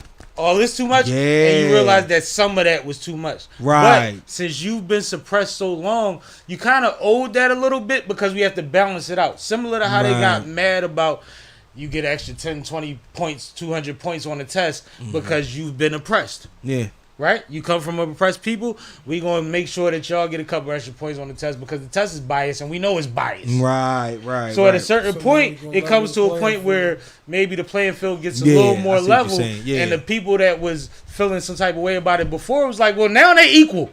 But you know what the funny thing is? I see what you're saying. And they're not equal, but in their eyes. That's the problem. That's the problem when you try to keep up with the times. Can I get a beer, please? So when we start looking at things and whatnot, like when you look back, you're still talking about a nigga that's 38 years old. It's my age. I'm 41. 42. You know what I'm saying? There we go. So when we start looking at the situation for what it is, you're talking about a dude that's from our generation that's doing this thing, but he's appealing to our kids. It's my son's favorite rapper. My son's 20. Now, so when we start to look at it, there's a difference. It's like, bro, I see it, and I'm like, wait a minute, yo, this is the reason why. He don't know that funky nerd shit that he was going through, or all the times that he fought to get in. They look at it as if, they look at it as like anime. Well, there's been times when, when Goku and Vegeta had to do what they had to do. Trunks didn't always fit in. Blah, blah. Naruto wasn't that man back then. The objective, they look at it and say to themselves like, yo, he, you know what I'm saying? Why are y'all giving him the third degree by not, and making it seem like he's not a real person for not living his truth? It's like, dog, you got to start seeing that certain things are manufactured by what they want you to see. He is still crying now for acceptance. And the moment that you challenge the guy it, with all the leverage, But because it doesn't. At some point, you are the one that's overseeing and suppressing generations of talent. But he don't look at it that way. He just look at himself. They have convinced him that he is more of the plug than anything, rather than being the guy that is actually the head, the face for the suppression. And you know why I resent it so much? Like as his whole career, I've always said, I respect him. He makes good music. Yeah. It's not my preference of personality. Right. Because one thing that I knew from when I first found out the background of Drake was he's going to be successful. Yeah. This was the original mixtapes. When they said that he's from Canada, he's an actor, and he's half Jewish. Right. And I'm not trying to be funny. No. It was like, who the fuck comes in the game with a bowling ball full of trifecta? Like, you know what I mean? Like, he can't, and he's talented. Like, I knew he was talented before I knew that. Yeah. So it's like, okay, he can make music, and he comes in with all of these, like, you either become the system or you cut through it. Yeah. He come in able to cut through it. Yep. You know what I mean? He has an angle. Yep. So I resent you being 5 years in it. Like we knew Hov said, I've been hot for 6 summers. Damn. Like, nigga, you on your 10th summer and you still complaining about life and females? Because and that's it the just whole, don't add up. Like your conversation has to change. Yeah, it has to change. It has to. One of the most gangster rappers I've ever seen talk to women in a way that I believe he really gets women is T.I. Right, and you can judge Tiny however you want to judge Tiny, but Tiny was a star when he was in the streets. Right. That's true. That's so very true. He grabbed what he wanted. Yeah, Tiny was a prize. She was lit. Yeah, and he was a young nigga. At that. If you don't know that, then it just means you're young. But if you ever go through his albums, you know that he always is single specific in the first third of the album, right? Right. He always had something when he was talking that talk. Yeah, absolutely. Anytime he talks to women, you believe it. Right. A lot of you dudes don't give me that. A lot of you dudes give me oil paintings. You don't give me life. If we make a club record, I stood on 3,000 couches. This comes easy. Yep. That's exactly. We can wrap this up in 30 seconds. What kind of party we talking about? It's different, bro. Some niggas is just not that. And when you get all the money, what's been popular since social media been going on? Money don't make you thorough. If you was corny before the bag, you corny now. Exactly. Money. That's what it comes down to. But it's tough because these niggas stand on. They niggas in the world got money. Yeah, but they don't do nothing. But you know what people don't. You know what the problem is that people in the instance when you say that to them, they don't do nothing but show you more money. 85%. They were like, oh, but I got this. Like you still corny. 85% of the world has never sat at the cool table. I agree with that. So you represent. I agree with that. 85% of the motherfuckers versus bravado. Yeah. And then on top of that, you're good. I agree with that. And then even in a shaky situation, you only lose 15%. I agree with that. No. Yeah, no, you're right. Listen, I agree with it. I agree with it. Is that fair? Yeah. Huh? That's fair, right? Yeah, no, it's just mad fair. No, it definitely is. I mean, I still don't know exactly what it does to change a niggas. You know what I mean? Once you start compacting the thought process in a nigga like that who has become a monster, you can knock him off a peg, but I bet you if he's one of them people, he's not going to sit there and learn from the experience. No. He's still going to hold on to his hurt. Similar. So if he found a way to get back in and totally crush Kendrick's hopes and dreams, he's thinking of a way to do that right now. And that's the reason why it's not going to work. I've had people that I was around that I cared about. Right. And I realized that for what they don't understand, if I cracked their head, they still wouldn't understand it. Right? So I separated myself. Okay. Right. He's one of those kind of people where, like, no matter what happens, you've seen his responses to the battle and the show and all of that. Yeah. He's taking selfies of himself and saying Summer League. Then he takes another selfie with a hookah in his mouth, bro. Yeah. That's his unbothered pic. Do you know what looks unbothered? Kendrick on the 4th round of doing this. Like, you don't even understand. He's liking people's posts knowing that everybody's just paying attention to everything that he likes. One of the posts he recently liked said, well, Kendrick wouldn't have been able to bring the West back together without Drake. He liked that. Like, bro, you don't understand. You're out of touch. Like Lil Wayne when he was like, I've never seen racism. Yeah. Like, you're out of touch, bro. You just don't get it. And he didn't speak to Lil Wayne at the white party. But the worst. Let's go to that topic. Yeah. He ain't speak to Lil Wayne at the white party. Hold up, he didn't speak to Lil Wayne at the white party? Lil Wayne said Glorilla the only one that spoke to him. Yep. It's hard to explain to people with money. Explain to people that money, the money ain't everything. Wayne said he was at. What's my man name? What's the boy that throw the white party? Ruben. Michael Rubin white party. Yeah. Lil Wayne was at Michael Rubin. He performed there.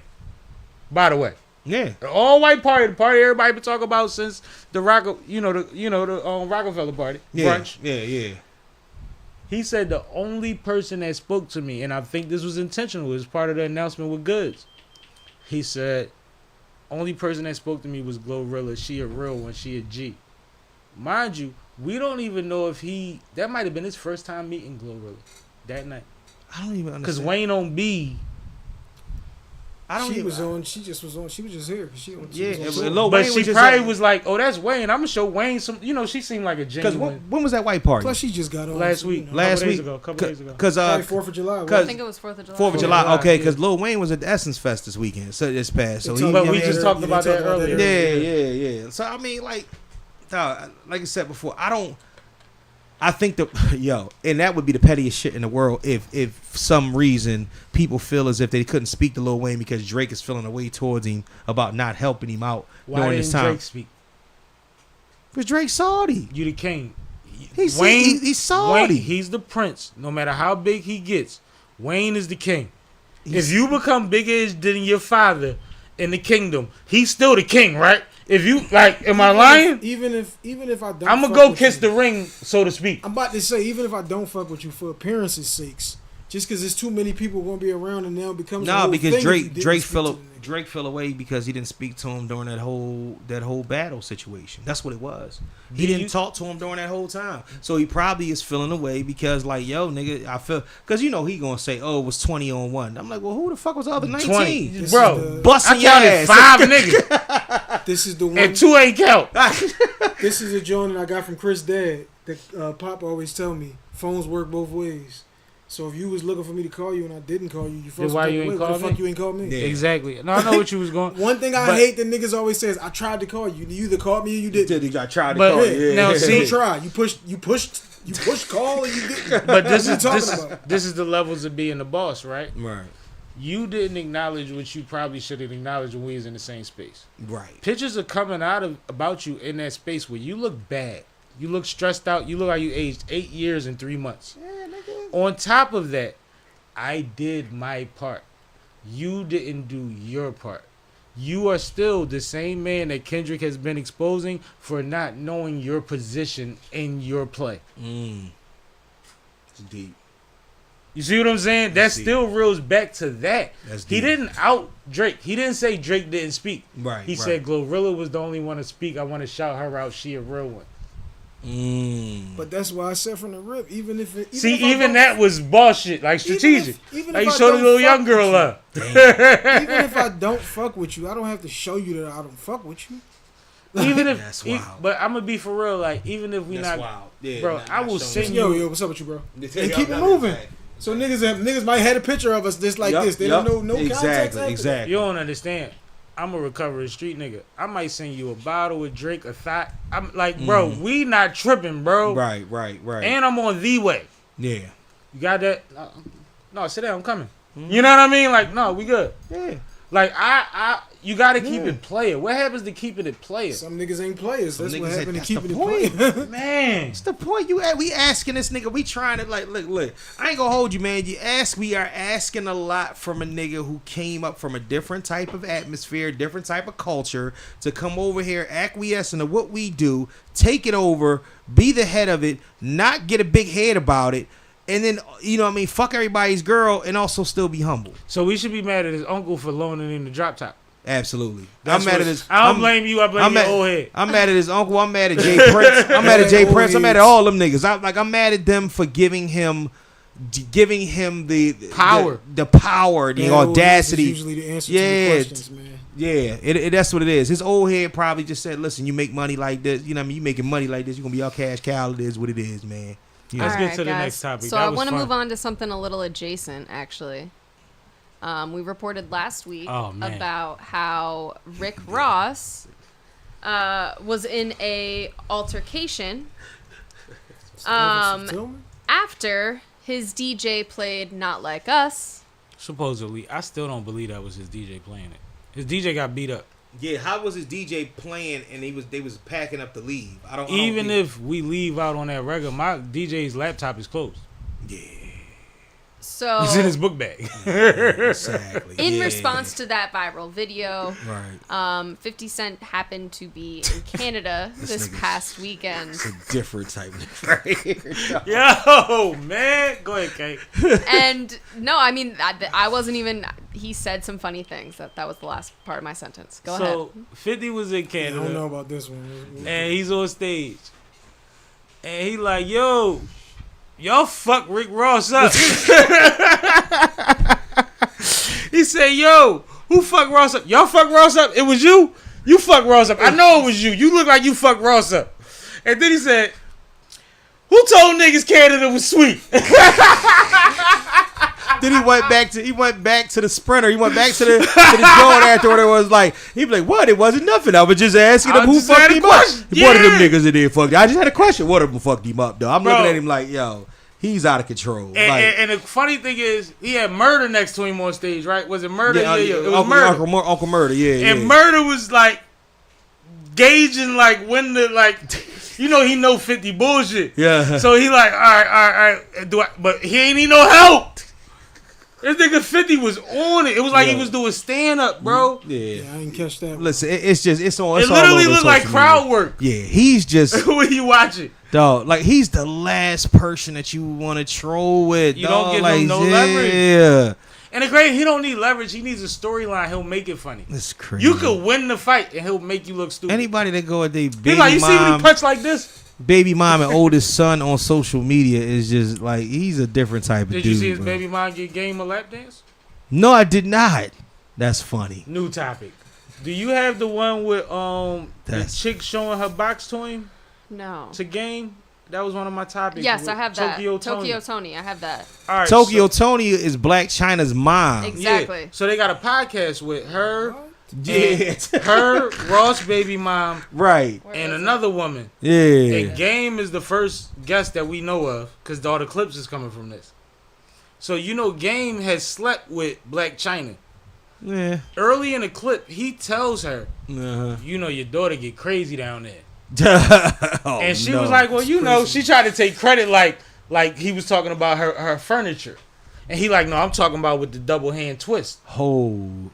Then the conversation. That's a lie. We got tape of her Black China shit ain't that great. We also know women do different shit for different niggas. That's true, but why would you fuck up for the tape version? Well, he's saying that he was satisfied, which he might have been capping. He might have just been trying to indulge her. Right. But same thing though. Everything don't work for everybody. A little bit, basically, couple seconds later. Joints. Yeah, that's true. Couple seconds later, she decides to put her leg up on the couch, cock her ugly leg open, which means she didn't have any underwear on. Oh, of course not. And give him the full view. Him and the lady on the left of her seen the whole thing. Like Shorty even did one of these. Did anybody have any comments about it?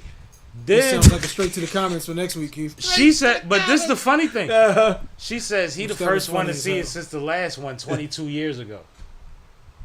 Hold on. Repeat what Tokyo you just said. Tony said after flashing the game on a podcast. How old is she? A man that has had sex with her daughter that she flashed. She said he's the first one that's seen it since the last one 22 years ago, as they do.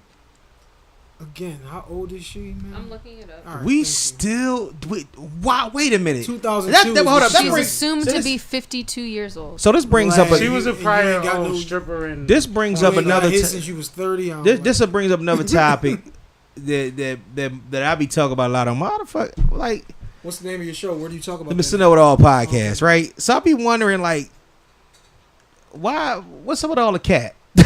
Like, why are women holding on? Think we believe that shit? Yeah, why are you holding on to this ghost of some chastity for she said 22 years ago? She says he's the first one to see it since the last one in 22 years ago. Come on, man. Come on. That's like telling them. That's like being a grown woman and telling a man, I ain't never did this before. That's the dumbest shit I've ever heard. You know what I was doing in 2002? 52-year-old women is no like who.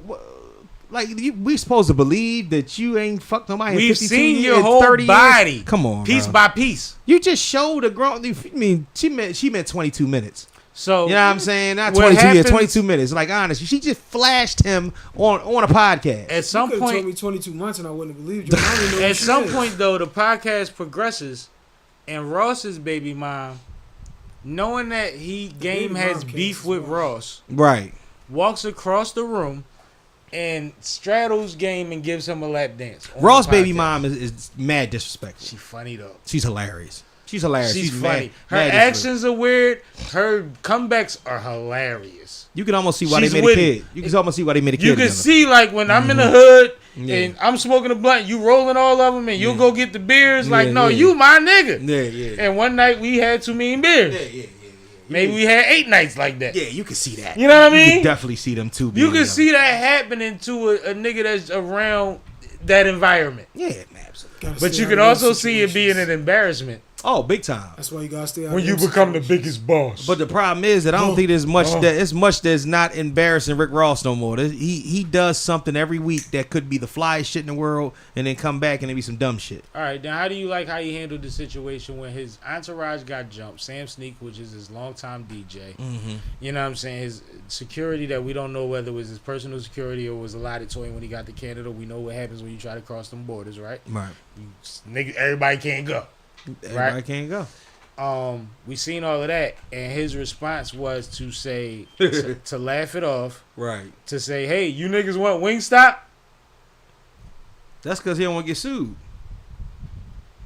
I'm thinking that he ain't trying to get sued by his homie that got. Yo, did you see how they was whooping this man's ass? Yes, he punching him with some cow. Yeah, they was. No, I've been in some mixes before. That wasn't even a big melee, and he got treated. That was exactly. It wasn't enough people. I'm not trying to downgrade violence, but when you backstage, side stage, in the crowd at these events, you're talking about we could count 5-6 niggas in the mix.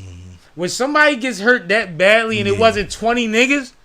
I just don't understand. Nobody couldn't jump on nobody else back. There was 3-4 of them teeing off on this nigga, like while he was laid on the floor, punching him and kicking him in his face and shit. Yeah, that's kind of crazy. I don't know. Man. Part of what would have balanced it out, and part of the reason that it kind of didn't get too out of control, if Ross would have facilitated a little bit, then it would have been a little more balanced. But if Ross facilitates a little bit more, then the artist becomes the fucking target. Yeah. Even more so. And it's our job to protect the bag, right? We know when you roll state to state, you might have to take this one, bro. He was in a Get crowd. Big Homie to the car. He was in a crowd full of angry Canadians. I don't know how good that was going to go. But if he throws a stool at somebody, they don't even care that I just punched him. Yeah. Everybody want to get him back. Get it, And he still got his jewelry on. Yeah.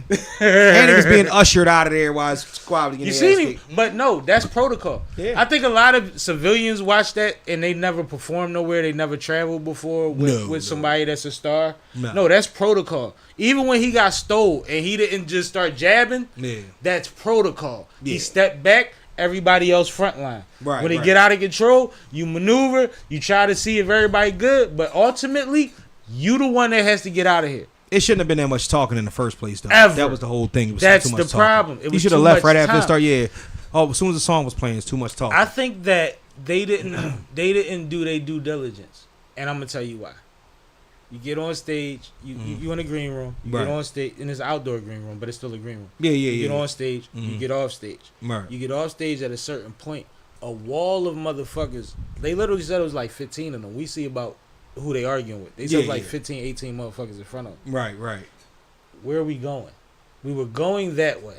Right. If we go this way, that's cut off. This way is nothing.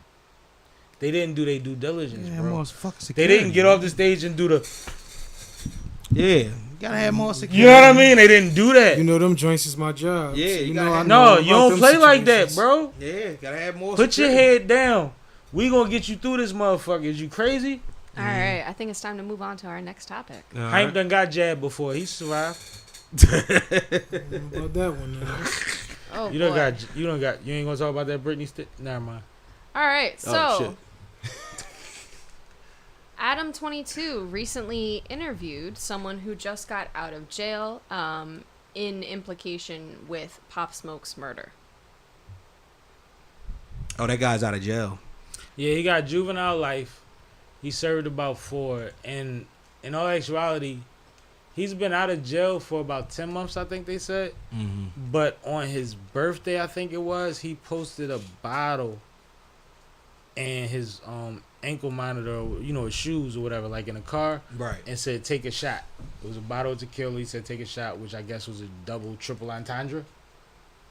And then, since then, his PO has come out and said that she was in fear of his life, that he was in danger.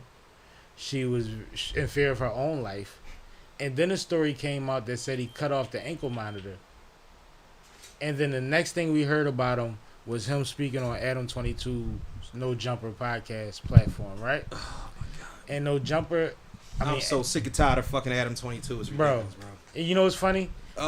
He feeds into the argument that they were having on the Joe Budden podcast that everybody said Joe and them lost to him. He's actually doing... Him and Vlad are doing the same thing. Yeah, doing the same fucking thing, yeah. So, he has the young man on a platform who is clearly high, clearly there for a bag. He got paid to be there. Mm-hmm.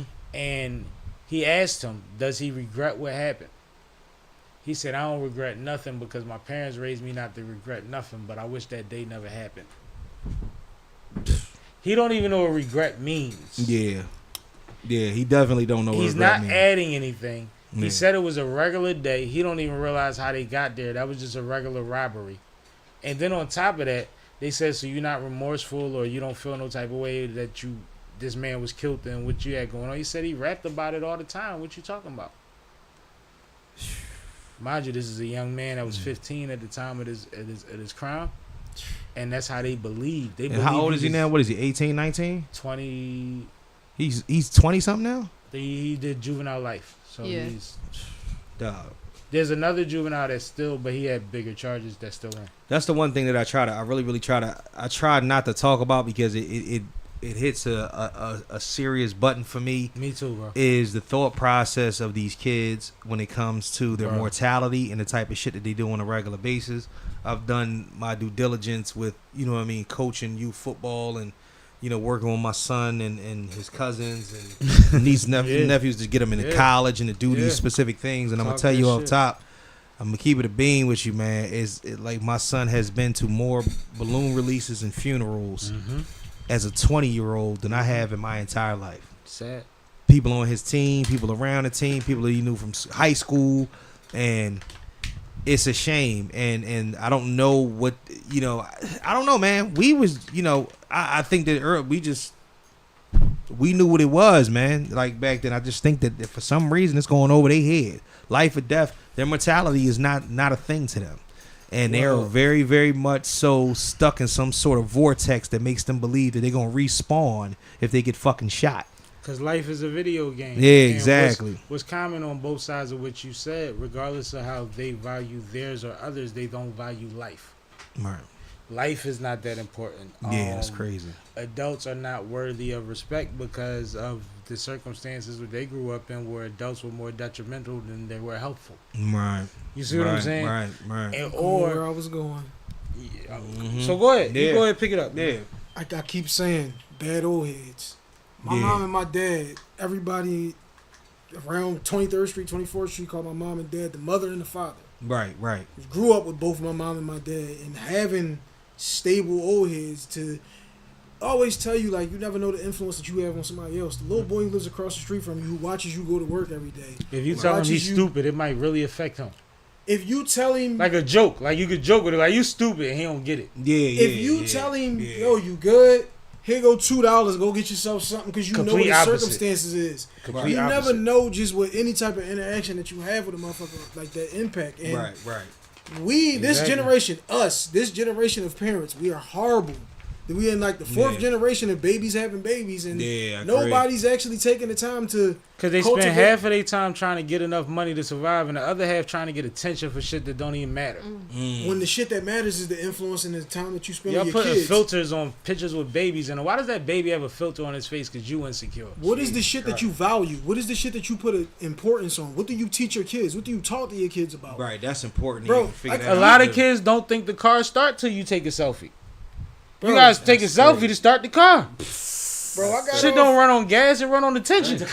Bro, I got off one night. It's like fucking 2, 3 o'clock in the morning. I'm down City Hall. Why the fuck is it 3 11-year-old girls down here? Mm-hmm. Like, what are you doing at 2:30 on a Wednesday? Like, no. I came home. How does this happen? I went to my man's house in North Philly. He lived like 9th in Arizona. Ninth in Arizona. No, he don't live there no more. But just like high school. His address is 16. We come home from partying all night, like went to the after hour and all that, and it's pouring rain and it's 4 in the morning. Right. Every kid on the block is running up and down the street playing tag. That's fucking crazy. I'm talking about from 3 to 13. That's crazy. It's running up and down the street. And all I could think, I'm from Uptown. Yeah. So I'm like, well, shit, where they folks at? You know what they folks. The door is wide open. Right. The windows is open. You know what you can hear it, smell it, taste it, what they folks is doing. That's what I'm saying. That's but them 3 13-year-olds is in charge of everything from 11 to 5. But that's why I said we was talking about different levels of kids with the 13-year-old at got 3 in the morning in the rain. Right. So I wanna bring us back up. Yeah, my bad. Yeah, I get passionate. So before I do, Nisa chimed in before on Tokyo Toni and her podcast saying that Blueface Mom is the other host. Thank you for that. Thank you. I was trying to think of who it was. You're right. Thank you. Master Jinzo said, "What the fuck?" in response to Adam 22 and his interview. Now I want to get to the point that Adam has defended the backlash, right? Absolutely. And he defended it in the same manner that has been challenged before. He tried to say that I thought that this was something that was really major in the culture, and I thought that the culture deserved answers to certain questions and this, that, and the third. And the argument that him and Vlad have been getting from Joe Budden, Charlemagne, Math Hoffa, anybody that you can name is you don't get to dictate what we need when it comes to extremities. Right. You don't get to choose the extreme, and when you don't run the extremes by people that are around you that are in the know, then it's intentional. Right. You know that you can fake fall on your sword afterwards and still reap the benefits of causing that action. Yeah, absolutely. No matter how many people die from it. Absolutely. And you're the same one that says, y'all counting my numbers by how many views are on my videos. I make more on TikTok, on Reels, and all of that. So imagine how much these clips do. If you get 4 million views on the original video in 3 days. That's the definition of a culture vulture. Even if it's the bad side of the culture or whatnot, the moment that you give it a platform and you glorify it or whatnot, you are now becoming a thing that's actually destroying it from the inside. They have been explaining that to these guys for over 10 years now. Yeah, I don't watch that shit. I don't listen to none of it. And to be perfectly honest with you, the whole Vlad Adam 22 thing, it bothers me to no end because this is the same dude that can pivot to his you know what I'm saying, getting cucked by his wife the next minute. You know what I'm saying? He don't give a fuck about none of this shit. It doesn't mean anything for his community and whatnot. He's a fucking porn star. So Judy in the chat said, "So what can we do to stop this fool?" Well, what happens is stop entertaining the bullshit. Yep. I ain't gonna hold you. I've never heard of this nigga in my life until y'all brought him up today. So Adam 22, never heard of him. Yeah. Shit like $4 this. $4 million on one platform and he has multiple pages. But this is what I'm saying. I mean, 4 million subscribers. Shit like this, when a nigga says like, I think that the culture needs to. Who the fuck put you in the culture? The problem is the problem. No, but this is the problem is we entertain the bullshit. We don't entertain it. He's a safe arm for those that are outside of the culture to have a peek in. That's the issue. That's who his followers are. He came in the culture, just because you don't know, through the same people that we were ostracizing for representing the culture. Exactly. He grabbed everybody with colorful hair, gold teeth, and faces painted. Right. And put them on his platform. And you know that there was a time where the SoundCloud generation and those energies were going viral because they wouldn't talk to major media platforms. Absolutely. So he put himself in a position from being a BMX X Games type of dude and having a storefront that actually was for that to I got the little such and such interview and I got the what's the name in the year interview and then some of these people, it was the first time you seen them on any platform. And the problem is that when they do these type of things, it reverberates. Like the podcast community, especially towards the top, is so much smaller than it is anywhere else. So you got 6-7 guys up there that are jogging for position. To me, I don't think it's that many, but that's what the world will tell you. It's in tiers. Yeah, you know what I'm saying? It's with tiers. Right, it's about 6 or 7 in the tiers. Yep. So at the end of the day, these guys know one, and one will report on him doing one thing or another or whatnot. This is a thing. This is the thing until everybody at the top refuse to stop even talking about this nigga. Can't engage it. And you can't engage it. The problem is that the dudes that it took Joe and them to realize, to have him on the show to be like, yo, this nigga is a menace. He is a fucking menace, and fuck all that we beefing and I don't want to talk to you. Dog, I'm never having him back on this platform. I'm not even acknowledging you anymore. They acknowledge the comments are going crazy. They acknowledge the fact that they audience. They acknowledge the fact that their audience, a majority of them, agree with him and say give it time. The same way that Squares will say, well, he told and nothing happened to him. Well, it's been a year. But it's also whack. Like you don't even know how this go. But then he got cosigns of niggas that actually are in that type of that gang setting. But Whack 100, Whack come up there. But Whack is a manipulator. What's them comments? Whack just tried to bail out the same nigga he wasn't supposed to go try to bail out. Keefy D. I want to hear the comments. I want to hear the comments. So before I read the comments, I want to remind all 100 something of you in the chat to please subscribe to the channel. And please vote every Monday. We are up for a Best Podcast award. The link is in the description. Most popping podcast is in the description. Anyway, also follow at I Am Hype on Instagram. I know, and Twitter. y'all in there. Mr. Know It All Podcast, Know It All Network on YouTube. Get with us. Follow. Skylar Sharp said, "I love No Jumper." 9mm Throat Punch said, "So much bullshit in here. Y'all are the blank." Upper Class Child said, "Bro, go make a resume." 9mm Throat Punch then said, "Y'all are so mad that y'all didn't do what he did, and I don't even like the guy." Saying that you're mad that you didn't get the interview, but Adam 22 did. You know how many people in this city I can interview that got bodies? Bro. What are you talking about? So then Big Migs said Adam 22 does anything for views. Dude is the definition of garbage. Judy said that part. And Skylar Sharp said whack. Annoying AF. Yeah. Well, you know what's crazy? I do appreciate everyone's comments. It shows that y'all keeping up with the conversation. Copy that. But one thing I do want to clarify, because I know there's a lot of people that this may be the first time being on my platform, our platform, and seeing hearing my voice. I don't deal in negativity on my platform. These are current events, so we'll discuss what's going on. Right. But I've had plenty of opportunities to go viral, and I've turned them down based on the fact that they were based on negativity. The times that I have gone viral, they came organically, and I appreciate everybody that tapped in, and we've grown as a brand because of those. But we don't reach for those moments, and I will never sacrifice my platform or my studio space for somebody that is going to present themselves on camera that way. I can't even trust young niggas in my city that act like him. And I second that, man. I'm from Philly. We got them. I don't even know. You speaking a foreign language to me when you even talking about glorifying anything that has to do with people, with my people of my skin folk killing themselves. Are you crazy? That's nuts. Like you gotta be a different type of predator to even aim in that direction to say this is a good idea. Let me find the broken people and see exactly what they're broken about and exploit it. And let me catch them at their most broken and vulnerable point. Nuts, man. That's amazing. You know what I want to show you? The Venezuelan chef that I interviewed over a year ago that was a political prisoner by the time she was 15 and had to flee her country and be like, man, that's dope. Right. I wanted to say this. One, we appreciate everybody. Like you said, this ain't even my situation. It's bro situation. I love you. Appreciate y'all for coming on. Appreciate y'all for being in the comments, for sticking in there. Absolutely. Everybody has the right to their opinion. You have the right to be wrong. And we have the right to disagree with what you're saying, but that's cool. But personally, myself, I wouldn't never do some shit I wouldn't do some shit and say anything, do anything just to get views and clicks. Niggas hit me every day about you want to buy 1,000 followers? Fuck no. I want to know these niggas individually. I can reach out to these niggas or talk to these niggas or fly out to see these niggas. But that's just me. And I interviewed recently, not recently, but not too long ago, I had Roscoe P. Cochain in here.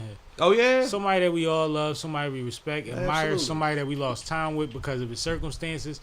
I had 1,000 things I wanted to ask him about. Right. You know what I didn't care about? What's that? His case. Facts. Good shit. You see what I'm saying? What's the next joint, kid? I respect it. So like that's just what it is. Like even when we had these brothers up here, we don't dwell on the bullshit, man. Mm-hmm. Speaking of, we're gonna flip it all the way around and go real light on our next topic. Go up. All right, so Louis Vuitton has announced a collaboration with Timberland. We've been seeing this for a few months now. A couple people got samples, obviously. I guess everybody wears it now. How you feel about that though? I think it's actually a dope collab. I think that This is how I feel. that's one of if I'm not mistaken 2 or 3 silhouettes. There's the one that has the all LVs over it and it's darker, and there's that one. And I think that as a collaborative Timberland boot, they kind of Virgil that shit, bro. It's kind of fly. Do they got a price point on it? I think they said something like 2,800. God. Now hold on. Now see, I was about to get on you for asking about a price point. You know it don't count. Listen, so what are they projected to resell for? Double that. Yeah, you know, because you ain't getting it at 2,500. I'm gonna tell you what's crazy. The only reason why I asked for that and whatnot is that, like, I've been married for 18 years, right? And I got sucked into Whoa. Let's not gloss over 18 years, bro. Yeah. Listen, it's a college student, nigga. But I went 16 years without having to approach a Louis Vuitton store. I heard that. And one Christmas, it just didn't go away. She just kept talking about it. I think I need this Louis bag to fill. I'm like, listen, do you need a Louis bag? I need to never fill. Well, how much is the never fill? Let me scroll. Shit. 24. What? Yeah. Could have took care of you over at Custom Hustle. No. Buy stock. Let me tell you, it's crazy. I went in there. I had to order. I had to go into a store and order it in the store in King of Prussia and walk out of there. I damn near needed. You walked out with nothing. I walked out of there with the bag. You had to order it. I had ordered it, and they had it picked it up 3 days before Christmas. Okay. And I walked out of the King of Prussia Mall. So you walked out the second time with the bag. Oh, yeah, you walked out the first time. Oh, I got ushered to the front. You walked out the first time minus 25. Minus 20, easy with nothing in hand. With nothing, with a receipt. This is what I'm saying. With a receipt. This is what I'm saying. With a fucking receipt. I was like, yo, is this going to come in on time? Yeah, you'll be fine. Then they was like, well, we don't know if it's going to come in. I said, oh, well, I'm coming back, get my money back. Then they called me back. I was like, oh, no, it's here. You know, I'm like, all right, cool. I went up there. They ushered me right to the front. They was like, hey, we've been waiting on you, and handed me the biggest bag with Louis Vuitton on the side of it when I'm by myself in the middle of the day during Christmas time in the middle of the mall. The whole situation, no, like, this don't even make no sense. Y'all could have just shipped this to me. Tis the season. Yeah, it's a jack move right here. Like, you just setting me up. Setting me up. No, but two things. Three young boys watching you come out there. Going, my old head told me years ago, and this is not completely applicable to you, but he had a wedding to go to, right? We was in the hood. We doing what we do. He like, yo, ride me up to the mall, man. Take me King of Prussia. We taking King of Prussia.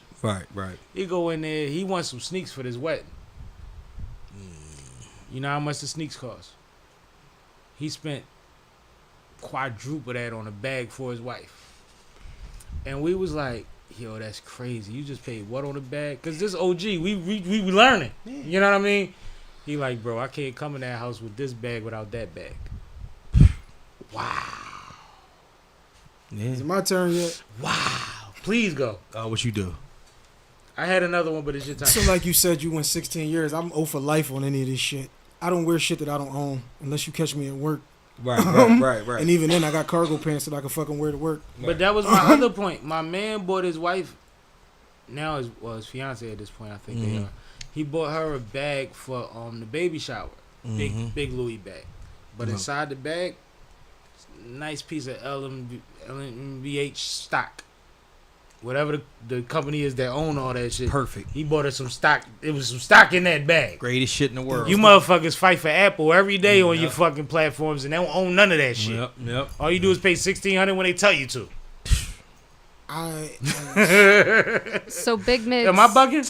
No, you're not at all. No, what you gonna say? No, you're not at all. Big Mig said, "Bro, the upcharge on all these brands is insane." That's crazy. But that's what fashion is. That's what I'm if going. you don't clear 80% or better, you're not doing fashion.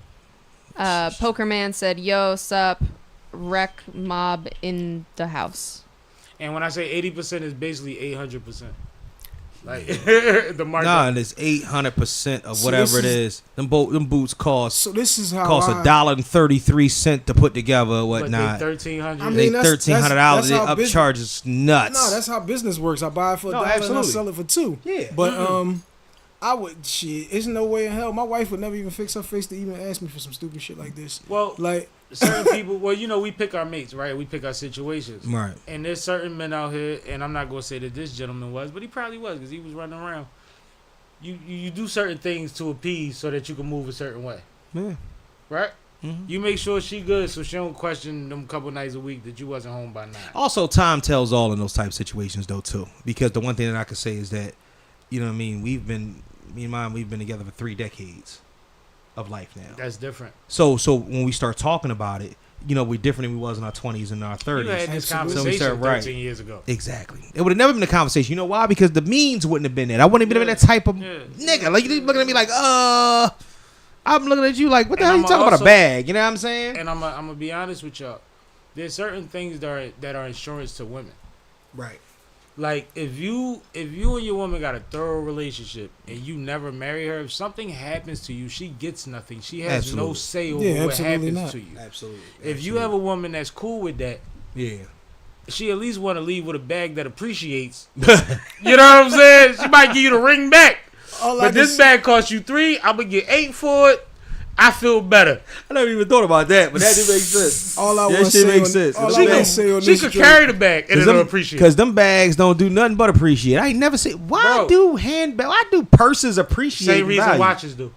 All I want to say on this topic when you think about it that way, it make all the sense in the world. That makes sense. Same reason watches. The only thing I put on my feet is my sneaks. The custom hustle 1s, 2s, 3s, 4s, and the 5s will be out later this summer. But I also have purses for ladies too. We have purses. As soon as he sponsored me, I'm gonna give you the same spill. The purses are available, and we got the first version of the purse, but we have 4 more versions coming out soon. Oh, yep. Talk heavy. I didn't know you had purses, my nigga. Sunglasses, all of that love. And niggas be thinking I be joking. I was listening. No, that's heavy. And wait till they because what's gonna happen is that he makes different versions of them and whatnot, right?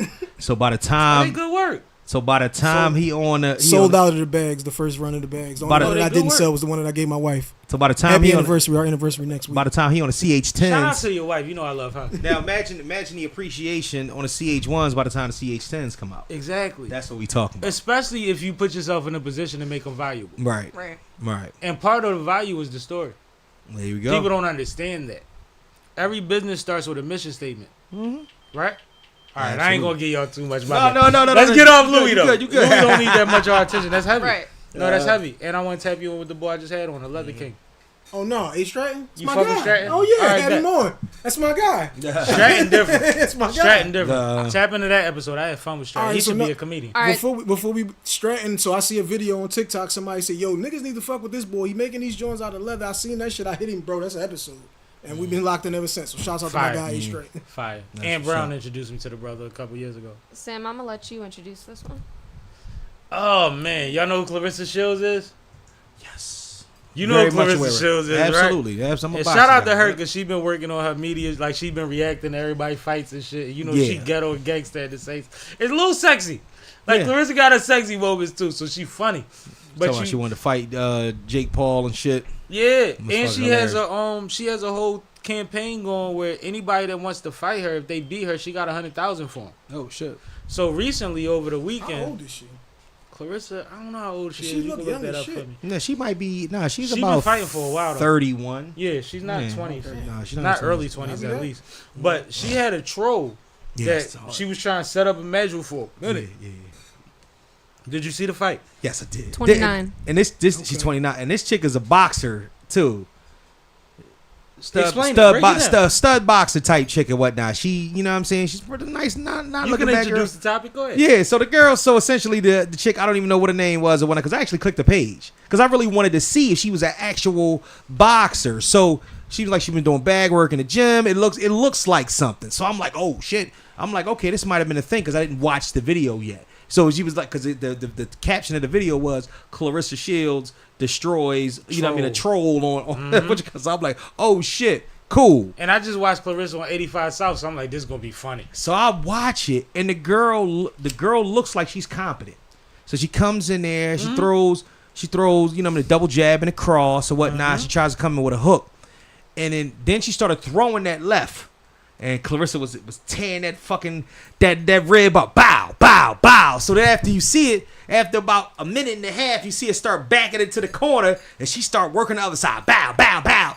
Lighting both her ass up. Then after a while, she hit her with an uppercut. Nice little cross. It was like, oh. No. It was like, no, stop. She was like, she start cussing her out. Though I didn't know. My thing is that now, with these trolls, is she just is she online talking shit to her? They've been like, they've been going back and forth. They've been going back and forth. Okay, Claressa the type to engage. Like Claressa don't give a fuck, bro. Right. So it's been an ongoing thing, and it's been one of them things where you got two women telling each other, "I'm gonna bury you." Oh my god. Basically, like in so many words. And when Claressa seen that she was light, she wanted to keep fighting, so she put her in a position where they had to stop it, right? Yeah.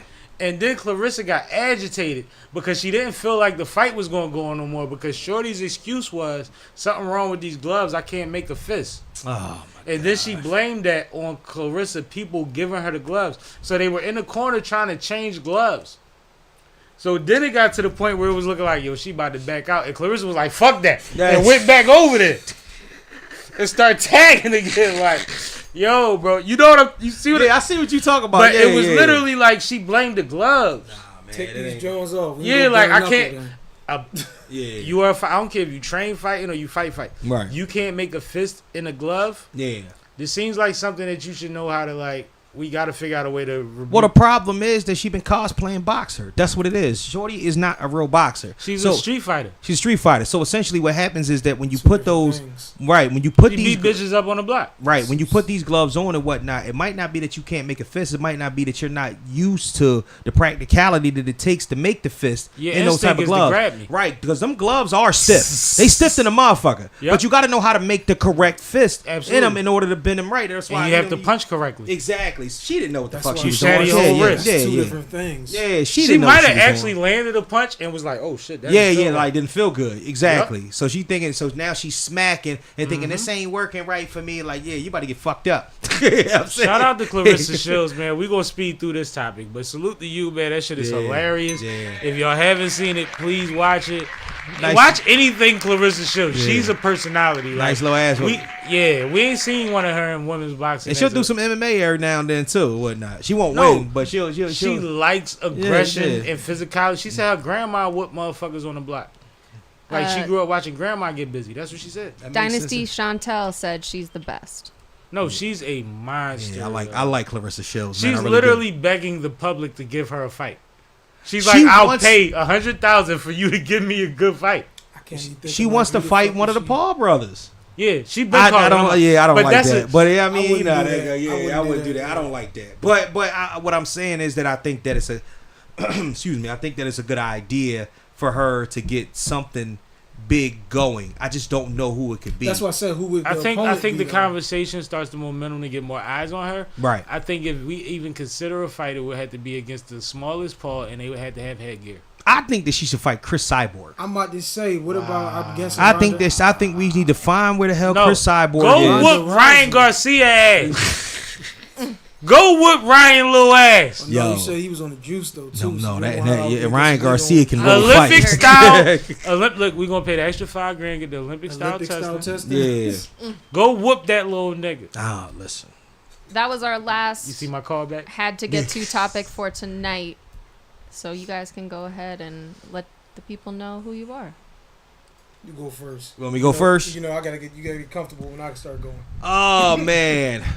My name is Mr. Know-It-All. I am from the Mr. Know-It-All podcast, of course, and whatnot. We come out audio every Wednesday and every Friday via video. It's on the Know-It-All network. I'm pulling up.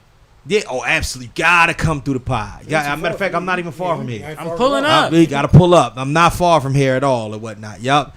But you can get with me at on IG at Mr_Know-It-All_pod, the Facebook, Mr. Know-It-All Podcast fan page, Mr. Know-It-All Podcast on TikTok, and I tell everybody they can send me their fuckery, duckery, and schmuckery over to my Gmail account at MrKnowItAllPod@gmail.com. That's MrKnowItAllPod@gmail.com. And, yeah. Shout out Mr. Know It All, man. Been a pleasure, August 4th, man. Don't forget, man. About to go there. Yeah. The Podlink Live show. Podcast Link Live show. Please get with us. It's gonna be me, myself. It's gonna be Hype. We got Life Be Lifin'. Life Be Life and Sonny from Sex with Sonny and Tone. What's Tone podcast name? GNT Sports. We got Dana, formerly from the What You Scared to Say podcast. Britt from Tribe Talk Tuesday. Yeah. And Star from Barcast. Used to be one of my hosts when I used to do Barcast and whatnot with one of my co-hosts. So it's gonna be vibe. Hosted by Mel Harris. Hosted by comedian Mel Harris. We got vendors. We got food. We got the food, we got the drinks, we got people who are selling their own merchandise. If Absolutely. you talked about it, you didn't send your money. That's why you don't have a flyer out yet. Tickets are available. Well, you know right me, now I keep a table in my truck. I might pop, there you go. pop out and show them. We got the tickets on the Eventbrite. You pull up on any of us and you can get the physical tickets if you want those. Tickets are $20 right now. They're gonna be $25 at the door. That's the Podcast Link Live show, August the 4th, Sunday. Mm-hmm. Doors is at 2:30. The show's starting at 3 o'clock, whether you there or not. The show is over at 5:30. We have a little time for We're a little international. mingling. Make sure you tell them what city this This is is in. in Philadelphia, Pennsylvania, 19146. Again, it's right around the corner from here. 2245 Madden Street, Philadelphia, PA 19146. That's the location. If you want to say, we're international. You see this stunt? International hype is not just a hashtag; it's a way of life. So you see, I threw international salmon there in the comments when you didn't read my joint earlier. we getting it all back to the beginning. We made it when people get mad that we don't read their comments. You goddamn right. I hear that. Yeah, that's a vibe right there. Listen, I can understand that. Understand that. What else? Oh yeah. It's important to let you guys know that this is an interactive show. 100% interactive. Just want everybody to be on their best behavior or whatnot, but we will have mics in the crowd and whatnot, and we will have somebody curating the opportunity to interact with the panelists. So therefore, you'll be able to talk to us and be able to answer us, back and forth. We're going to keep it in decency and in order. So if you don't want your bonnet on camera, don't wear it. Please don't. Because we definitely recording this. Please don't. And if you want to wear something skin tight for the ladies, please do. Hey. Wear something skin tight for me. There you go, bro. There you go. Man. All right. Y'all already know what it is. How to Hustle Podcast with Hank. We out every Monday, 2 o'clock in the morning. So you on your way to work, we going to catch you. We only accept 5 stars. Episode 144 is out today. By the time this one comes out, the rest of the episodes is already for the rest of the month. This was already recorded, locked, loaded, and ready to happen.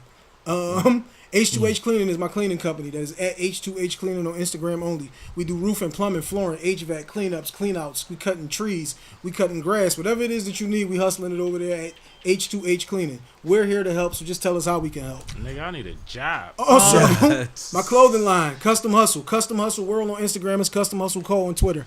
Every time you see me, yes, I can come right out of my shoe. These joints is mine.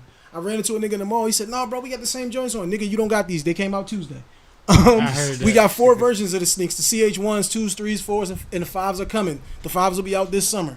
All you tell me is what color you want. We can make any color in the world happen. We do custom jerseys, custom jackets, football, basketball, baseball, hockey, soccer jerseys. Like I said, you got bags for your girl. I got sunglasses. We got the sweatsuits. We got the sweatshorts. We got the collar shirts. You name it, I got it. I own the outfit. That's my shit. Over there at Custom Hustle World on Instagram. It's Custom Hustle Co. on Twitter.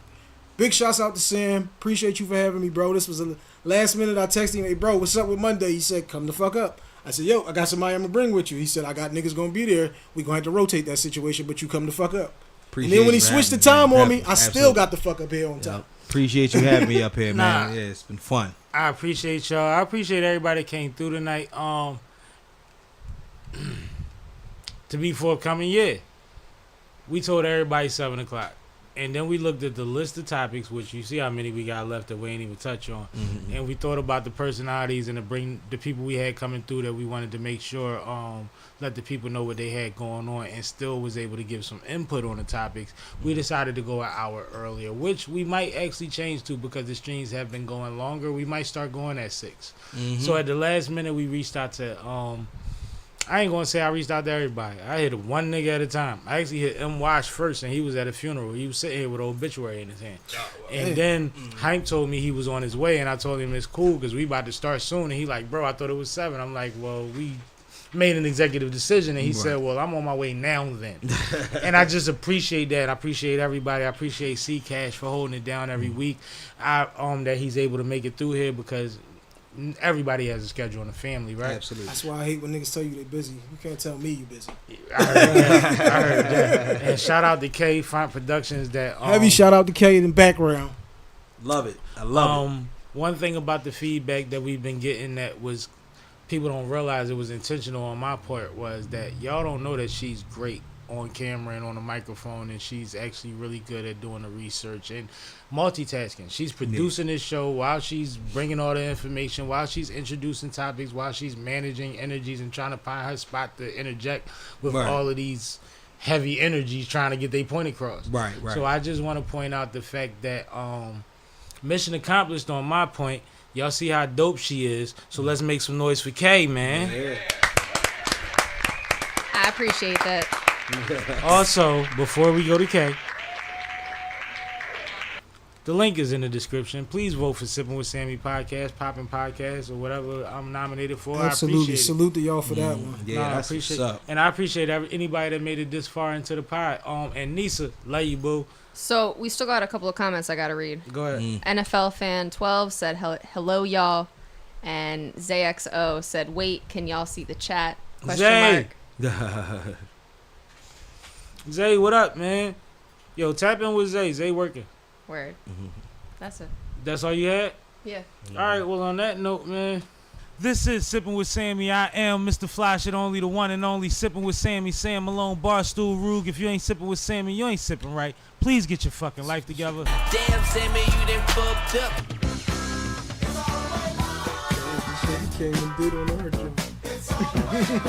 Yuppie transplants. Move the fuck out. Get out of our fucking